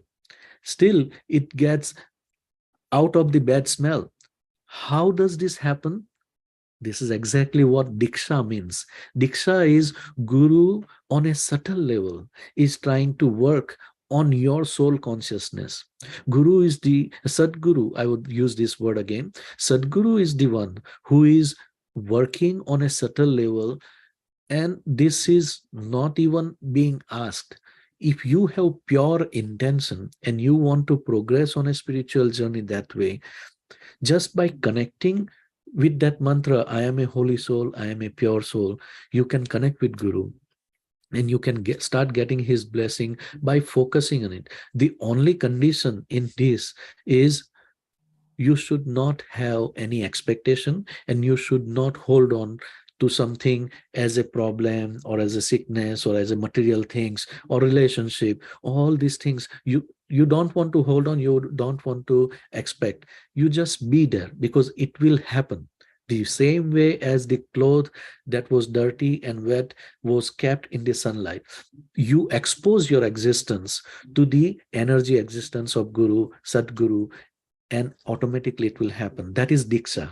That's beautiful because that vibration starts making, sometimes you go to a particular retreat center and you automatically feel peaceful, you automatically feel happy, and you feel, those that stress that you had in your life with so many things going on suddenly just disappears and dissolves because that vibration in that retreat center or wherever you are, a temple or wherever you are, it's very high, it's that high energy level that when you go in there, you become thoughtless and you become really happy and joyful and blissful. So that energy is what we're connecting with when we do this. It automatically changes your thoughts, your perception of life.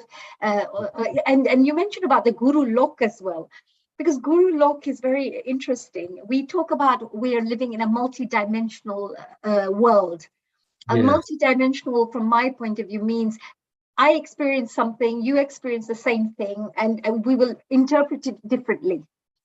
The higher your consciousness levels, your interpretation becomes more connected to the truth and connected to more of a positive way of looking at life as your consciousness levels rise. So there is a place called Guru Lok, I understand, where all the different gurus, past gurus, present gurus, even future gurus will be going, and their consciousness is there. So if you pray to that Guruji, you will also get like answers, prayers answered also, because you're connecting to that energy, that Guru Lok energy. Can you tell us a little bit about this Guru Lok? What does it mean to you? How can we describe this place or this energy? Imagine that we are living in a 7-story building, okay? And this 6th story is the story where all the gurus are living. 6th story is the Agya Chakra. All the gurus are living in the 6th story. And you can include in that realm, Guru Lok, also the ascended masters from Christianity. You can include in that Guru Lok the shamans who were healing, and medicine men who were healing people in the ancient time. As Swamiji always mentioned that long time ago, before the period of civilization, we were all living on one piece of land, and then that piece got scattered. One of the piece that was close to Himalaya, that became India or Bharat, and then from the Himalayan place, the knowledge was developed as the yoga. But before separating those lands, people were praying and worshipping 5 elements. There was no organized religion as we know today. There were no organized religion in the name of religion, because in fact Hinduism, Vedantic philosophy teaches us dharma is the inner voice. It is the guidance coming from your soul. That is the true dharma. That is why Buddha said dhammam saranam gacchami. Go to your inner dharma. When his disciple asked him at the last minute, what is your final teaching? He said, appadipo bhava. Enlighten your own self and listen to your own dharma. Then next is sangam saranam gacchami. You go and in the collectivity, in the group, buddham saranam gacchami.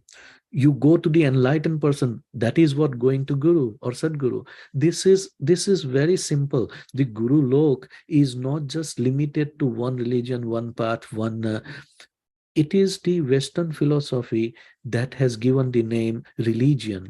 Religion comes from legion. Legion was more about the army that was fighting for something. We are not fighting here. We are fighting our inner demons.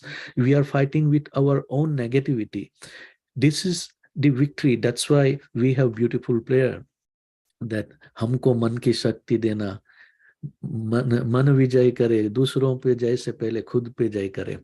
Meaning that give me, oh Lord, give me the strength. I want to win my own mind. I want to win my own negativity and negative emotions.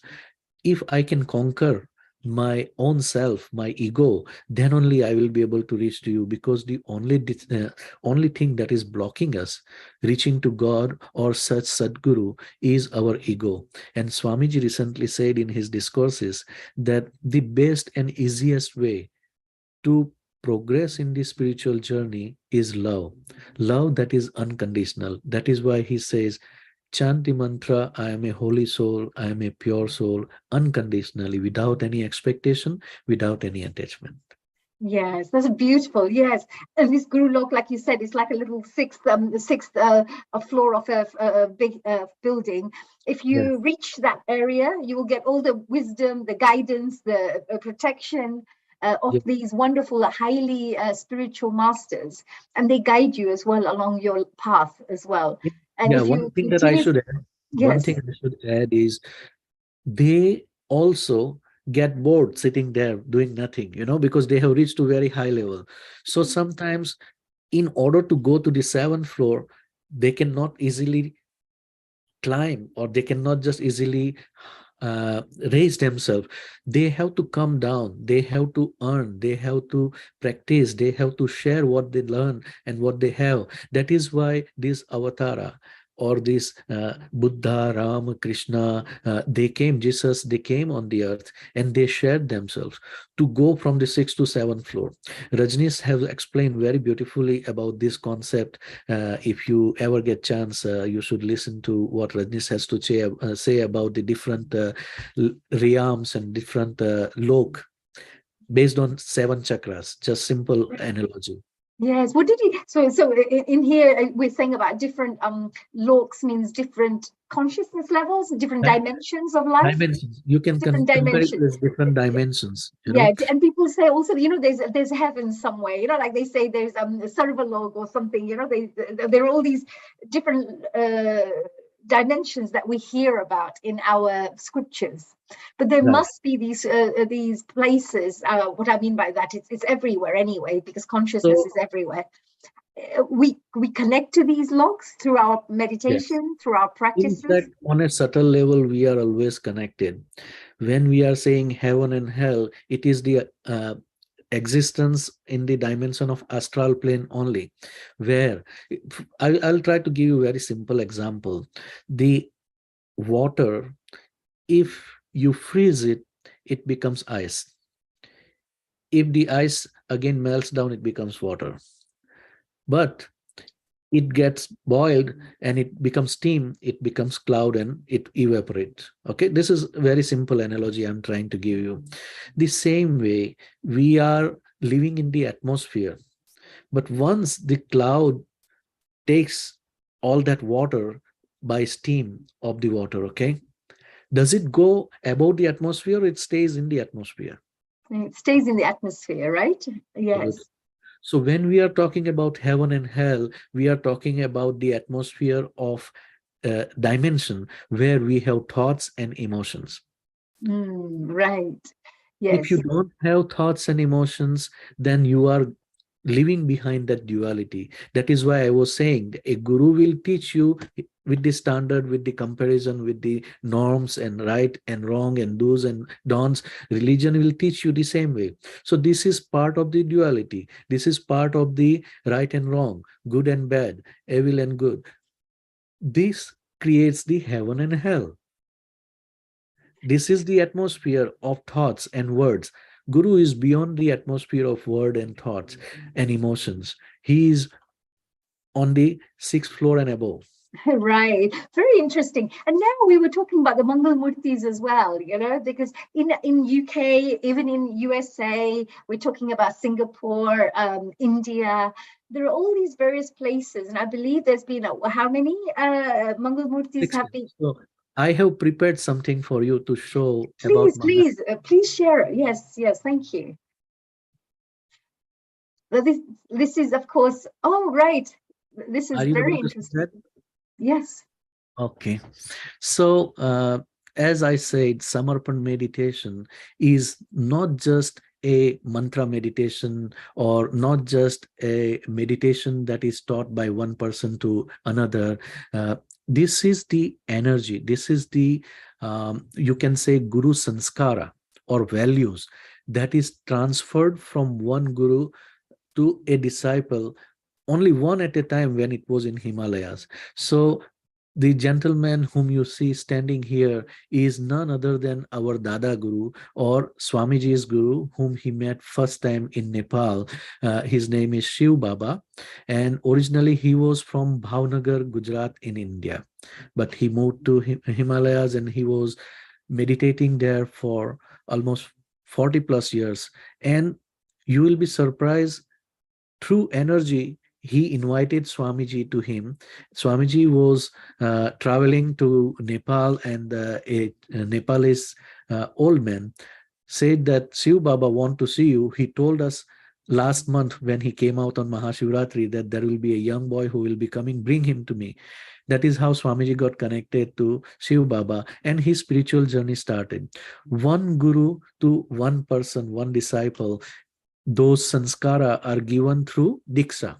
That is Guru Diksha. Remember that. Okay, this is subtle level energy transfer, like you transfer lots of data from your computer to ScanDisk or USB drive. Okay, the same way this information was transferred from Shiv Baba to Swamiji.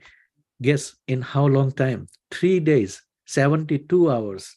Wow. Yes, all the and what we talk about is like telepathy, you know, all the information gets downloaded on someone, and whatever whatever knowledge this the Shiv Baba would have is then transferred on, so that another guru can take continue the work.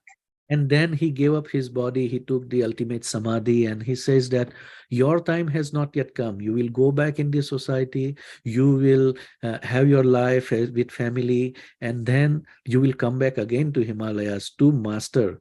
Do you remember I was telling that the Guru Lok, those gurus descend, they also work hard and then they grow. So Swamiji is believed to have this knowledge given to his disciple 800 years ago.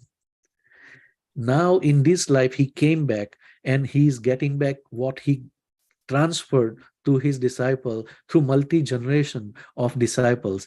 And today he brought back all that knowledge to this society. Now he says that this is my last birth. Please try to understand that. Swamiji says that this is my last birth. That means I am not going to come back on the earth again in a physical body form. I will be living or exist for next 800 years only in this subtle form, subtle body form, or Sukshma Sarir. So how that Sukshma Sarir is going to work? Because a physical body has the average age of 100, let's put it this way, the maximum we are thinking, okay, in today's time. 800 years, how it will work? So Swamiji has done some totally different type of energy transfer or diksha.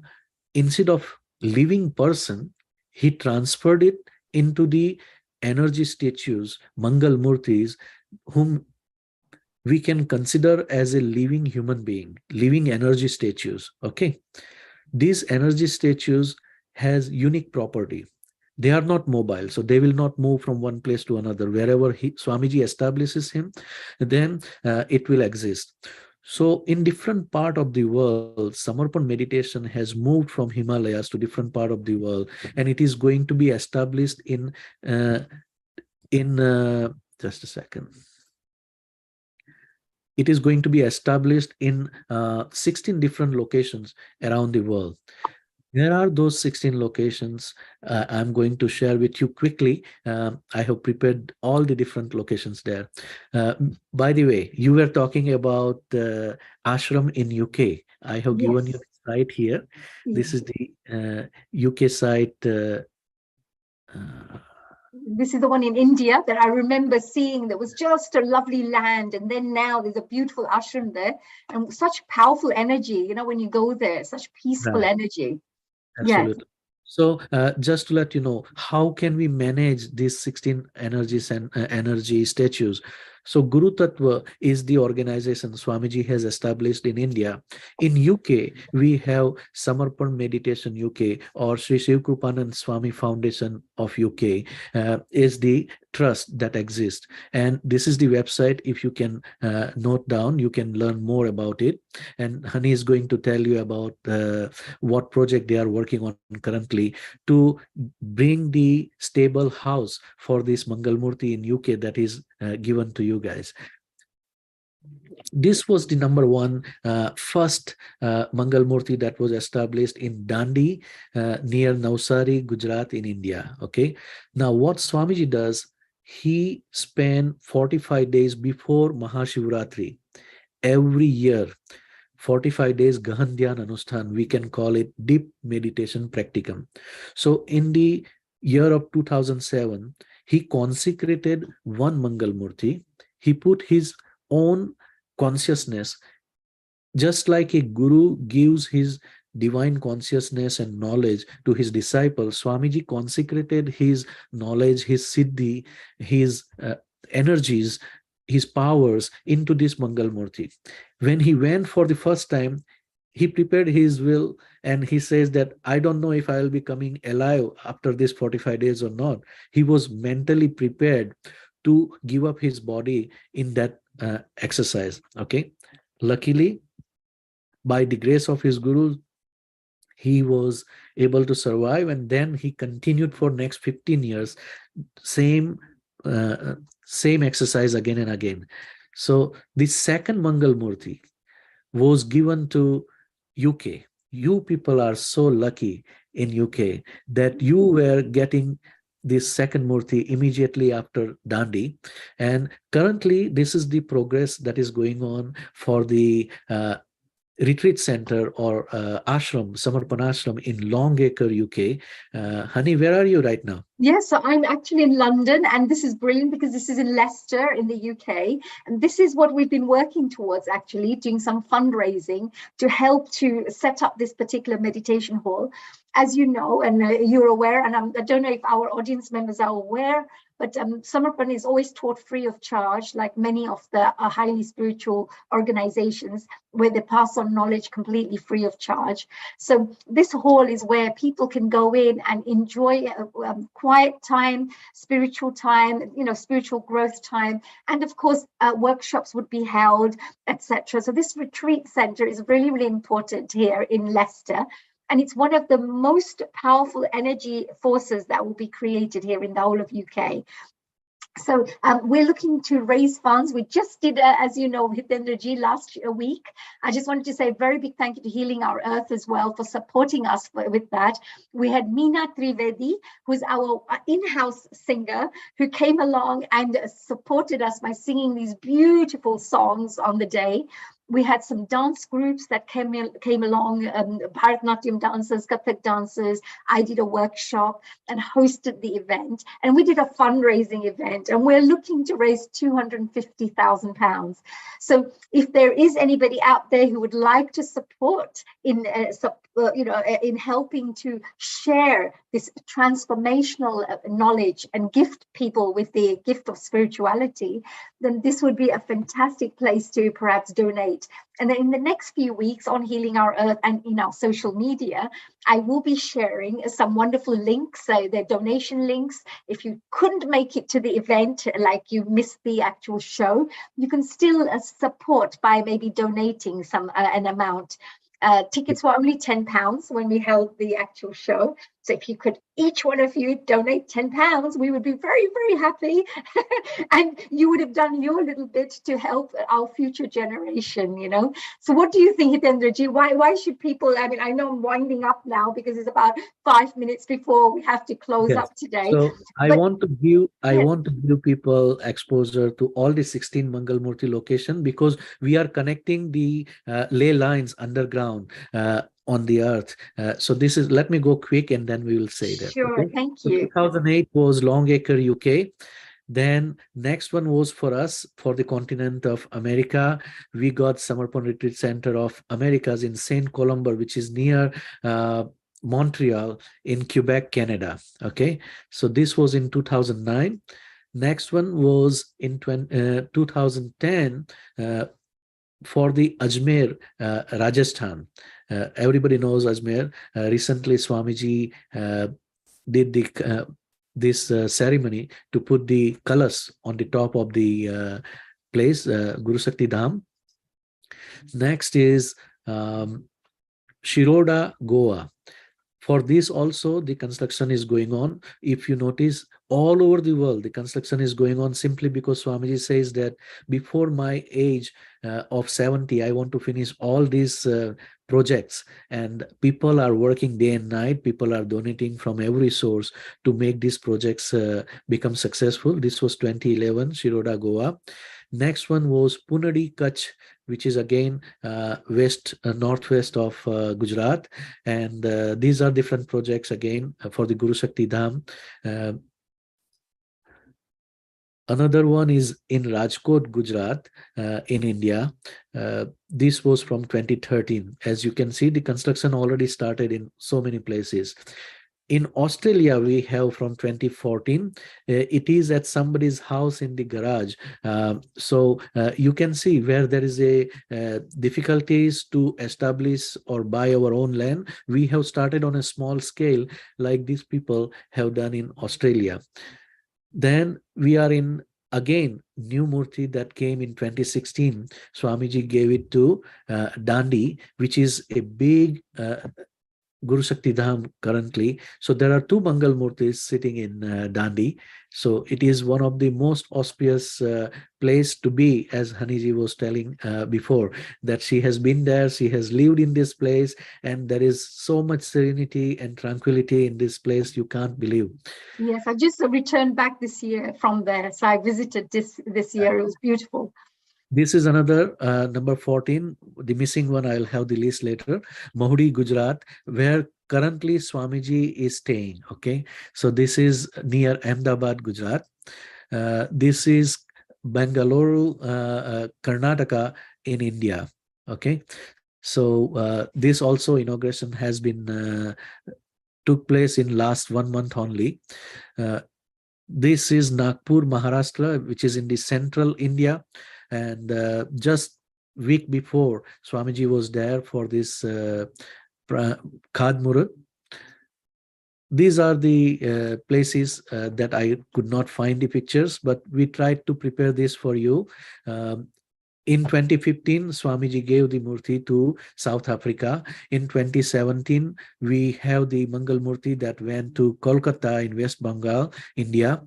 In 2018, we had the Murti that was given to Singapore, and in 2019, there was a Murti that came again to Europe in Frankfurt, Germany. So these are all the different places where Swamiji has given those Murti. It is like he created the electricity pole, And those electricity poles are connected by the divine Guru energies that is going to work on the earth. And he has created the structure of this this Guru Shakti Dham or temple of Guru Shakti, Guru energies, so powerful that from the underground level, they are connected with the ley lines under the earth to different places of the earth. So all the divine energy that we were talking in Guru Lok, and this is the Guru energy that is connected on the earth, Prithvi Lok. These two is going to create the beautiful in and out rotation of energy.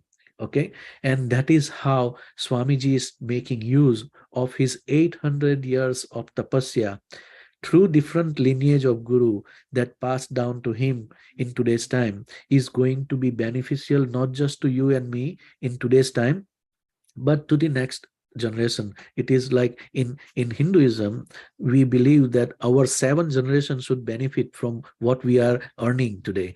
That is what is going to happen. If you give donation to one place or one hospital, it will be for that particular location. But if you give donation to this project, it is going to last for 800 years, for generations to come, not just for my children and your children, for many other children, regardless of any boundary of race, religion, color, creed, or nationality. That is Thank you. That is amazing. And of course, anybody who wants to donate to this, they can go and visit summerfrommeditationuk.org and just /donate and just donate whatever you can. If you want to gift the world with something very special. And this is wonderful because whoever will go to these places and pray for spiritual growth will automatically, it'll be like lighting a candle, isn't it? You have little candles, so if the candle is lit, you just have to light another candle and you get enlightened. So it's a very, very powerful place. So Hitendraji, you have absolutely been amazing. The way you've explained everything step by step. I love the way you explain things. It's absolutely wonderful. And I'm sure that all our audience members who are listening right now will be truly inspired. If it was me listening to something like this, I would want to definitely go and support such a good cause. It's not a cause for just a particular location, but it's a cause for the whole planet. It's a cause for the whole of humanity. And it's a cause that is being worked on for many years to benefit many generations, as you mentioned. Thank you so much for very kindly explaining all of this in such a good way.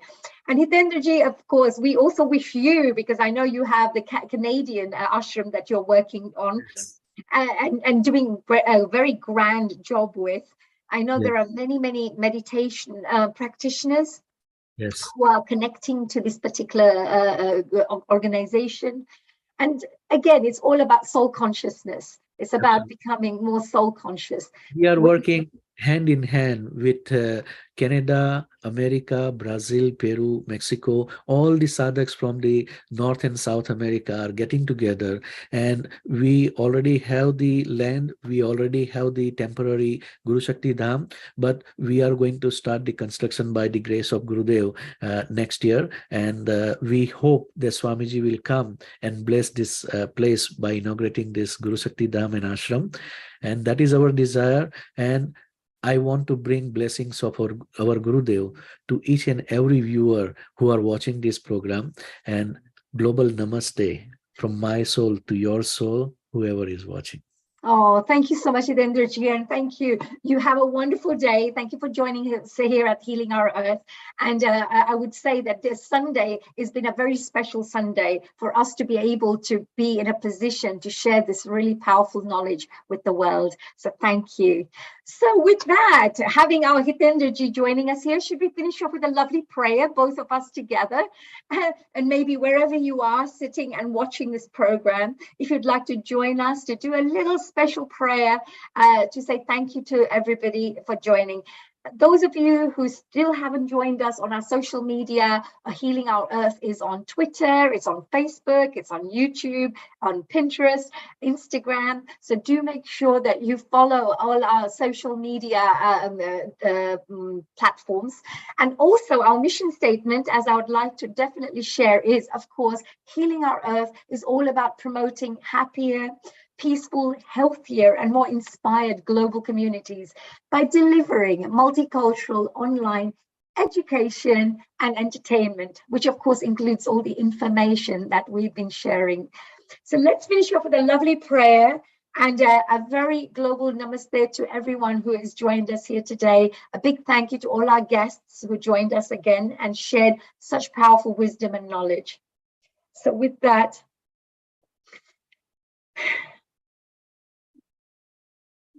Guru Brahma, Guru Vishnu, Guru Devo Maheshwara, Guru Sakshat Param Brahma, Tatsmai Shri Gurave Namaha. I would like to share a prayer today that may all the higher gurus bless every single viewer, audience member, volunteer, technician, and of course, the founder, Neil Kumarji, with blessings so that we may continue doing this great work, sharing knowledge, bringing wonderful like-minded people together on this platform. And of course, continuously doing work that will help benefit many, many, many, many people in the future as well through these wonderful programs that are being staged and put together for you. So with that, I'd like to finish off with an Om Bhurrbhuva Swaha, which is a wonderful spiritual mantra, spiritual prayer. Om Bhurrbhuva Swaha, Tatsaviturvarenyam, Bhargo Devasya Dhimahi, Diyo Yona Prachodaya. Om Bhurrbhuva Swaha, Tatsavidurvarenyam, Bhargo Devasya Dhimahi, Diyo Yona Prachodaya. Om Shanti.